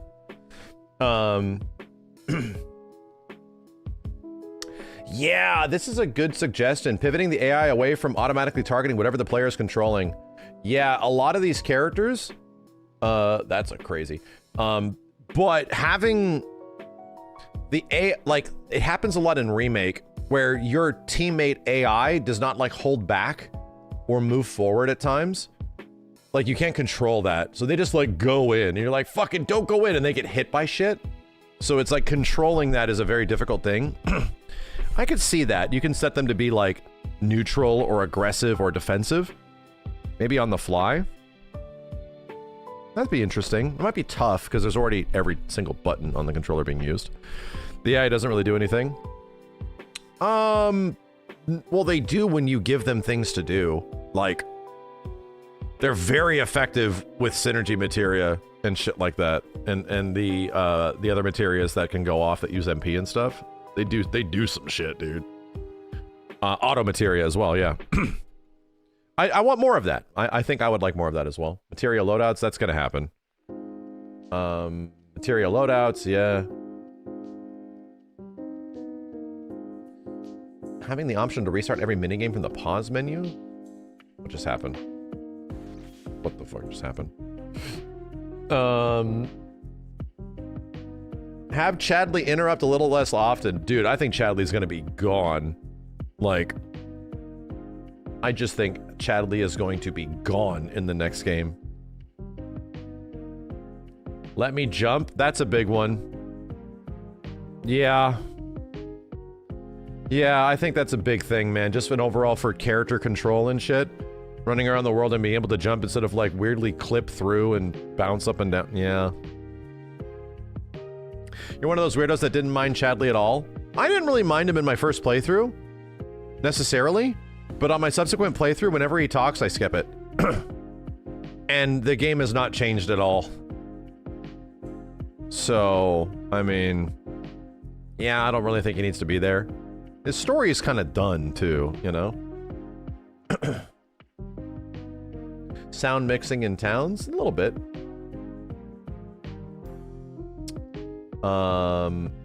Let Kate Sith start on the Moogle?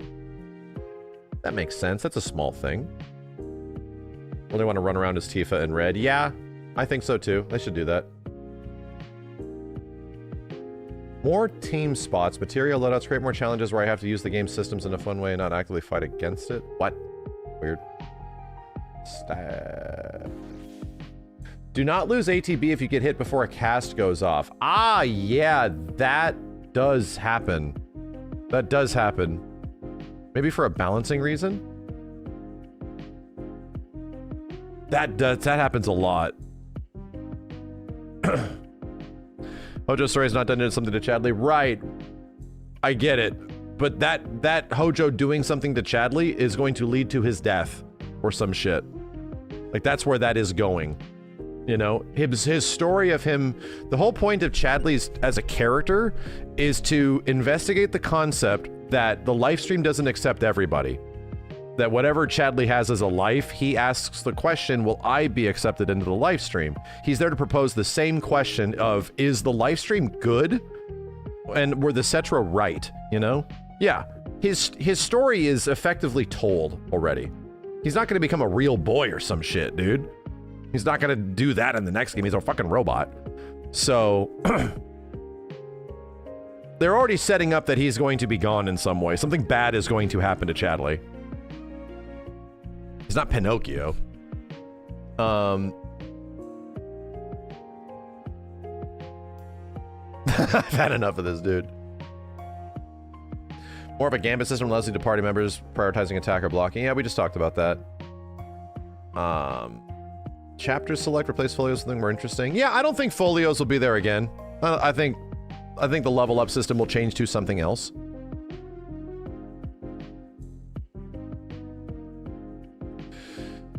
Yeah.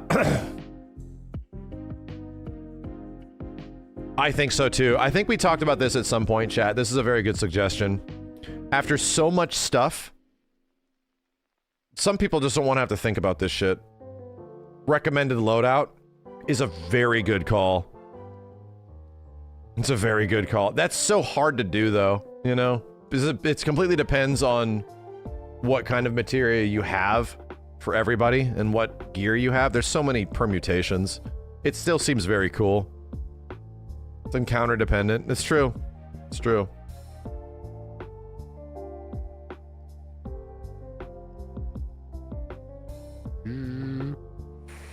Let's see, anything else good?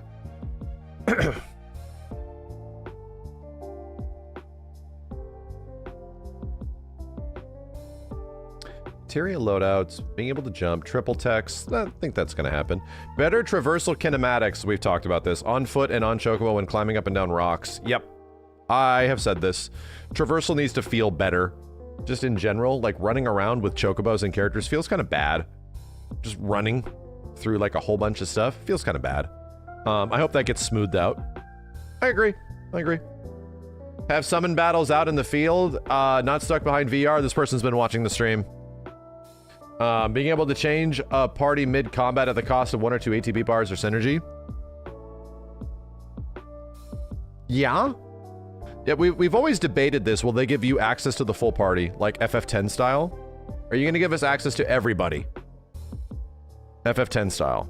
Instead of 3 predetermined party choices in Rebirth, have 6 in Part 3 to account for the additional party members? Yeah, I think so too. There's only 3. There needs to be more. Hopefully they improve on lighting. Yeah.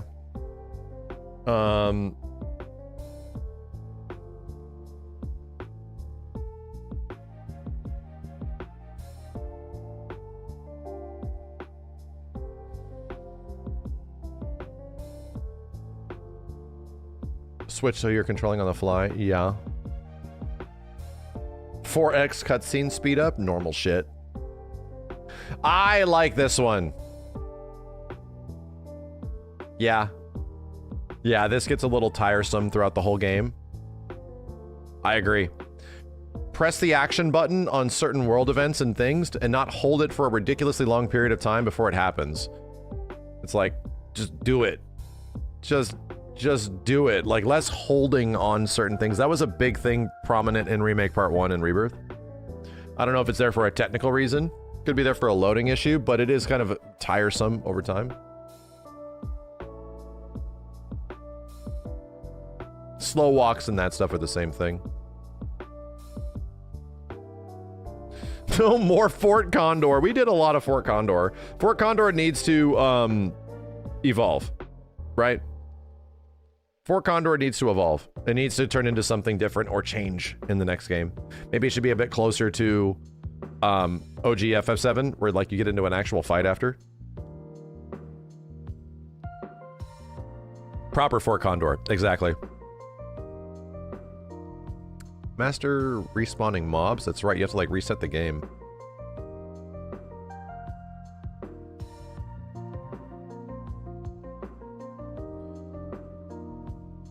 This was mine, Materia. Birth after maxing out Materia. Scrap the stagger mechanic. Weird.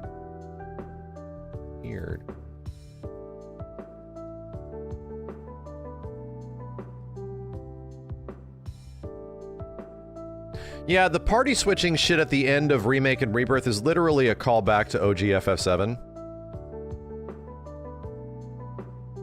Yeah, I don't know if they're ever going to get rid of that.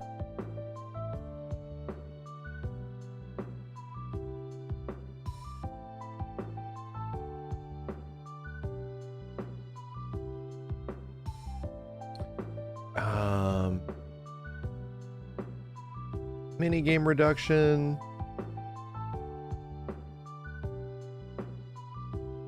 Yeah, replace folios with something more interesting. I agree. I actually agree. I don't think they'll be the same in the next game either. They're okay.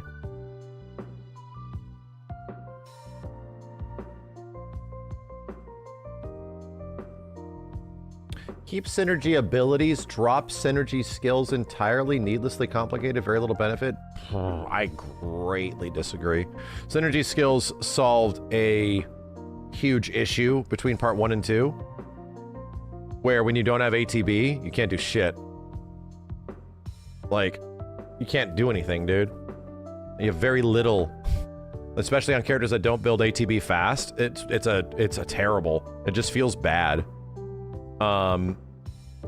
Nah, dude, I really like synergy skills. I think they're great. I think they're one of the coolest parts of the game. I hope they give you more.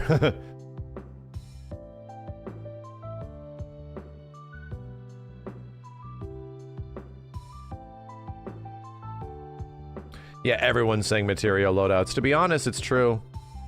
It is greatly missing. Red 13 needs a rework of his kit. Yeah, Red 13 is easily one of the weakest characters in the game. Right? Red 13's combat kit is very weird. He needs to change. Him being a tank is odd. I think they should just lean into it a bit more. Either make it more powerful or something. He's a stag. It's not that he's bad, but he's odd. Like getting the end game with him, like getting his gimmick functioning and active is like, oh, okay. Granted, Kate Sith is the weirdest one of them all, but still Kate Sith comes across as like very powerful.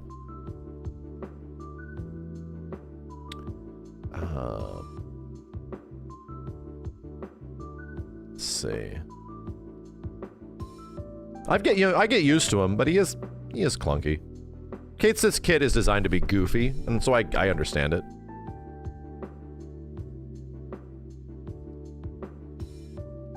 Hard mode to be selected for the first playthrough. It's a choice.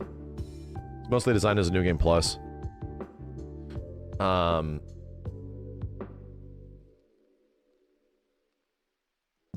kind of radio, yeah.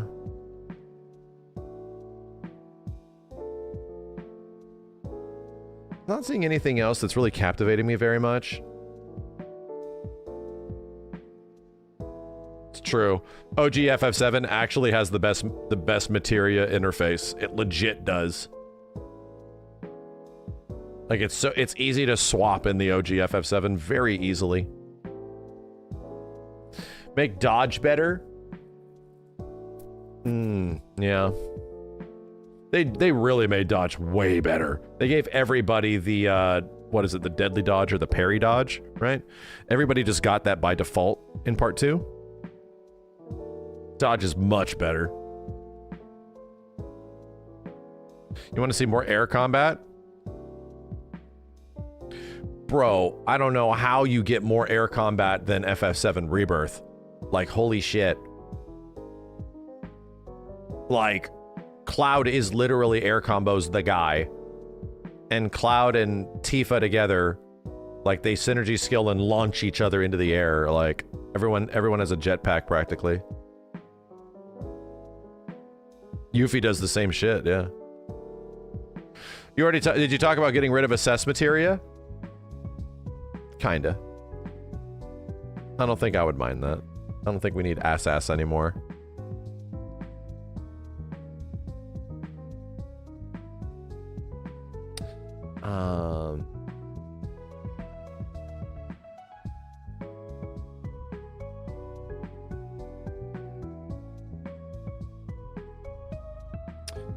Let's see. Proper underwater combat when you're in the submarine. The possibility to go out, explore, and battle directly with underwater enemies, even if you have to add to the moveset to make things more animations. Oh, you mean like scuba-ing? That seems like a lot. But I think there should be ways to engage with things under the water. Like use the sub to get shit out of the way and shit. I don't want Cloud FF10 style. Probably not.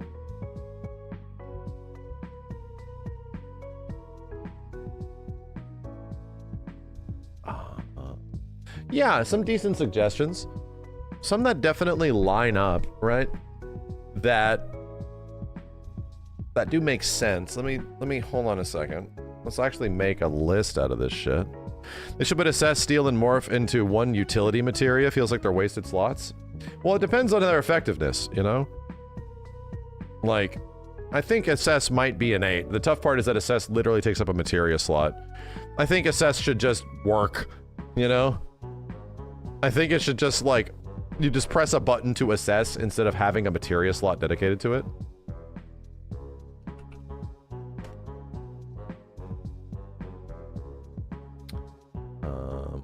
Here we go.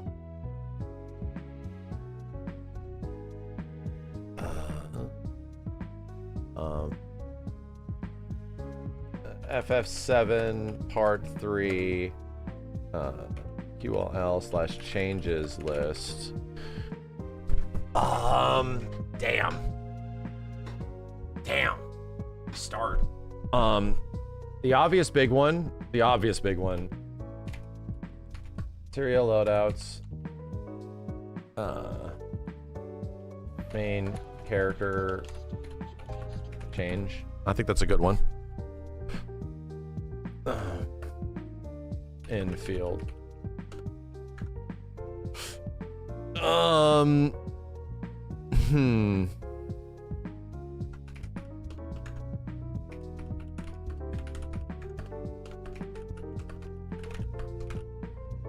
Rebirth after maxing out.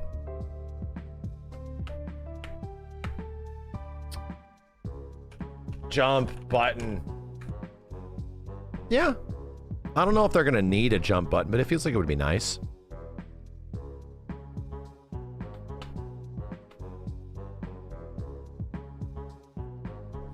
Let's see. Oh.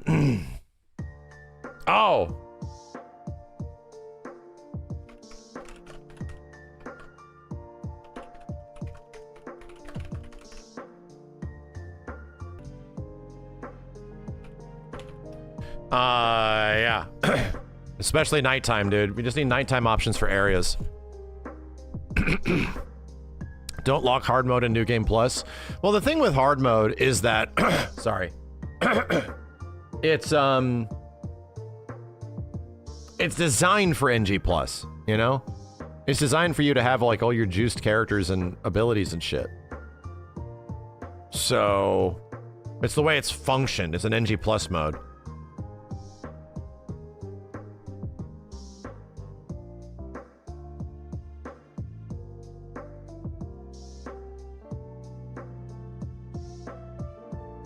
Less minigames is the biggest for you? Then you got the game so much. Did they not in the old one? Just in general? I think it's the more of like critical minigames, you know? Less small minigames, more emphasis on QB, Chocobo Racing, and Fort Condor.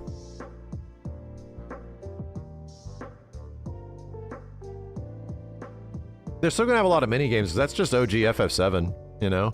But I think it's like, for example, some of them feeling like you need to do them. Some of them should be optional. They're a bit more mandatory in the remake. I see what you mean. Yeah, maybe some more of them could be optional. Less story related, like main quest related minigames. Sure. Yeah.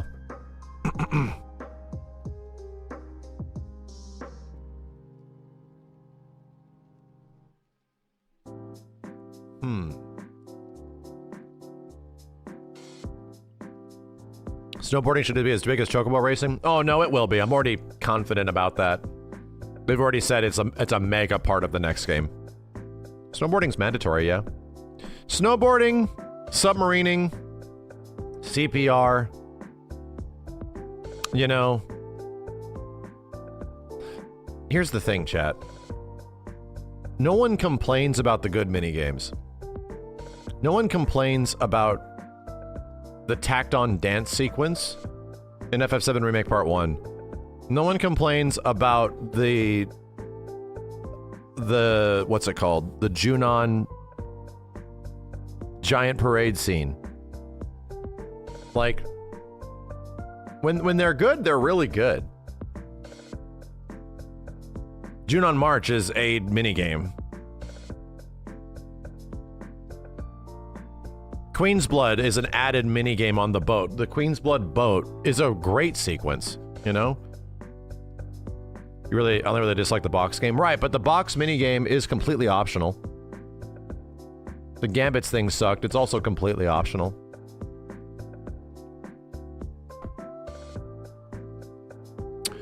The Mog houses.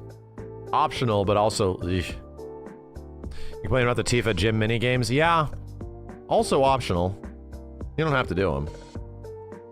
Mog house minigames suck. The Cactuar minigame sucks. Yeah, I have to go back and do that one again, but I don't remember loving it. The weird, crazy rainbow Cactuars and shit. Yeesh.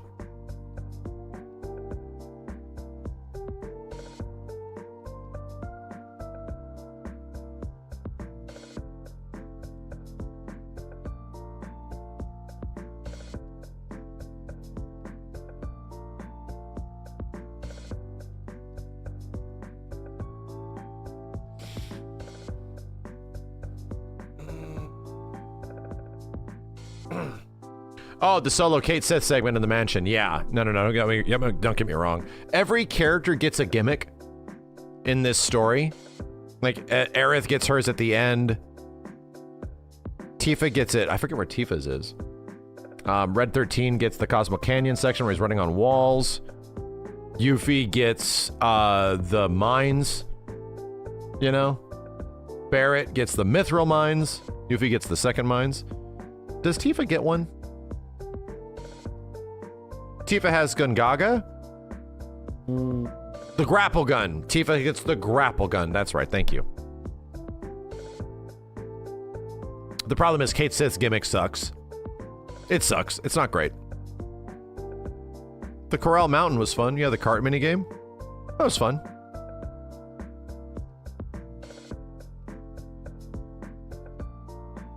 Remove the side quest tracker. Yeah, we talked about that. That's the exploration stuff. Less checklisting.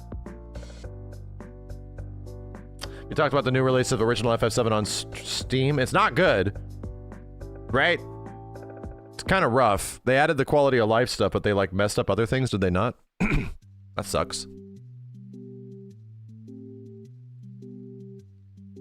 That version's always been fucked up, chat. I'll be honest, it's like even them changing the new stuff, modders can fix shit. Modders can actually fix it, but like the best way to play FF7 is literally on a PS1 still. Because the PS1 menus run at 60 FPS, dude. The game just feels better to play. Straight up. It's been that way since even the PlayStation 4 version. It's been that way for a long time. They emergency patched some stuff already, yeah. Yeah, modded feels amazing. 60 FPS, oh my god. How do they run 60 FPS on PS1? It's just the menus, not the gameplay. The gameplay is legit like 15 FPS. But when you're moving around menus and selecting things, it feels mad smooth. In all the current versions, it's delayed and clunky as shit feeling. Yes, even 60 FPS helps menuing. New Steam FF7 doesn't have double input. I didn't even know about that. I haven't played that version that much, to be real. Trying to think of more stuff. Can we get an FOV slider? It's not a bad idea.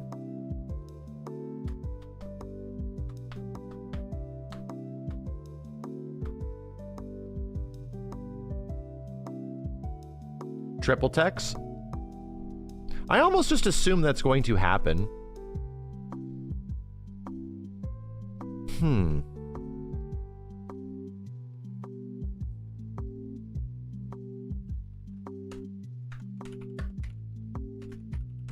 More AI materia, right?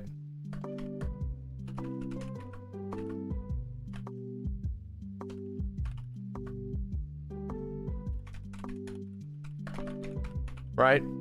Where they have the auto, right? The Gambit shit. More materias that let you, like, tell the characters to do a thing when you do a thing, right? That shit's cool. That shit's really cool. Where you can kind of give, like, an AI to some of their actions and shit. Auto synergy, you know? That synergy's awesome. Granted, it's free. It makes the MP cost freaking free. It's way overpowered. Yeah. Backline party switch.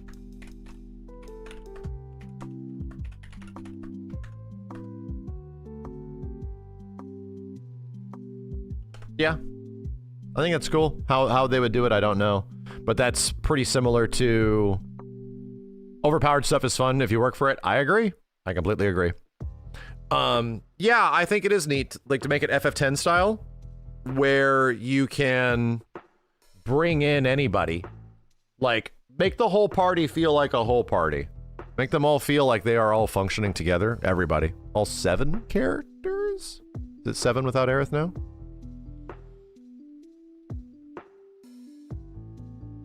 The cost of like 3 ATB. It's something. It should cost something, you know? Is it 8? It's 8, yeah. Chocobo races in the world instead of the golden saucer. You want to be able to play without Cloud? You can in Rebirth, in New Game Plus or Hard Mode or whatever. The next mode, you can. You can make it so that the 3 characters you fight with, you run around as Cloud in the world, but it'll be like, you know, Tifa, Red, Barret, and Cloud won't be there at all. You can change the way the party works in Rebirth. By default, I see what you mean. Yeah. So Cloud doesn't always have to be in the party at all times on a first playthrough. I see what you mean.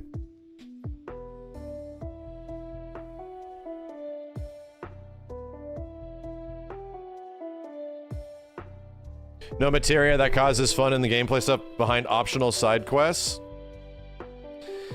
That, I honestly disagree with it. They did that in Rebirth to give you a reason to do all these quests, which is a reason to do it. But, my dude, the most functional gameplay materia in OG FF7, some of the most functional gameplay materia, is stuck behind big-ass side quests. They're all in the materia caves, which is behind the biggest side quest of the game. And some of the craziest shit is in the, what is it, the Forbidden Forest. The place that's up near Cosmo Canyon. Which is also one of the craziest fucking places, you know, that you have to go through to get shit. The frogs and stuff.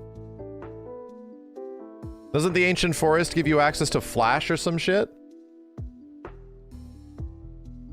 Can't remember.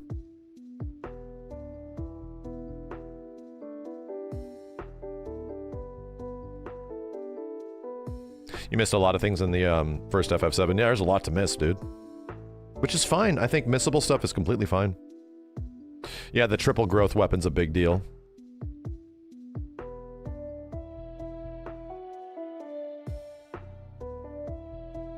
Was the Typhoon summon good? I think it has some gimmick to it. It has some sort of status effect that's decent. Team limit breaks other than team up attacks. Yeah. Oh! I got one.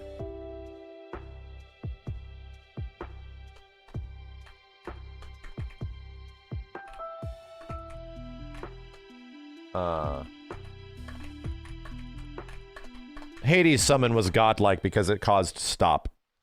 It had one of the most powerful stop, you know, where they just stop moving.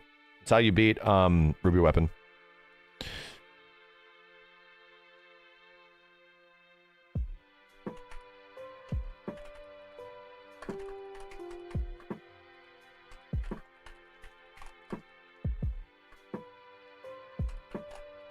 Yeah. The old battle arena in the saucer, you start strong and you end weak in order to get rewards, right? So it's a reverse roguelite. I'm saying let's make the battle arena act like a roguelite. Like start off with like no materia or some shit and just fighting. And you get to choose your rewards every time you beat something. And it's like a choice. Do you go further? Do you go further? Do you go further? Until you eventually fight bosses. Do you go even further? Get more rewards and stuff. So every time you do it, you can become more powerful in weird different ways. Seems better than just random fights, you know? There's a bunch of weird fights. Like, oh, we have plenty of weird fights all over the place, dude. I think that'd be really neat. That's a way to like spice that up. And you can also really expand on that and do some really cool shit. There's gonna be some very fun replayability in there. Feels like just another VR area, yeah.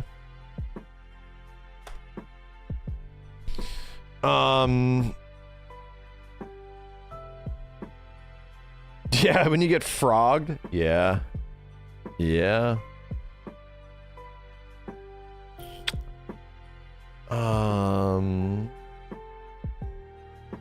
More ways to modify your basic combo attacks.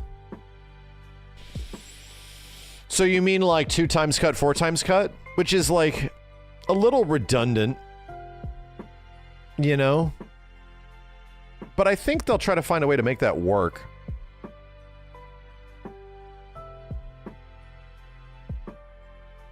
To make things hit harder.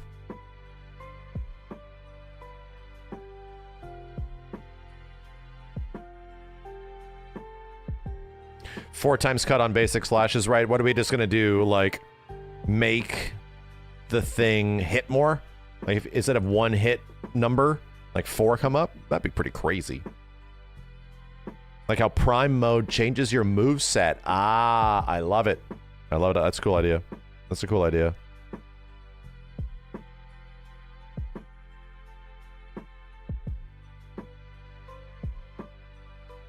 More costumes would be cool. I think that's a given. I think that'll happen.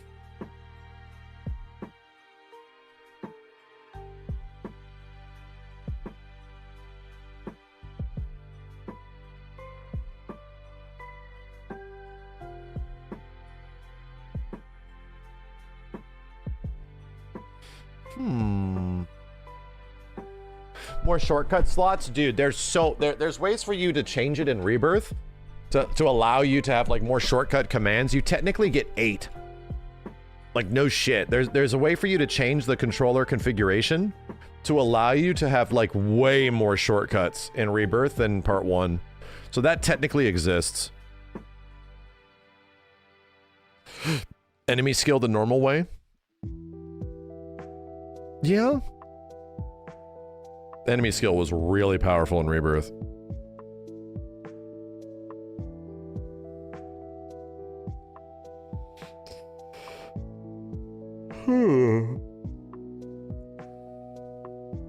Can we get Advent Children Cloud for part 3? I think that'll happen.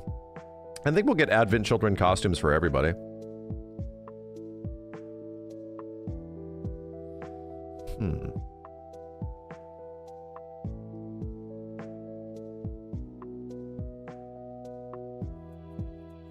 Yeah, materia birth pretty much comes with the idea that a master materia of some kind would be available eventually. You want to buy Magnify? Again, all materia, which is what it was called in the OG game, there was a limited amount of them. But once you maxed it out, you got another one, which made it good. So yeah, I think I agree with you. You know? To be real, man, Magic is fucking broken. Like, I think there's a unique balancing opportunity in the next game because Magic in part 1 and part 2 are fucking broken. They are so powerful. Like, the Aga spells in the game are crazy. I think there's an opportunity to allow us to get more Magnify materias and stuff and make Magic do a little bit less damage, you know? It's broken in the OG. I get you. I think being able to work towards it being broken, it isn't really hard to make Magic broken, dude. Like, that shit is just fucking nuts how much it does. It's so easy to hit damage cap with Magic. Let us do like more August. No, I'm sorry. Let us do more all materia magic stuff. Yeah, and it's easy to level up. Yeah. August spells in part 2 are balanced. Need 2 ATB bars to cast them. That makes sense. Yeah, you're right. They're still godlike though. It's nuts. You're right. They did actually nerf it technically. Magnify already reduces spell damage. It does. It does. But Magnify is also one of the best materials in the game. Period. Period.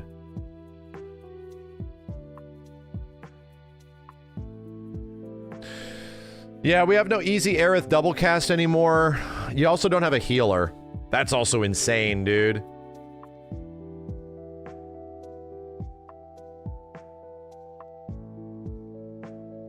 Is Vincent the healer?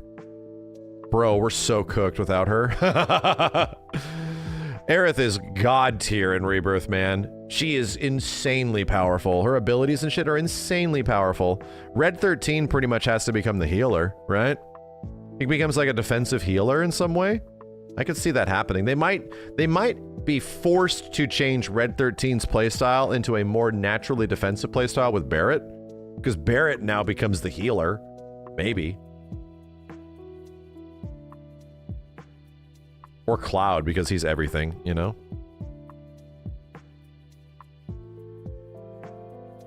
Red's a healer in Ever Crisis. I see. Interesting. That might be where they go with that. Barrett's a tank. He's designed to be a tank, yeah. Do you think we're going to get an extensive Zack side story in this one? No, I think Zack will be a big deal in this one. I think Zack is in the church while the players are at the top of the world right now. Yeah, I think Zack is going to be a big playable part of the next game. In the ways that he wasn't in part 2, you know? Materia loadouts, main character change in field, materia birth, jump button, more or less VR, no more / less VR, real exploration, day-night options, more AI / auto materia, backline party switch, saucer battle arena. Anything else I really want in here? Really feels like, come on. Anything I mentioned earlier, chat? Anything that people were talking about earlier? Did they reintroduce Aerith as a completely non-canon New Game Plus party member? No. You have to feel it. You have to feel radio. Yeah. You have to feel her loss. To feel her not being there. More enemy variety? What? Bridge, there's already so much. Holy shit.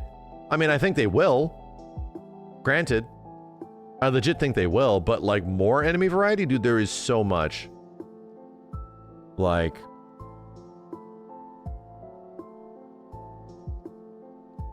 there's so many opportunities.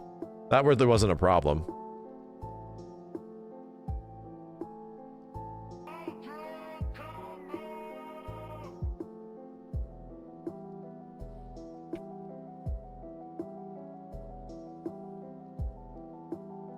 Yo, Pinchill, thank you for the 5.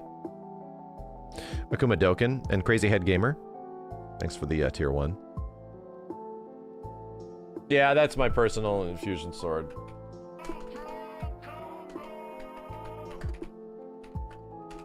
Yeah, you know. Crazy Head Gamer, thanks again, man.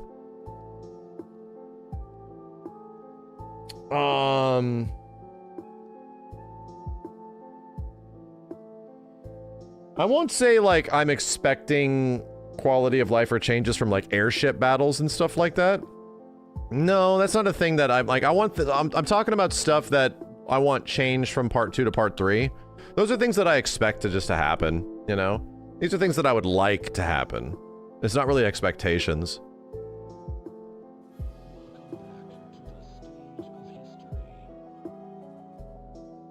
Do I like the limit break system in Rebirth? I don't know. The limit break system works the way it should. It operates pretty normally. You don't get to see that shit all the time, like the OG game. But a better question is, do I like the summon system?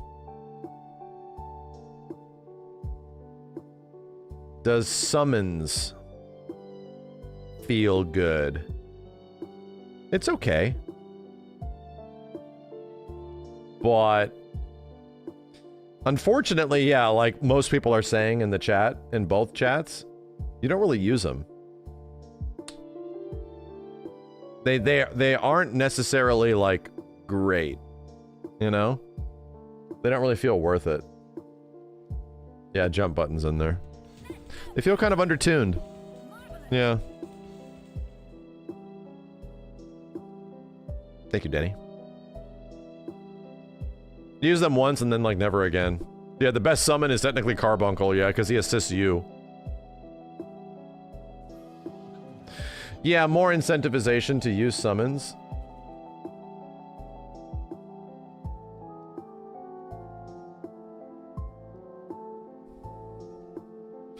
Damn, chat. What game has done summons right? It's been a long time.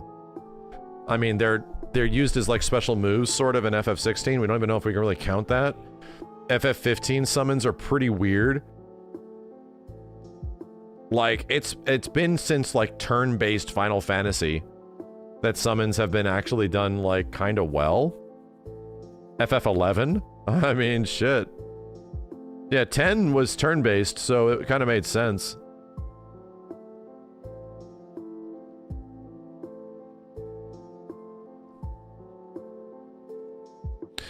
I don't think I mind the idea that the summon comes out and replaces the whole party for a bit. Or maybe that's a big problem for them, because it's taking you away. That could be an idea to make it better. Or at least different. Where it's like you control the summon, you control their abilities, you build up their ATB, you cash out their big shit. It's not as long. You have to build up towards their giant final attack or some shit. Is that how 13 does? But this, again, it's not turn-based. This is an action game now, right? These are action games. So maybe that would work. I mean, the problem is that it's taking away the agency from the other characters in the party. It pretty much becomes a no-party game, you know? You're not switching characters at all anymore. I'm really curious how they would do that. How about it just being the characters? So you're saying whoever summons... Yeah, because that's true. Whoever the summons are controlled per person. So... yeah?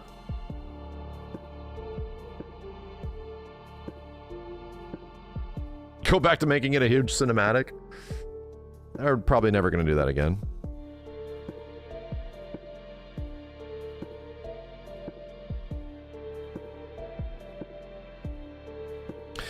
I think making them controllable and swapping out the person that's using it, like they take their spot, is pretty cool. Moveset for all the summons is so much work. Well, it is, but a lot of like the animation work, the rigging is already done. It's just giving you control of it. Like the attacks are already there, man. Summons do that shit already.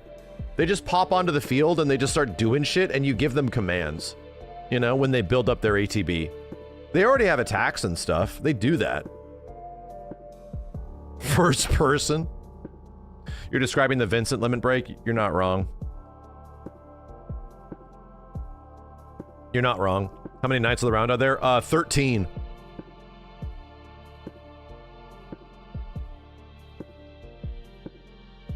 The summons on Rebirth and Remake have no ATB bar. They use yours, right? So, but like of the person that summoned the summon, you still have to build ATB with that person to make the summon do things. That's how I think it currently works, which is weird.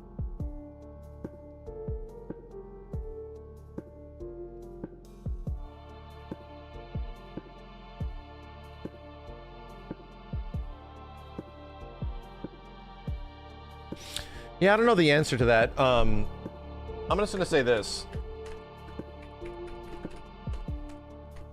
A little bit of a summon system rework. I think it should be something else. I think I don't know if we have the answers for it, but something should change. because it feels like summons were even more disincentivized in Rebirth than they were even in Remake, even though they're functionally pretty similar.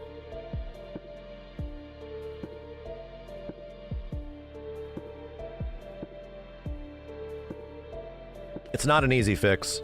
I think they probably already have answers for this shit. Yeah, your characters are already so powerful that the summons don't really seem worth it. It's true. There was definitely moments where I used summons in Remake, though. Like where it helped, it saved my ass and shit. They definitely were helpful because you just weren't as resourceful as characters, right? Like what you have the capabilities of doing, you just weren't as resourceful. So summons kind of came through in a clutch.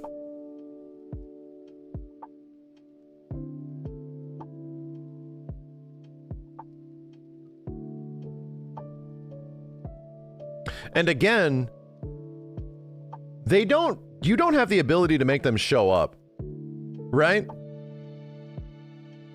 Like they cannot, you don't control when they appear. They appear like specifically in boss fights or something like that.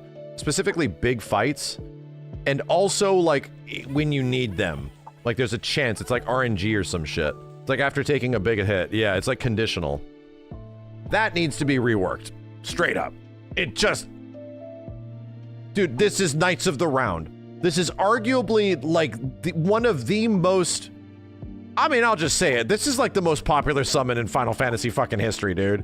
Next to Bahamut, okay? Like, Knights of the Round, bro. This is the one that everybody talks about. It's the goated summon of goated summons. It's the most audacious, expansive, crazy shit. It's the one. So it's like, it has to be special. It has to be like functional in a way.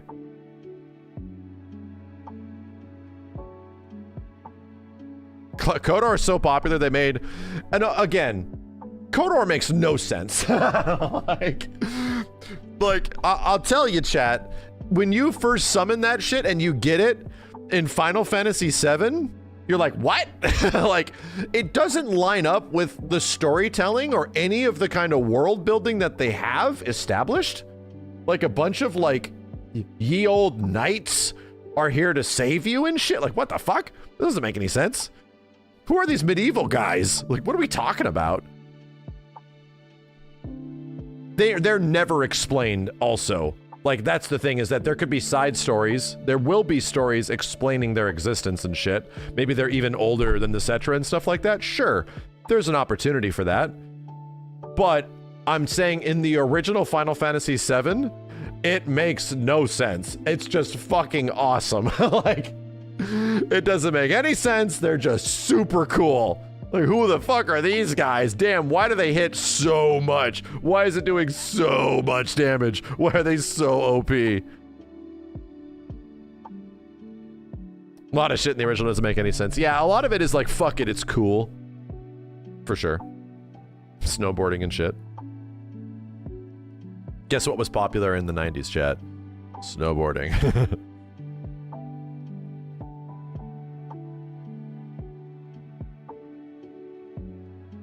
Wouldn't them being older than the Cetra have cool lore implications? I mean, it would, but that doesn't even exist currently.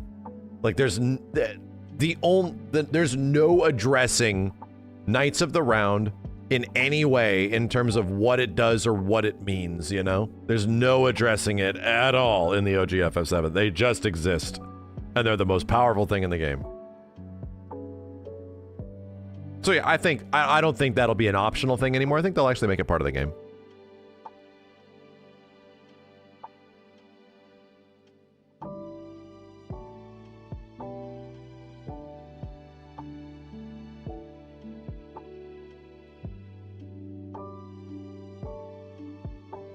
It's very, dude, that makes me realize it's pretty much what Noctis does. They also dig it back up again in Final Fantasy 15 with what Noctis does with all of the old lineage and shit. It's not that far off. It's funny. Because it was the goated summon, bro. It's so sick.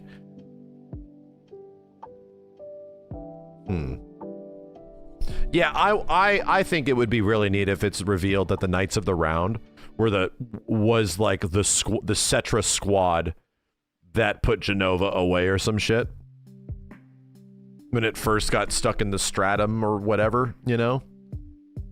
Yeah, it'd be cool if they were the ones to do it. The OG gank squad.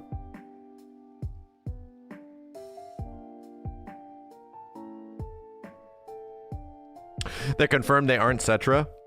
Oh, it makes sense. That also makes sense if they're not Cetra. What if? I don't know. Just throwing it out. They can do whatever they want, man.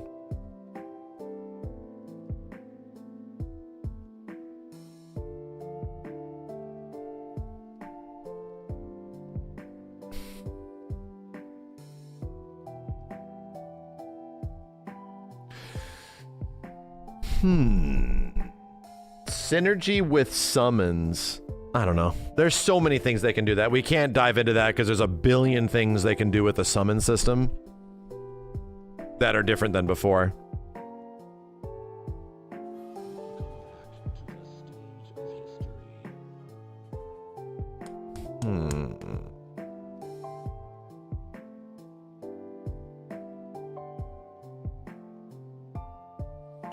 What would Fusion Sword gameplay be? I'll talk about it when we get there. I'll talk about it. But in the same way where it's like changes the moves, changes the attacks of a character, yeah. I think it would. The summon things has been mostly the same for 2 games. Yeah, it should change.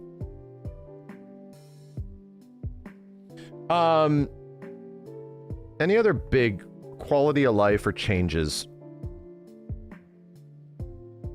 that I'm thinking from part 2? Queen's Blood expanded. It's gonna be. I don't really need to talk about it. It's gonna be. No triple tech. I mean, I think that's just gonna happen. You know? I don't even know if I really need to talk about it. I think triple techs and a more expansive team-up system will happen. Remove the Far Cry towers. That's already happening, pretty much.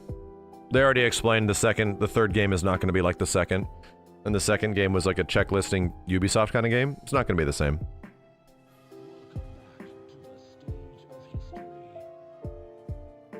Automatic resource gathering. Do you think resource gathering even needs to come back?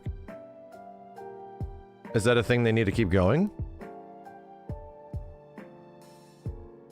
Did it do enough for the previous game? It was fine. Auto gathering happens in New Game Plus. I'm just saying, was resource gathering... It almost felt like resource gathering was there just because Horizon had it. You know? And obviously Horizon was a big inspiration.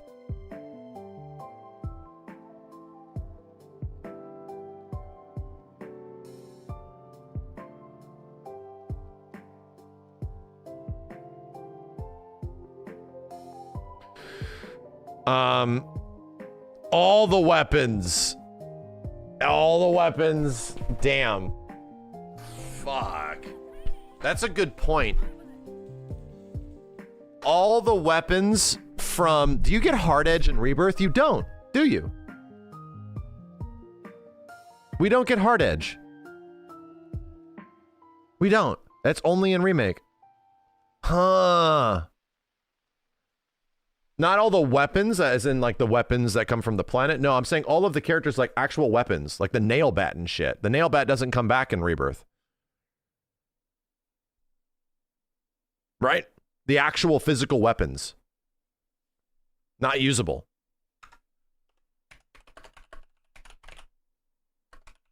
Yeah. All the weapons return. Oh, hell yeah. I really feel that one, dude. I feel that one. The atomic scissors, the nail bat, like all that goofy shit. Represent all of them. I realize that the crazy ass Dark Knight sword that Cloud gets is pretty much the Force Stealer, right? Yeah, it totally is. The Dark Knight sword is supposed to... Jesus, chill. Supposed to be the Force Stealer. Yeah. And it probably is the Apocalypse.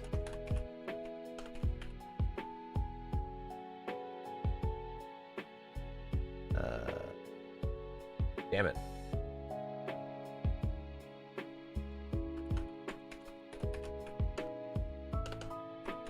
Well, Apocalypse, right? I did. Yeah, the Apocalypse is the crazy final three AP up move. Triple AP. What was Ragnarok?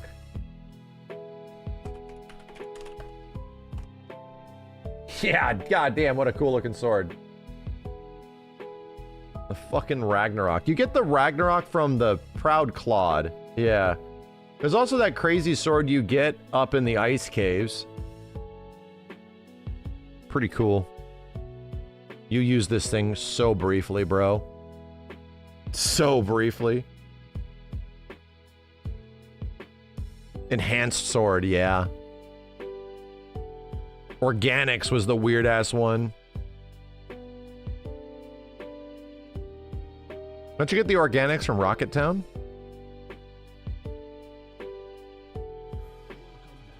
What was with the dino sword from Rebirth? Yeah, that one was cool. The Monster Hunter sword. Oh, no, the old guy gives you the Yoshiyuki, just the samurai sword, yeah.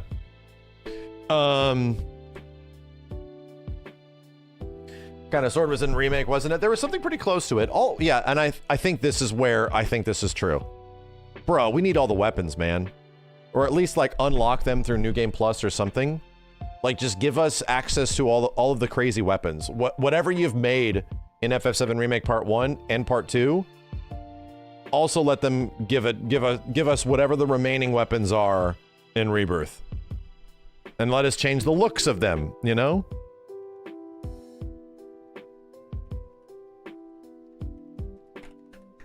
Yeah, that's a great call. Do you feel like Master Material would work around action gameplay?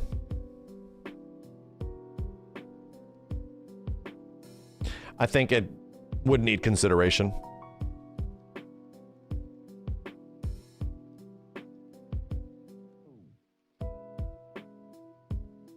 Quests for each character's ultimate weapon. I think that'll happen.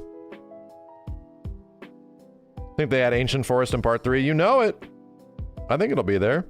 I think there'll be some dumbass frog jumping game, too. I think that'll happen. They'll have to grab bugs and frogs, dude. You think Black Materia will be a gameplay mechanic? I think so, too. I think Cloud will inherently have it. I think Cloud's moveset changes dramatically. This is just minor spoilers, but I think until Cloud finds himself, I think his moveset changes dramatically. And we already kind of see it happen with, not Dark Side Materia.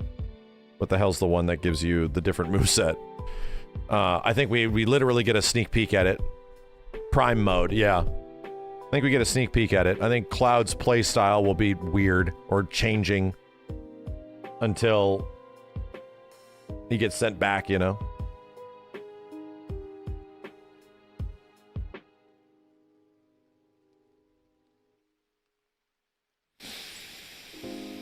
Prime mode is mad cool. That shit is so fucking cool.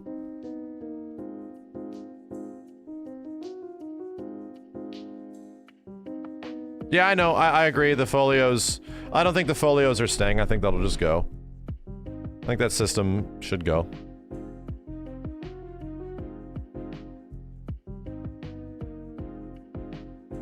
Stormity, that boils down to this. We'll talk about it. We'll go into detail on all these things, what we actually mean. We're just making the list right now. What does Prime Mode do? It changes Cloud's moveset. His entire moveset changes. All of his attacks change. He becomes a different character.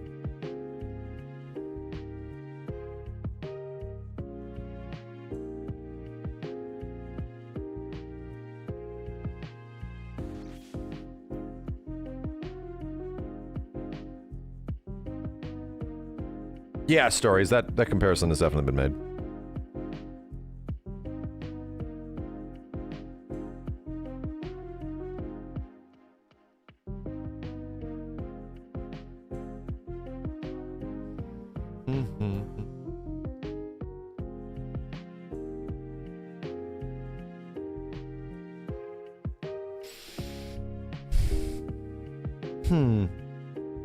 People did mention the materia fusion system from Crisis Core or something. Some wild thing like that at the end. I wonder if they'll go that route. I think materia birth is enough. I think that opens it up quite a bit.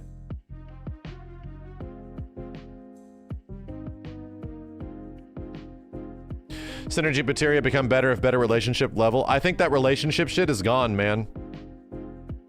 I'll be real. The relationship building stuff doesn't really have much of an impact on the OG FF7 after the Golden Saucer, unless we're talking about the Tifa stuff at the very end of the game. There's like one more big thing, and it's the Tifa story sequence below the legendary. It's literally the legendary sex scene. The memed legendary sex scene cannot happen. That can actually not happen in the OG FF7. So I don't think building character relationships with each other is going to be a thing, because that was like a gameplay mechanic in part 2.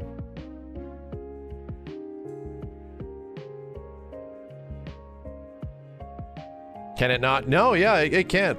It legit can't. If you do, depending on how certain relationship stuff happens in the OG game, the legendary sex scene where Tifa gets all embarrassed and shit cannot happen. Like they say different things to each other and shit. Yeah, if you ignore all of Tifa's events, you can just skip it. Yep. They don't say the same stuff. And then they just get back on the ship and everything just goes on like normal.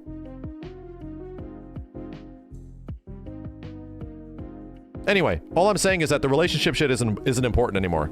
I don't think it's a gameplay mechanic or a system that is going to continue in part 3 because it was a part of part 2. You know? They spent an entire game about building relationships with characters and your bonding levels with each other to do things. So you don't need to do it again. You can do that. You can make characters team up in different ways. It was in part 1. I think it was to a degree.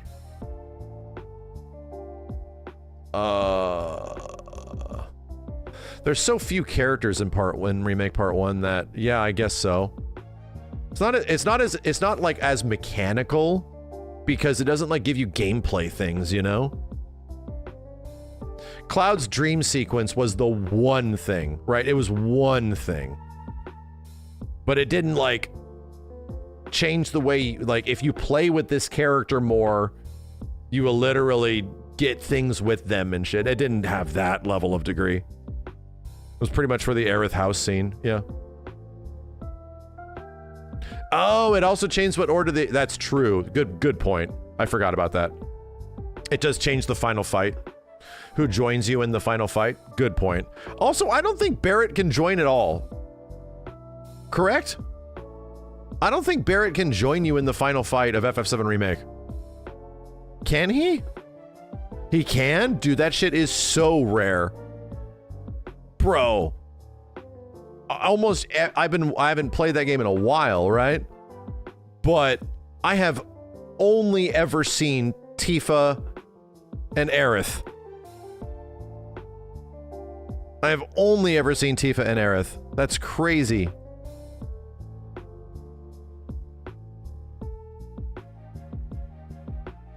Wow. Second playthrough, you got him? Interesting. What are we talking about? At the end of FF7 Remake, the party that joins you to fight Sephiroth is depending on a relationship level built throughout the game. If you do certain events and things with characters. So, for most people, you get Tifa and Aerith that join you. But Barrett can also join, which seems relatively infrequent. I didn't even know it could happen.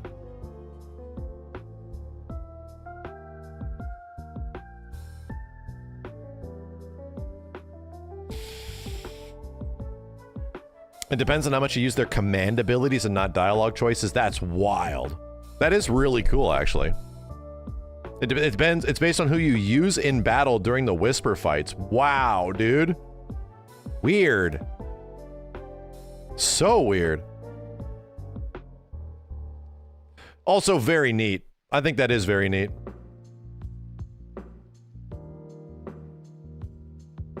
You just had to kiss Barrett a few times.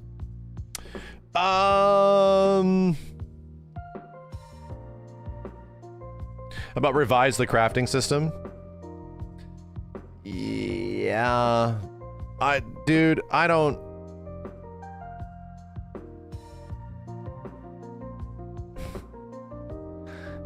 I don't know. I don't even know if we need the crafting system, man. To be real, the crafting doesn't really give you a ton of resources and shit. It does give you the ability to make resources, right? But it isn't like clutch and necessary to do that shit. I'm gonna be honest, chat.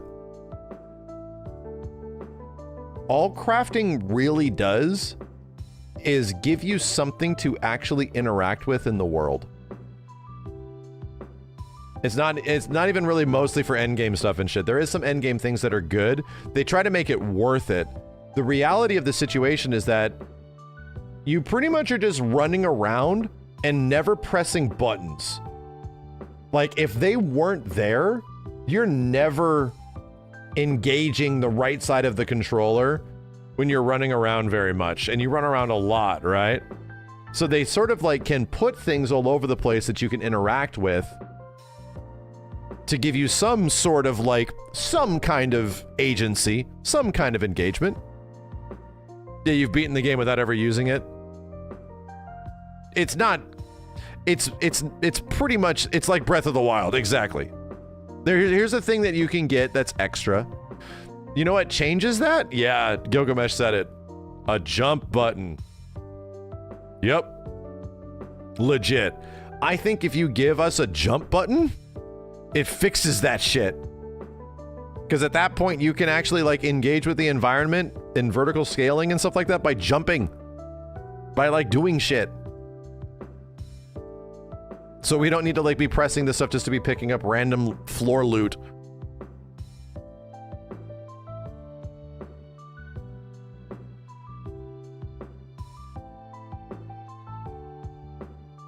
So anyway, I don't think that the crafting system is coming back. I'm gonna be honest. I don't think it is. I think there'll be other ways to engage the game differently than just picking up random floor loot all over the place. Where's a wire bug?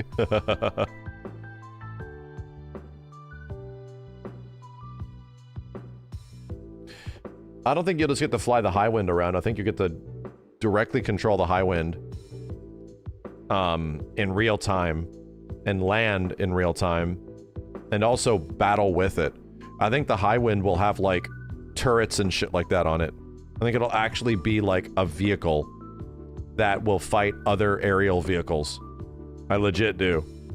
I think there will literally be a little bit of Skies of Arcadia in Final Fantasy VII Part 3.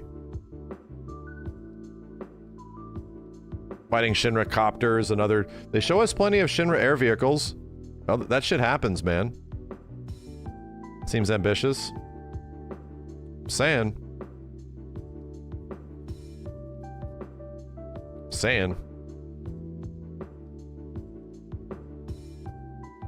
Yeah, they said Highwind's a big-ass part of the game, bro. Sky battles? I think so. It can be monsters as well.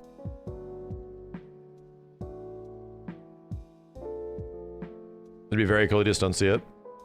I get it. I think you will have things to do with the Highwind outside of just traversal.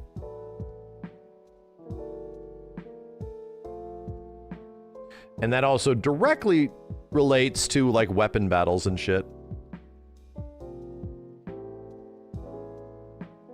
Recruiting crew members for the ship.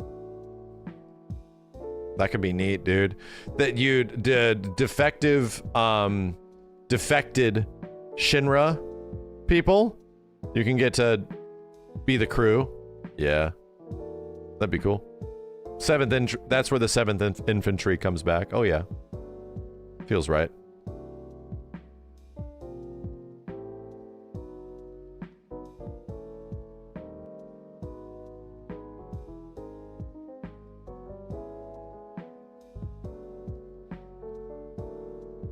Defective Shinra employees. I like defective ones.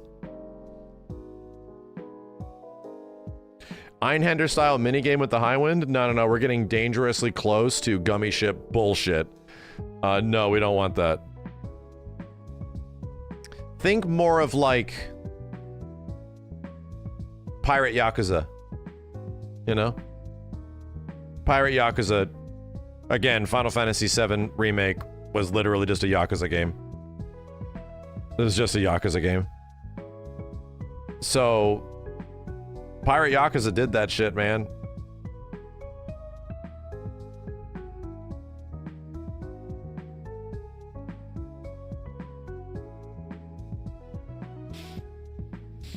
Let me bomb Fort Condor. No more mini games for me. I'm gonna casually carbon bomb Fort Condor. Know what I'm gonna do? Bro, if they let me casually carpet bomb shit, guess what I'm carpet bombing the first opportunity I get? Gongaga. I'm gonna level that place, bitch. I'm gonna level that shit to the ground. Like, let me just run around. I'm gonna nuke all of these jump pads and shit. I'll avoid the town, but everything around it, I'm gonna render it destroyed. I'm gonna flatten that bitch. No more Gongaga. Stupid ass forest. None of these lily pads take me to where I want to go. I'm gonna turn Gongaga into Benora.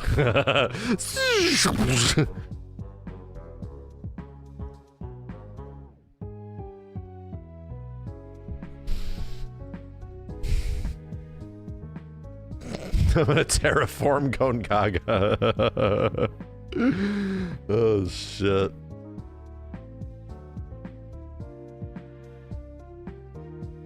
Yeah, I think the Shinra middle manager, I think the due recompense guys, and I think the annoying and not Yuffie girl will all come back for side quests and shit.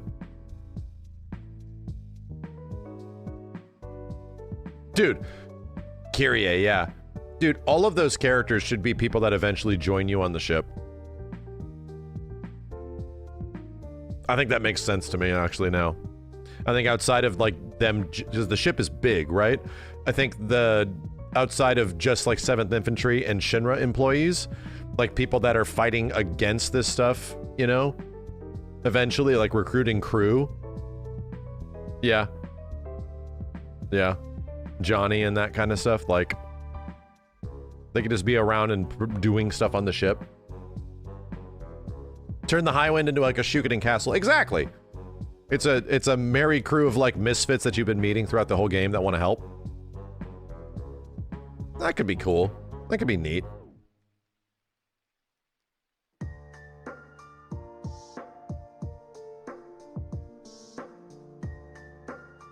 Leslie? Yeah, his story never came around. He's stuck in Midgar, you know?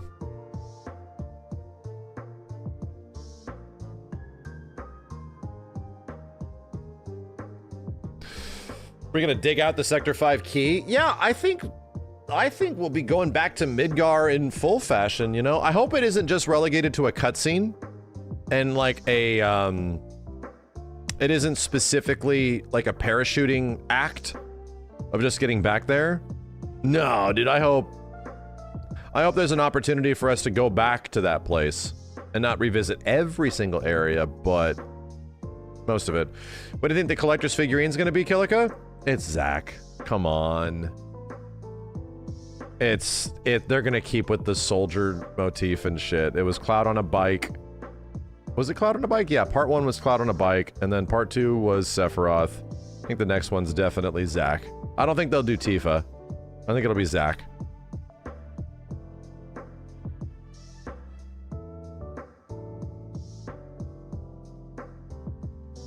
Oh, here's the music link again. Hold on a second. Gillica's in the chat who made it. Shit. Copy. I'll put it in both chats right now.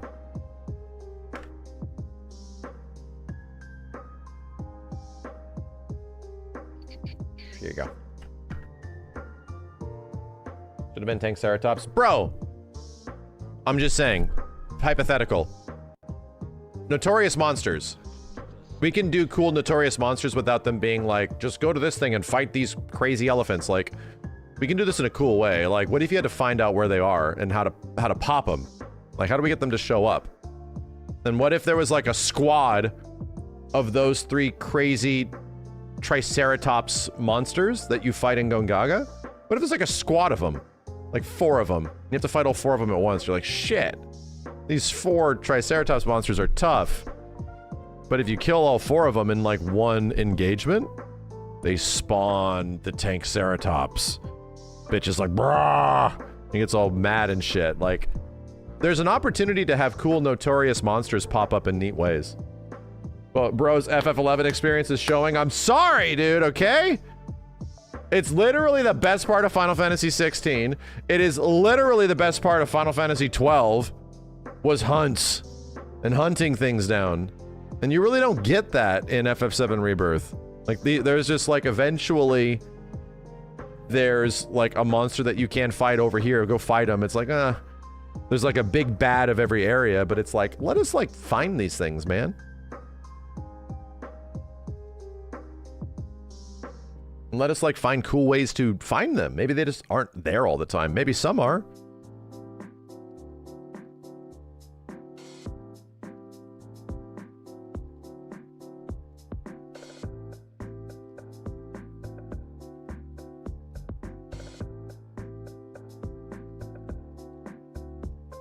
There's no way we get full Midgar, Wutai, airships, water level weapons story all in this one game. That's the dream. Dude, they've been making assets for over 10 years. The game is gonna be 500 fucking gigs. Like, Rebirth already was a 150 gigabyte game. This shit is gonna have to ship on an NVMe drive. Like, it'll come with an NVMe drive or some shit. It's gonna be bigger than Warzone, bro. It's gonna be big. It's gonna be a feature. And also a problem. Like, legit will be a problem that the game is so fucking big. It's not like all those zones and areas that were available in Rebirth are gonna go away. No, they're still gonna be there. In fact, you're gonna engage with them differently than we did in Remake. I'm sorry, than we did in Rebirth in Part 3. There's not gonna be the same Remna Wave Tower and shit. No, that's probably gonna be gone. It's not the same game. They've already said the next game is very different. Dude, and Midgar will be there. Guys, you need to listen to yourselves. I do think some things are gonna get relegated to cutscenes. I understand your skepticism, okay? But y'all are forgetting the position we were at before Rebirth was out, okay? Like, everybody was saying this exact, I remember, I was here. Everyone was saying this exact same stuff after Remake, when Remake was obviously a consolidated, smaller, crawling hallway game. People are like, oh, so Rebirth is pretty much going to be the same thing. Rebirth, they're going to the zones are going to be much smaller. They're going to be kind of hallway size, like big hallways and shit, which is kind of what Final Fantasy 16 was. Just large hallways. Okay, yeah. Yeah, we were there before. It wasn't that. In fact, they went so fucking ham, it was crazy. The amount of shit they were able to do with even less time in between from FF7 Remake to Rebirth, they made so much shit, they made too much shit. So no, I don't have any doubt that the next game is pretty much going to have everything. I have no doubt that almost everything you remember and go to and do in the old game is going to be there and more. I legit do. I think it's all going to be there. And it's going to be big. It's going to be big. It's like just data-wise, it's going to be very big. I think it's going to be legit like 250 to 300 gigs. No shit. It's going to be big. And it's like 95% the same development studio. Same people. They've been working on this shit for a long time. Guess what happens? Shit gets done fast. Like really fast.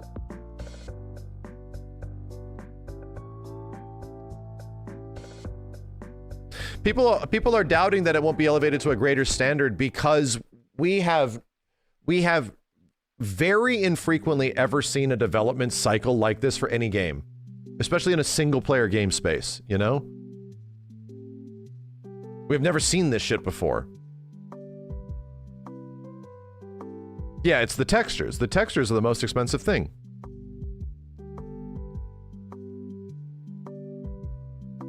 $300 gigs is literally 2 rebirths. Yeah. Oh, yeah. I don't know if Nojima confirmed that it'll be bigger than Rebirth. I haven't seen anybody talk about overall game size. Not yet.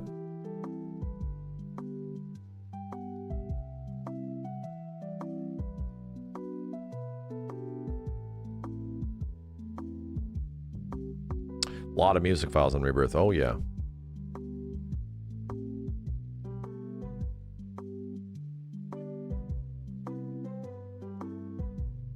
The world when the meteors in the sky will look mad cool.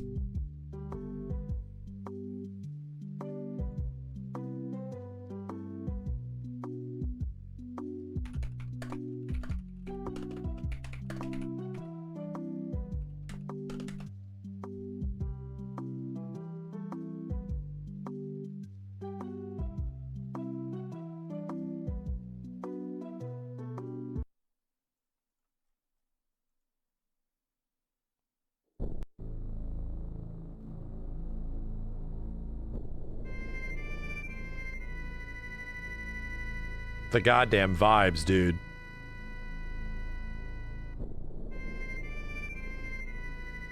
The goddamn vibes, man. It's dreadful. This is your new world theme after Meteor is called.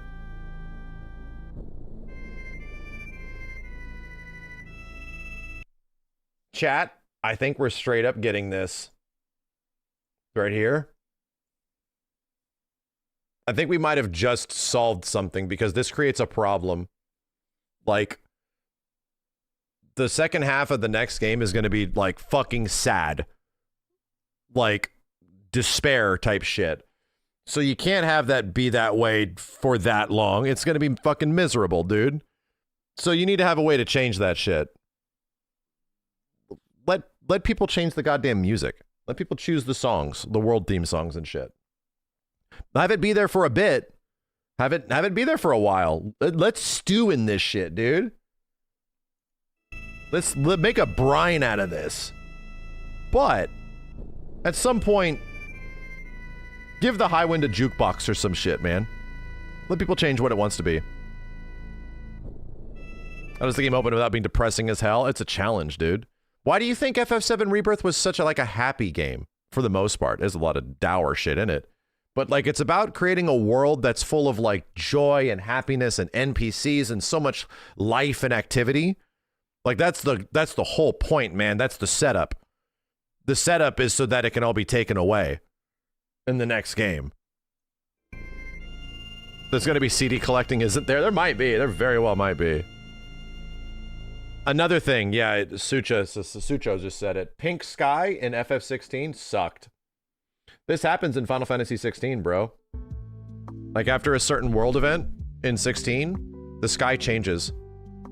So it can't be like that. I hope the world doesn't get ugly after Meteor is called. I really hope not. Like, there's a way to make that meteor in the sky be there, but also not, like, block out the sun. That purple sky shit sucked in 16. The whole world became nasty. And not in a way that was like, I'm being moved by it. No, this game just looks worse. It's fine for sometimes, you know? James, thank you.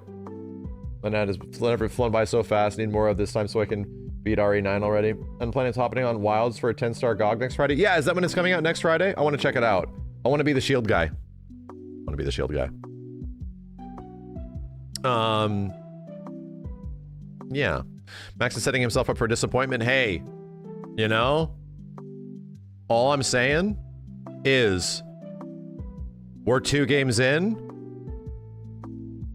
I've had crazy ass expectations before, my dude. For those that have been around for a while, my expectations have been pretty fucking high in the past. Guess what happened for 2 games? All of those expectations were met and greatly exceeded. Greatly. So I'm sorry. I'm sorry. They met every single one of those expectations and more. So it's like, dude, my expectations were so satiated and met at the end of Rebirth on that first playthrough that I was legit saying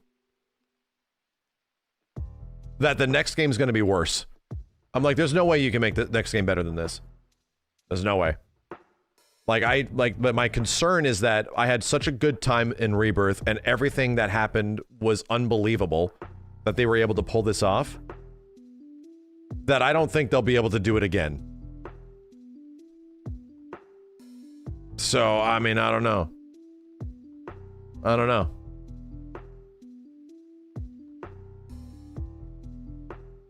Empire Strikes Back theory. Yeah, fair. It's fair.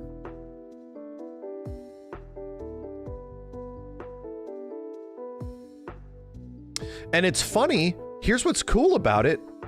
In some ways, I like Remake more. That's what's kind of crazy about it. There are some things that I like more in Remake than Rebirth. And it's not really gameplay things. Almost all of the gameplay things are way better in Rebirth. Like every gameplay aspect, I'm like significantly more engaged by, like, especially combat and shit like that. And side questing is way better. NPCs, dude, the NPCs in Rebirth are fucking nuts. They're fucking nuts. Everybody's so interesting and weird and quirky and shit. And then you go back to NPCs in Remake, they're super dry, dude. Like, they're super dry. No, you realize how much better NPCs are in Rebirth when you play it and you go back to Remake, you're like, oh, yeah. All right, some people are okay and most of them are only okay. Like Wall Market is like the best part. The sauce guy, yeah, exactly. So anyway, they really tried. Like, they made things way better in many ways, but I like the vibes of Remake way more, dude. I do. Midgar, in terms of like a vibes area, especially like Midgard really hits home, man. Midgar's cool. Place is fucking cool. A lot of FF7 Remake takes place at night too. And to me, like, nighttime and FF7 are quintessential, bro. Like daytime FF7, you just don't get that very much, right? There's a few parts, and it literally is the parts that Rebirth covers. But the opportunity for FF7 to be just darker, more nightlife, more night cities, more night open areas, like that kind of shit. Yeah, there's an opportunity for that to be better in the next game with like time of day shit, for sure. Which is why the vibes of Remake really hit.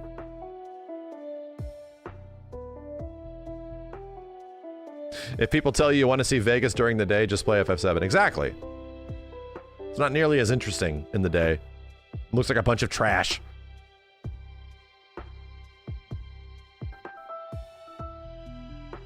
You never really see most of the areas at night in the OG. In terms of all the places you go into Rebirth, Cosmo Canyon's at night, like every time. But a lot of the other visitable areas, yeah, they're in day. The world areas in day. The big plot areas are usually at night or at dusk, right? I'm sorry, sunset. Like Junon is always at sunset. So anyway. Could be cool. Could be cool. Cosmo was day. In FF7, the OG? In the one in Rebirth it is, but Cosmo's at night, dude. Cosmo's a nighttime zone. There's never in the day. The fire's always going. It's always like evening. Yeah, the stars are out. The campfire town, yep. Is it a wish list or did they reveal those changes? No, this is a wish list.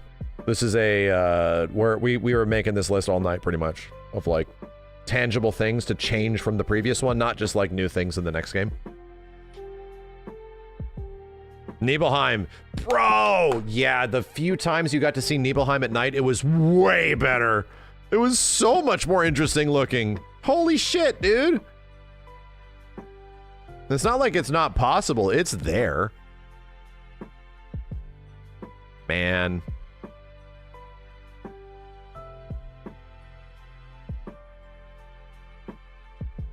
The side content pacing with Chadley has to improve. Yeah, no, I think it will. I 100% think it will. I think that boils down to this. I think Chadley goes away. I think he literally fucking dies. I actually think he dies in the next game.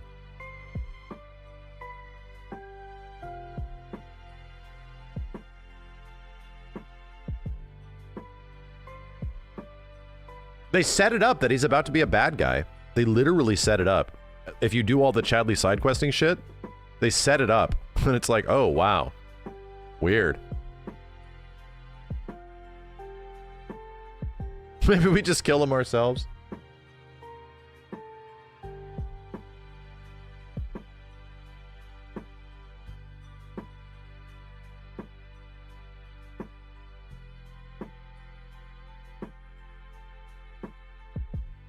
You never played OG FF7. How much of the story is left for part 3? Let me boil it down. If we're taking the original into account, which will be expanded in the next one, there's more. Wu-Tai was optional before, so that's not going to be optional. So we can throw, let's just add in a Wu-Tai area because it's not optional anymore. Rocket Town, because it's not optional. We'll add Rocket Town later. Okay, so Wu-Tai, right? Icicle Inn. You have a small ice town as you get to the top of the mountain. Snowboarding. The Great Glacier. Great Glacier is just like on the way to the top of the mountain. The Northern Crater. Okay. So now we're at the Northern Crater. It's 5 already. After that, we go back to Junon for a big event. And then we, holy shit. And then we go to Mediel for the first time with the airship.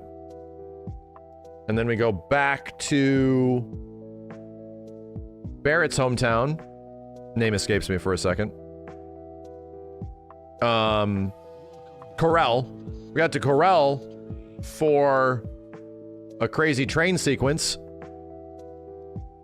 And then we go back to Mediel. Okay. The Lifestream sequence happens after that. Got it. Cloud's back. We have the full... We have the entire airship and everything. I think after that is technically the underwater reactor? Or am I mixing it up? Underwater reactor. So we have to go back to Junon. Underneath. And after the underwater reactor, we go back to Rocket Town. So there's Rocket Town again. Go to space. Come back from space. Let's just say that's the same. Oh, goddamn. The Gelnika. Yeah, Gelnika was back there. We get a submarine. Jesus Christ. And then we come back from space. And we got to go back to Midgar. Something like that. We got to go back to Midgar now. There's probably some small stuff with... Yeah.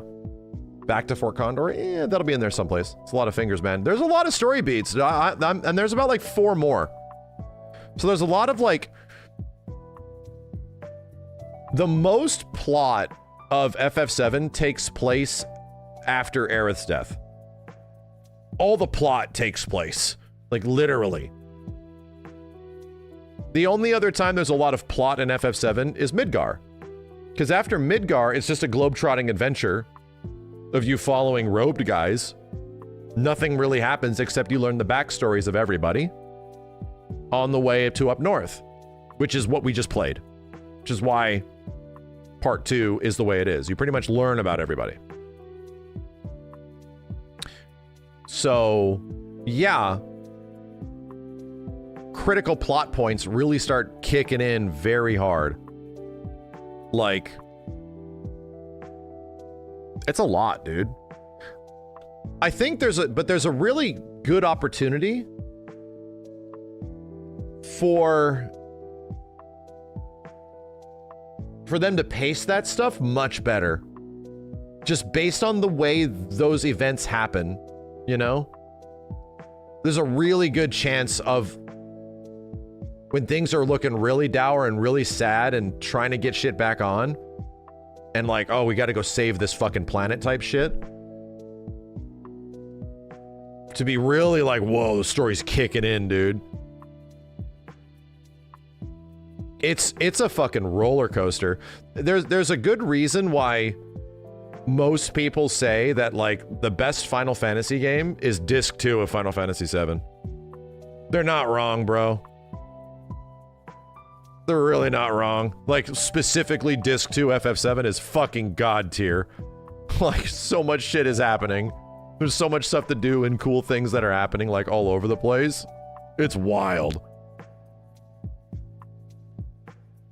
And that's literally what the next game's gonna be. It picks up right at Disc 2. Along with much more stuff, you know? It's just pure adventure. Yeah. It isn't any globetrotting anymore. It's just pure adventure. There's just crazy plot things happening. All these new characters, all this stuff. World events, all the time. Yeah, Disc 3 is just cutscenes.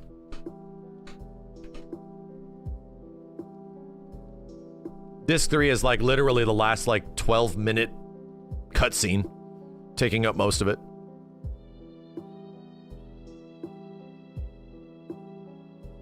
You hope they release a bundle that has Remake, Rebirth, and Part 3. In one case for nostalgia. I think they will. There's already a double pack. There's already a 2-pack. I think that'll happen. Before it gets any later, chat, let's start talking about this. So, we have made a list. Man, and I'm going to talk you guys through each one of these points just because they might need some detail. There was an interesting thread that got me kind of inspired about quality of life stuff on like Reset Era of people looking forward to Final Fantasy VII Part 3. And these aren't things that are like new things like airship and, you know, triple text. Like, yeah, that's all stuff that we expect that will be and probably will show up in Part 3. I'm talking about stuff that has been either in Remake or Rebirth that I would like to see changed, right? Or updated or more accessible or easier to do, less cumbersome, that kind of stuff. Things that were a little rough around the edges in Rebirth as they were creating how their big world works. Yeah, some things were a little rough around the edges, for sure.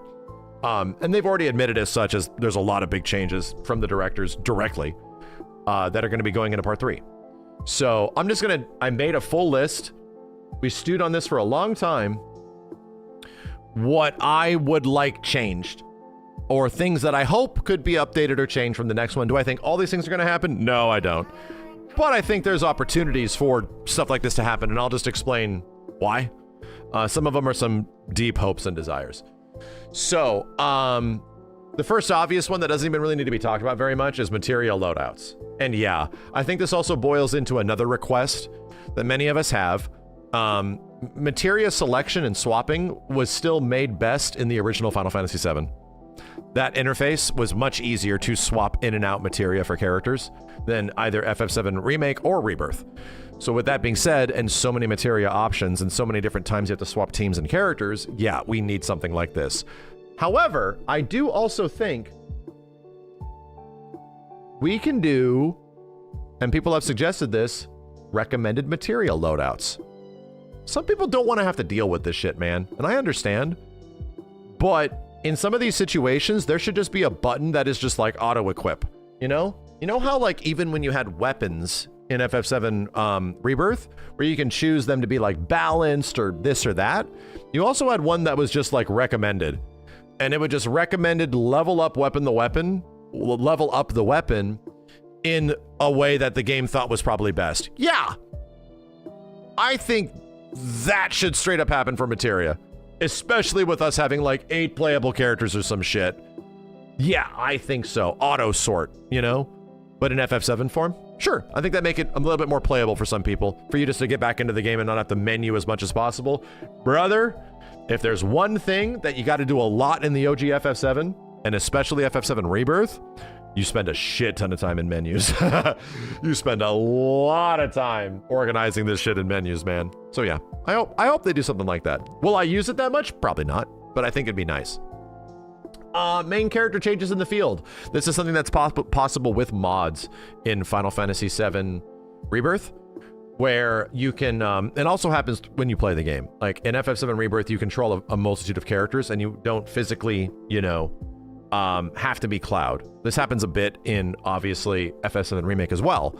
But I think just giving us the option of running around the field, like the actual open world, and not having to be Cloud's bitch ass, let us choose who that character is. Let us choose which character gets to run around. I want to run around as Red 13. You know, that's not a technically hard change. Maybe it could be a New Game Plus option. Sure. They let us swap out Cloud in the main party, even though he still runs around. Yeah, I just would like that option at some point. I think it would be cool. Here's a big one. Big personal one, dude. Materia Birth. Some people are shocked that this wasn't already in the games, and it's not. When you level up a materia to its maximum potential in Final Fantasy VII OG, that materia births a new materia. It's an entire mechanic in the game where it's like you get all the buffs, but you level up one more time and it creates another one, materia birth. So in the level up screen, it says it. It's the only way to get certain materia more than what you currently have. So if you want like 2 times cut, 4 times cut flash, added effect, I think added effect, all materias, if you want to get more of those, you just got to like play a lot and get a bunch of AP. I understand why Remake and Rebirth would not want to do this, because they are in the constraints of the games they're in, but this is it, man. Like, this is it. I want the opportunity to make everyone mad buffed and do cool things. I would really like that. You can obviously break FF7 Remake, and you can also break Rebirth. Like, that's a big aspect and a big appeal of RPGs, is breaking them. Like, let us find some insane combinations. Dude, the Yuffie ATB bullshit never got patched. So clearly, from a game design standpoint, they're cool with it, man. In fact, players breaking their games is a thing that they willingly go like, yeah, I thought that shit was going to get patched, man. They never did. Cool. So you're cool with people breaking your games. That's fine. You get the choice if you want to do it. Let us max out characters, man. Let us have a whole bunch of synergy materia if we want. It just takes forever to level it up. I hope so. I'd love to see materia birth come back. Just give us more options. This one's a traversal thing. Traversal's pretty rough in FF7 Rebirth in general when you're running around on Chocobo, when you're running around in the field, anything like that. Scaling things, jumping up and down to things feels kind of funky. Somebody described it like the kinematics, the feet on the floor feel kind of funky. So I think a jump button would be great. It fixes the fact that like what's it called? It fixes the fact that when you're running around the world, you don't have much to do. So they put in a crafting system. When you're running around areas in Rebirth, you're like, hey, I'm going to pick up all this floor loot. And that's pretty much to give you something to do on this side of the controller, because there's nothing to do on this side of the controller when you're running around a world, man. So you're just running. So, floor loot was added. I don't even think we need a crafting system in the next game if they just gave us a jump button. If we can just like jump and move up and down things, yeah, it'd fix a lot. It helps so much in Final Fantasy XIV, man. As a Final Fantasy XI player, holy shit. Just giving people a goddamn jump button was huge in Final Fantasy XIV in general. Oh my god. So yeah, I think that'd be neat. I think it'd be neat to let the characters engage with the environment a little bit more than just the same way it was in Rebirth. Here's a big one.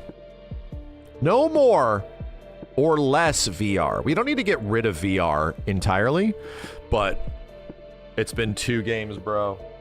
It's been 2 games where like a large amount of battles are in this VR space, okay? And I don't dislike the battles. I'm fine with them. I'm just saying we have the entirety of the world of Final Fantasy VII at our fingertips and a high wind and all this shit, right? That's going to be in the next game. So, can we put a lot of these cool extra battles in the world itself? Can we make them discoverable in the world in some way, right? We have to go find them. They're notorious monsters or some stuff. We have to discover where they are. They can be hunts, they can be this, they can be that, you know? I just want those battles to take place in physical locations, especially summons, dude. In physical locations in the world that I have to go to instead of talking to Chadley's bitch ass. I think that is just the way that you can make the world also more engaging in different ways. That like, hey, you want some crazy materials? Here's a weird combination of dickheads walking around. Go get it. And this might have a cool reward. And then this might be some collection of weird dickheads at the edge of the map somewhere. Like, whoa, I found a bunch of weird dickheads over here. Then you fight them and it's like, bro, they gave me an added effect materia. Now you can go tell your friend about that. Did your friend miss it? He might have, but he can go over there and get it himself. Like, yeah, that would be sick. Which leads into my next one. Real exploration. Actual missing things, you know? No more checklisting. Final Fantasy VII Rebirth was designed as a checklist game where you literally could see the rewards you get for what you do. And they were making a world for like probably one of the biggest worlds of Square has made in a single player game ever in FF7 Rebirth. So I understand why they did what they did, because they wanted you to check it out. And they did a pretty good job incentivizing it, because the rewards for all that checklisting are actually very good. But I'm talking about, what if those checklists just weren't there? Right? What if, just saying, what if you didn't get a region complete? Ain't no reason to ever come back here. Like, what if that just didn't happen? And it's like some parts they're gonna be like, you should go here and check this out and do that. But like maybe everything? No, maybe there's actually some stuff that you could miss. And we're not talking about missable as in we're deleting it if you don't get it. No. I'm saying we're talking Elden Ring, dude, where it's like, yeah, there is so much in this area that like you remember seeing. Like I saw a thing. Expedition 33 did this very well. I was running over here when I didn't have an airship or whatever, and I saw a crazy thing. Now that I have an airship, I'm gonna come back and check that out. That feels great. It also feels really cool if it's like, oh man, my friend told me about something, and when I ran through there, I didn't see shit. I'm gonna go back and check it out myself. That is still discovering. That feels good. Feels good to come back and be like, damn, there was more to this than meets the eye. Cool, man. I want to feel that. That's the way all the old Final Fantasies were. That's the way FF7, 8, and 9 were, because they all had worlds to themselves. So, to me personally, this is going to be tough for Chivo hunters, people that want achievements, potentially, if it's tied to that. But I think that's a worthy exchange for a more engaging world, where you can like go find shit and be like, dude, I found something crazy. Like, check this out. Look at this shit, man. And not just like tick off a box, tick off a box, tick off a box. I'm done. I'm going to move on. It's like, no, I should be able to see shit that I can't get to now, or I don't know how to get to, and I can come back to later. Please, you know? Please. Luckily, the literal co-director of the game has already talked about this like a year and a half ago. So it seems like they're pretty aware that they were creating a world that they wanted to get you to explore all of it, and now that came at the detriment of real exploration, missable stuff, you know? And we're not, again, missable doesn't mean it's gone. It means that you just have to come back and get it. You have to go find it. Anyway. Yeesh, man. I hope so. I really hope so. This is honestly my biggest one of all of the requests I got for the next game. Anyway. Day and night options. Yeah. We don't need full day-night cycles, but I just want to see more nighttime. I want to see nighttime areas, dude. So many open zones of the big like region were like noon, where the sun was like above your head. So I would like to see that change. I just want to see some different time frames. Most of the areas that were nighttime in FF7 Rebirth, there was a few, but there wasn't a lot. They looked way better at night. Things just look cool at nighttime, man. So if we get the ability to change the options, great. If it could just be like morning or just like, let's just say daytime, sunset, nighttime, whatever, let me change it. But if it's a full day-night cycle, that's asking for a lot. I still think it would be great. Yeah, at nighttime, you can see like Lifestream shit in places and stuff, like glowing around and stuff. It can be really pretty.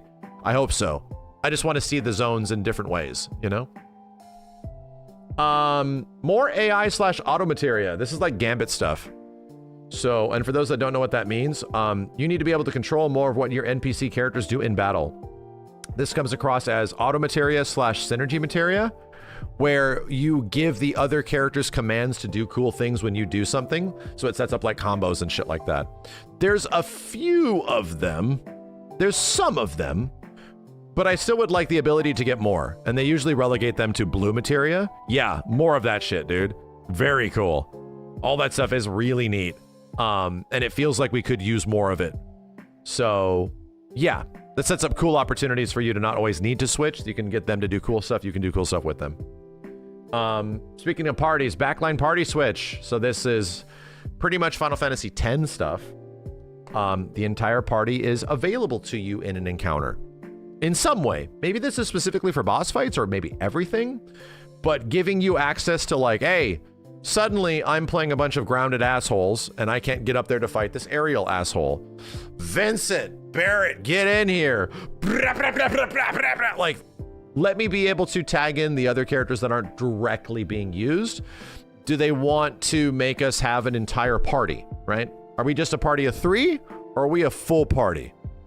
So yeah, some people are never going to change. Don't get me wrong. Most people never, a lot of people that play FF7 Remake and Rebirth never switched off Cloud, which will probably be the thing now. But I still would like to have the ability to swap to other characters and shit, you know? I think it would be very cool. The Saucer Battle Arena, this is a big request because this was mostly the same. Battle Arena stuff has mostly been the same when it was in Wall Market and also the Battle Arena. We can make this much more interesting than just being some fights. They're pretty much VR fights in an arena. Like, I get it. They're okay. But we can make the Saucer Battle similar to what it was in the OG. And the way it was in the OG was you started off weak. You started off really strong, and then every time the slots came up, you got weaker and weaker and weaker. So it got more challenging and more challenging as you got weaker and weaker and weaker. It was like, okay, yeah, that was fun. It was actually it's like a reverse roguelite, you know? So all I'm saying is reverse that. Make the battle arena start off weak. And once you finish an encounter, you get like a random thing. And that could be a buff of some kind or materia or this or that. And then you choose to move on. And then you get to fight him again, you get another buff. So you start weak and you get stronger, you know? And you make the choices. You choose your buffs maybe. I don't know. But every run could be different as a result of it. There can be some wild combination of bullshit at the end that some people will talk about, which is what happens in roguelites or something. So I think a modern day battle arena can make that be really cool. And there could also be 3 team members or 1 team member or whatever, you know? I would like that. I think that make that an infinitely replayable aspect of the game and have multiple different last bosses, super bosses, like some crazy shit in there that give you really good rewards. The battle arena gave you some of the best rewards in the OG FF7. Hell yeah, dude. Bring it back, you know? Bring it back. And this is a big one for me personally. I talked about this a second ago when I realized why this might happen. An actual radio for you to change music. A jukebox of some kind that's just on you and you can just change the music at any time in the field. Reason being is that, like, once Meteor is called, things get sad, my dude. Like, very dour. So the world theme of FF7 turns into this really somber, really miserable, very depressing theme, which isn't bad because people should experience that. You should be feeling why things are bad. But as time goes on, I think there's a reason for you to want to change that to something else, right? There should be the ability to change the music on the airship or some shit. So yeah, I'd like that option. I think it'd be cool if you had the ability to swap out certain themes at some point, just for the sake of having variety, for it feeling a little spicy. That could be cool. I'm gonna put this one at the bottom. Let me talk about this. Summon system needs rework. I just think it does. I don't know how you do it. I don't know the answers for this, man. Summons were pretty cool in Remake Part 1, but you almost never use them in Rebirth. Maybe it's just me. But your characters were so juiced and you had so much more capability that I felt like I never needed them. And they were just taking up the ATB that I wanted to use for my own character. So in that respect, like, the summon systems need to change. Either you control them or they're more powerful or something happens. Their utility, their usability, something. Because you get a lot of summons in Rebirth especially, and man, you just don't ever really see them, dude. Like, there's several summons. I don't know if I ever even saw some of them, man. Unless I really went out of my way. So yeah, I think the summon system needs a rework. Why do I think it needs a rework now more than ever? Well, we're about to potentially get the most goated of goated summons in, like, the franchise. In the entirety of the Final Fantasy franchise. It's Knights of the Round, bro. Like, the most legendary summon of all of them. Like, more than Bahamut, more than anything. It's KOTOR. Or KOTOR. So, yeah. There needs to be a system that makes these guys really cool. And not just, like, a big cutscene. Or a giant ATB usage where you can't control them, and is it really worth it? Is it not? It's like, there needs to be a system that makes this stuff neat, you know? And that should apply to the rest of the summons too. Anyway, all the weapons return, and I'm talking like we're gonna get a bunch of new weapons in Part 3, like a whole bunch of new weapons. What I want all the weapons to come back from Rebirth as well, at least visually. Dude, the Hard Edge, which is like Cloud's goated sword, doesn't come back in Rebirth. The Hard Edge is stuck in Remake. It's like the third weapon you get or some shit. So I just think that, like, all the weapons should come back. All of them. Like, every single goddamn weapon that characters have had in Remake Part 1, 2, and 3. They should all be there. And if they aren't functionally there, I think you getting the ability to at least make your weapon look like the nail bat, yeah, that should happen. Like, I want to see all that stuff. They're already there, dude. Even if it's a decoration, even if it's literally transmog, sure, whatever. Let me go find that stuff. That'll be neat, dude. If I just go get to find something that is like a nail bat cosmetic, like glamour, whatever. I just want to see all the weapons, you know? Cloud getting access to all of his swords is a big deal. I think they all look really cool, and you never get to see a lot of them in the old game anyway. So yeah, I'd like to see all the weapons for all the characters, the scissors for Barrett and shit like that, you know? And then the last one is like, it's a personal one. I want a playable fusion sword.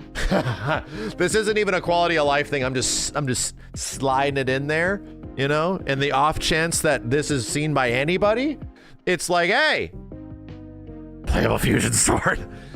Really want that, you know? Just really, this is the last opportunity we're going to get as Final Fantasy VII fans. Cloud got one of the craziest gameplay things he possibly could ever get in a fully functional 7-weapon system in one sword. Yeah, really cool, dude. Unfortunately, it was a movie. It was in a movie. And he has, like, arguably one of the coolest weapons in Final Fantasy history in a movie. So, like, I want to play it. I want the fusion sword to, like, scatter. And if you build them all up and use them and engage and fight with them and build them up again, he gets access to some crazy shit. I don't know. It should change the way Cloud plays. It should be a legit mechanic that is like, yeah, the way Zack plays is different. The way Cloud engages with Prime mode changes the way he plays as well. Like, yeah, this should be a thing. This is the only chance we're going to get for Cloud to actually use the Advent Children fusion sword, brother. So yeah, that's a big personal request, but I don't know if that's going to happen. Anyway, there's a few other nitpicks and things like that I had from Remake and Rebirth, but do I think all these things are going to happen? No. It's just putting it out there that some of these aren't necessarily really hard to do. Like, I think the majority of these aren't, like, insane. This is really easily doable. This is very easily doable. This is very easily doable. We can do this not that bad. We can do this pretty easily. Honestly, you could do this in Rebirth, and the game might even get even more interesting if you just didn't have Chadley telling you where everything is. This is definitely doable. This will be a little tough, but doable. This is easily doable. Like, easily. Like, you can make this happen in a few days. Balancing it is a problem. This is done through mods, and this will take a little while to figure out, but like, that's a thing that we all expect to happen, you know? It's the big things that are like, make the battle saucer crazy. Let's have all the characters available, you know? Let's make a fusion sword, make the summons more fun. Like, these are all hard to do, man. These are all big gameplay things. So we'll see, you know? We're gonna know things pretty soon. So all I'm doing is putting this energy out into the world now before it's too late. And we're way too down the line for any of these things to eventually happen. But I hope so. There's a lot of expectations for the next game. And I think they are mostly meeting a lot of these expectations, man. And I don't expect everything, but I expect I'm probably going to be pretty happy with Part 3, dude. Yo, Cam, thanks for the 5 gift subs. Pharaoh's Curse, thanks for the 5 as well. Would you want an Air Guys remake or Air Guys 2? What are your thoughts on Dissidia Duelim coming out? I hope people like it. Vocal Parallel, thank you. I wanted Dissidia to be an Arc System Works made Grand Blue Fantasy Versus like. That's what I wanted. I did not get it. I certainly did not get it. Anyway. Righty Young, thank you, dudes. Thank you, guys. That was a 6.5 hour yap session. I hope you had fun. I also got all this FF7 out of my system now. We'll be back with Yo Video Games this weekend, and thank you all for being here and hanging out. Nearly 10,000 of y'all all the way this late. I appreciate it. There'll be more updates soon. There's another Ever Crisis update. We'll go over that in the next like week and a half or so. And I'm sure Hamaguchi will not be able to stop talking about Part 3 at some point. Anyway, thanks for the support, everyone. Have a good one. Shine on. I'll see you next time. Bye-bye.